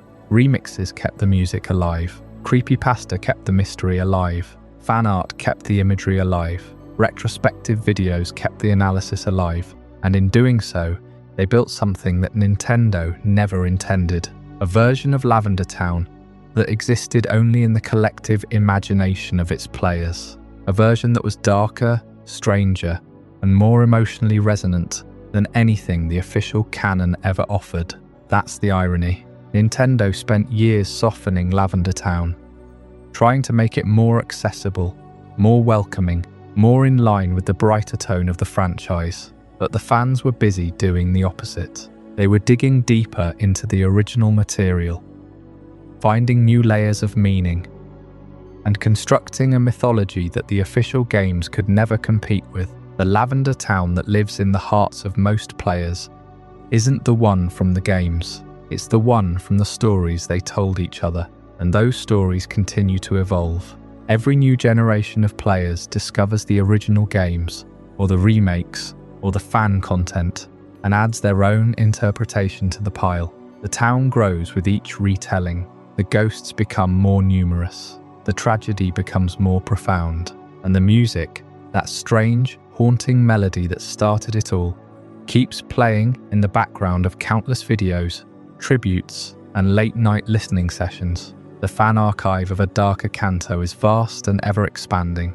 It's a testament to the power of ambiguity in game design. Nintendo created a town that felt haunted, but they never explained exactly why it felt that way. They left gaps, and the fans filled those gaps with their own fears, their own sorrows, and their own imaginations. The result is a shared mythology that belongs to no one and everyone at once. A version of Lavender Town that exists only in the spaces between what the game showed us and what we needed it to mean. In the end, the fan-made Lavender Town is darker than anything Nintendo published because it had to be. The official games moved toward comfort and resolution. The fans moved toward the unresolved. They embraced the discomfort. They sat with the grief. They listened to the music and let it unsettle them. And in doing so, they kept the original spirit of the town alive, not as a relic of the past, but as a living, breathing part of the Pokémon community's collective memory. The tower may be gone from the modern games. The music may have been rewritten. The graves may have been moved. But Lavender Town, the real Lavender Town, the one that exists in the minds of the players, remains exactly where it always was, waiting at the end of a long road, silent, still, and somehow, impossibly, still singing its strange and sorrowful song. The fan archive of a darker Kanto is vast, and it is easy to get lost in it. For every remix that deepens the original melody, there are 100 stories that twist it into something sinister. The internet took the ambiguities of Lavender Town and built a mythology around them, layer upon layer of whispered rumors and fabricated evidence. But when you peel all of that back, when you strip away the creepypasta and the doctored images, what remains is a story that is quieter, sadder, and far more affecting than any invented curse. Let us set aside the legends for a moment. Forget the claims that have circulated for decades. What is actually in the game? What did the developers actually program into those cartridges? The answer is a narrative that is remarkably straightforward, and it begins with a tower. Pokémon Tower stands in Lavender Town as a 7-floor mausoleum, a vertical resting place for departed Pokémon. It is the only location in the original games where you see death treated with this level of ceremony. The town itself exists to serve this structure. The people there are gravekeepers, and the atmosphere is one of perpetual mourning. When you enter the tower, you are confronted with the reality of what this place is. It is not a dungeon filled with monsters in the traditional sense. It is a cemetery. The trainers you face are not adventurers. They are mourners. The Pokémon you encounter are not wild animals. They are lingering spirits. And at the heart of this place, on the upper floors, you find the source of the tower's unrest. It is the ghost of a Marowak, and its presence is not random. It is not a generic haunting. It is the result of a specific cruel act. Team Rocket, the criminal organization that serves as the game's primary antagonist, was not content with stealing Pokémon or selling rare specimens. In Lavender Town, their operation took a darker turn. They were hunting Cubone, the orphaned Pokémon that wears the skull of its mother. To get those Cubone, they had to get past the mothers, and in the process, they killed a Marowak that was protecting its child. That is the crime. That is the entire backstory. The ghost you encounter in the tower is not a malevolent spirit seeking to harm the living. It is a mother who was murdered, and she cannot move on because her child is still in danger. This is where the game's design becomes genuinely affecting. You cannot see the ghost at first. It is invisible to you, a shimmering presence that blocks your path. You need the Silph scope, a device created by the Silph company, to see the spirit for what it truly is. And when you finally do see it, when the scope reveals the Marowak's form, you are not given a battle that you can win through force alone. The ghost is not a boss to be defeated. It is a soul to be set free. The only way to progress is to calm it, to give it peace, and to allow it to leave the tower and reunite with whatever comes after. That is the verified story. A cemetery tower, a murdered Marowak, exploited Cubone, a spirit seeking release. It is simple, and it is personal, and it is fully embedded in the game. You do not need to read a supplementary novel or watch a hidden cutscene to understand it. The tragedy is right there, in the pixels and the dialogue, and that is precisely why it has endured for so long. Now let us address the other story, the one that spread across forums and video platforms like wildfire, Lavender Town Syndrome. The claim that the original theme music, with its high-pitched tones and unusual frequencies, caused headaches, nausea, and in the most extreme versions of the tale, suicides among children in Japan. The legend grew in the retelling, accumulating details that were never present in the original rumour. There was the White Hand, a spectral figure said to appear on the screen. There was the buried alive scenario, where players claimed the game trapped them in a nightmare. There were documented deaths, supposedly covered up by Nintendo. None of this is true. There is no evidence. There is no record. There is no official acknowledgement, because there is nothing to acknowledge. What actually happened is that the Pokémon franchise did have a real health incident, but it was not in Lavender Town. It was in the anime, in an episode called Den-o Senshi Porygon, which aired in 1997. The episode featured a sequence with rapidly flashing red and blue lights, and those lights triggered photosensitive seizures in hundreds of children across Japan. It was a serious event, and it led to changes in how the show was produced. But it had nothing to do with the game, and it had nothing to do with Lavender Town. The two events were conflated over time, the real incident lending a false credibility to the invented one. So why does the myth persist? Why do people still believe that the music itself is dangerous? Because Lavender Town is already coded as a place of horror. It has ghosts. It has a cemetery. It has a mournful melody that stands out against the rest of the game's soundtrack. The jump from unsettling to harmful is a small one, and the internet loves a good jump. But the truth is that the official narrative is more disturbing than any urban legend. The myth of Lavender Town Syndrome is a story about a sound that hurts you. The reality is a story about a child who lost its mother, and a mother who cannot rest because her child is alone. That is not a cheap scare. That is a wound. Consider the difference in weight. A curse that makes you sick is external. It happens to you. It is something you survive and then talk about. But the story of the Marowak is something you carry. It is a grief that is placed in your hands, and you are asked to resolve it. You are not the victim of the haunting. You are the one who can end it. That is a far more uncomfortable position. It asks you to engage with loss, not to run from it. And it does so within the framework of a children's game, where the expectation is that death is either absent or abstract. The tragedy is simple because it is universal. There is no grand conspiracy. There is no secret frequency. There is only a mother who died protecting her child, and a child who is left to wander. The game does not dwell on this. It gives you just enough information to understand what happened, and then it lets you act. You use the scope, you see the ghost, you calm it, and then it is gone. The tower is quiet again. The Cubone, presumably, is left to grow up alone. That is the entire arc, and it is devastating because it is not embellished. This is why Lavender never needed a secret curse to become unforgettable. The curse is a distraction. It takes a story about grief and turns it into a story about danger.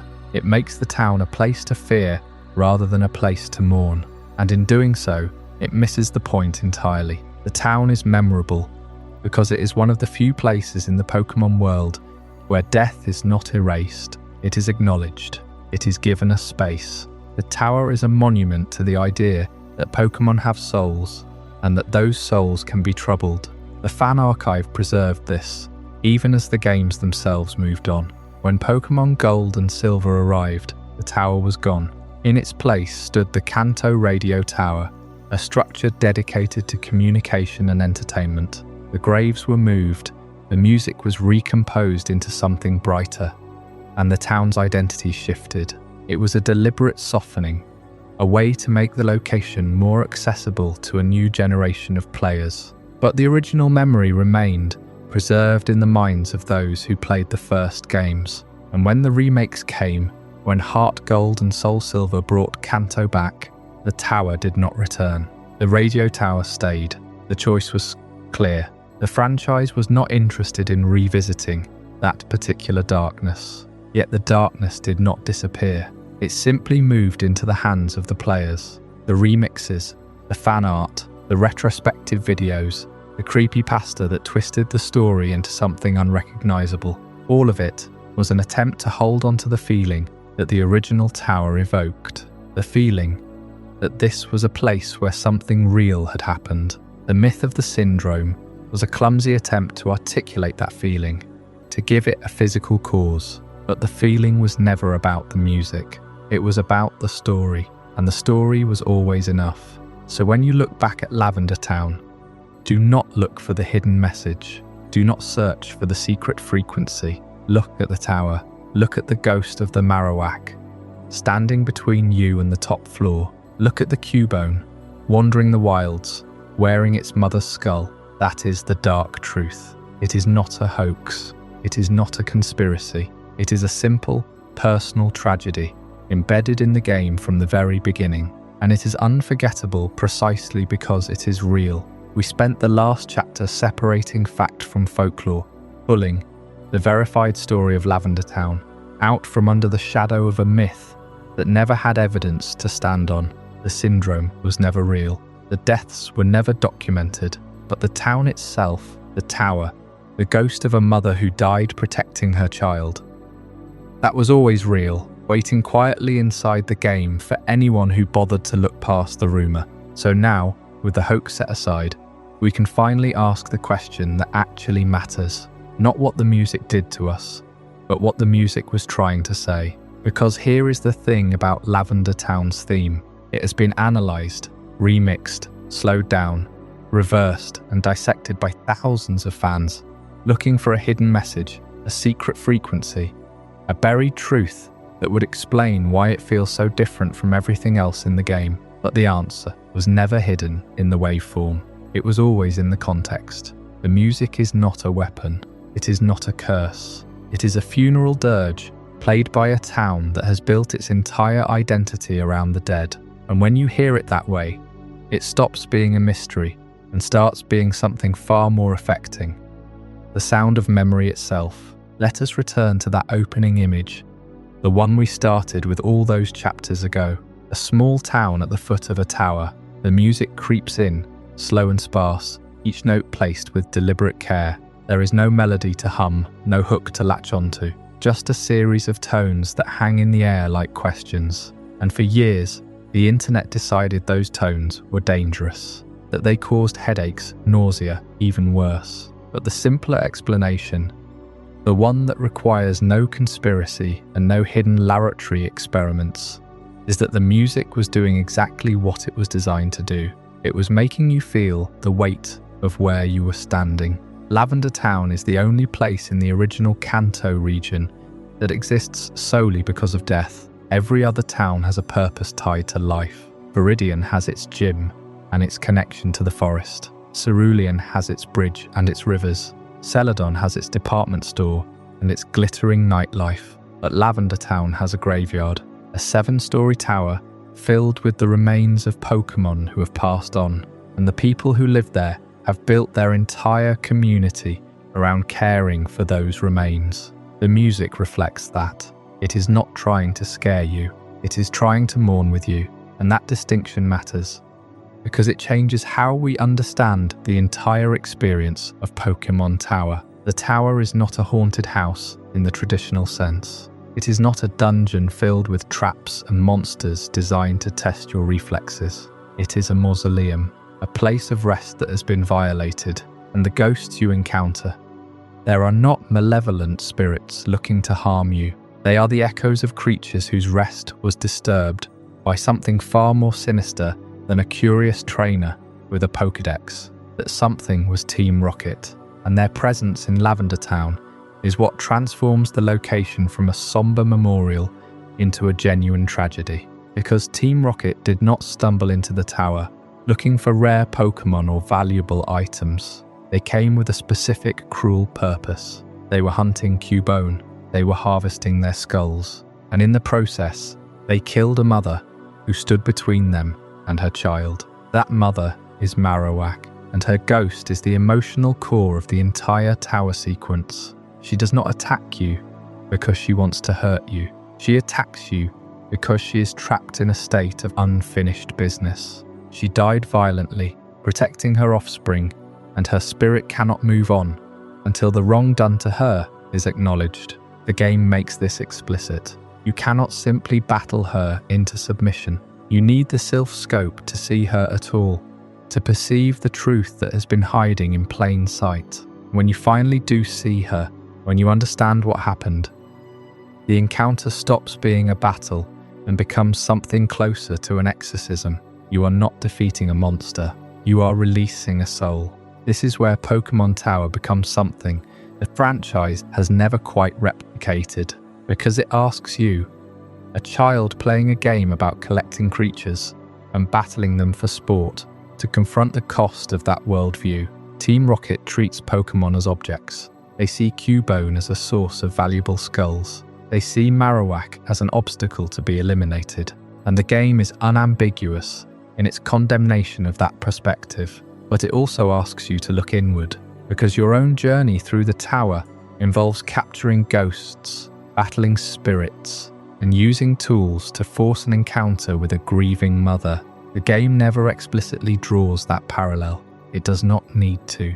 The imagery speaks for itself, and that is why Pokémon Tower stands as the franchise's clearest meditation on grief, violence, and the cost of treating creatures as collectibles.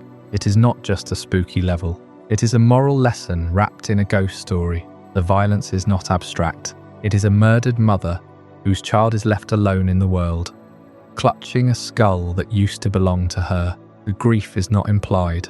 It is the very texture of the tower, the reason every floor feels heavier than the last. And the collectible aspect is not ignored. It is interrogated. The game forces you to engage with death directly, to walk through a building filled with the remains of creatures that someone, somewhere, loved. And then, at the end of it all, you are left with a question, not from the game, but from the situation itself. What happens when the adventure continues, but someone cannot? The player character moves on. They leave Lavender Town behind. They travel to Fuchsia, to Saffron, to the Pokémon League. They become the champion. They complete the Pokédex. But Marowak's ghost, once released, is gone. Cubone is left alone. And the tower, for all its solemnity, is just another stop on a journey toward glory. The game does not dwell on this. It does not return to Lavender Town to check on the orphaned Cubone. It does not offer closure beyond the simple act of moving forward. And that absence of resolution is in its own way the most honest thing the franchise has ever done. Because grief does not resolve neatly. It lingers. It changes shape. It gets buried under new experiences and new adventures. But it never fully disappears. And Lavender Town, even in its later incarnations, carries that residue. The tower was replaced by a radio station. The music was recomposed into something brighter, something that would not unsettle a new generation of players. The graves were moved, relocated to places like the House of Memories, tucked away, where they would not intrude on the cheerful business of catching and battling. But the ghost beneath it all remains. Not the ghost of Marowak, not the spectral Pokémon that haunt the original tower, but the ghost of an idea. The idea that this world, for all its bright colours and catchy tunes, is built on a foundation that includes loss. Later games softened Lavender's surface. They sanded down the rough edges, replaced the dirge with a lullaby, and turned the Mausoleum into a broadcast hub. But they could not erase the memory of what was there, and they could not bury the ghost entirely, because every time a player revisits Kanto, every time they walk through Lavender Town and hear that new, cheerful melody, there is a flicker of recognition, a sense that something is missing, a quiet awareness that the ground beneath their feet once held the dead. That is the ghost that Cubone could not bury. It is not a spectre that haunts the tower, it is a memory that haunts the franchise itself. And it surfaces every time someone asks why Lavender Town feels different, why the music lingers, why a simple graveyard in a children's game has inspired so many stories, so many theories, so much obsession. The answer is not that the town was cursed. The answer is that it was honest. It told the truth about what this world is, what it costs, and what it leaves behind. And so we end where we began, with that music, not as a conspiracy, not as a hidden message, but as a memory. A town that remembered what it had lost. A tower that held the remains of the departed. A mother who died so her child could live. And a player who walked through all of it, felt the weight of it, and then kept walking. Because that is what the living do. We carry the memory, we honour the dead, and we continue the adventure, even when someone we loved cannot.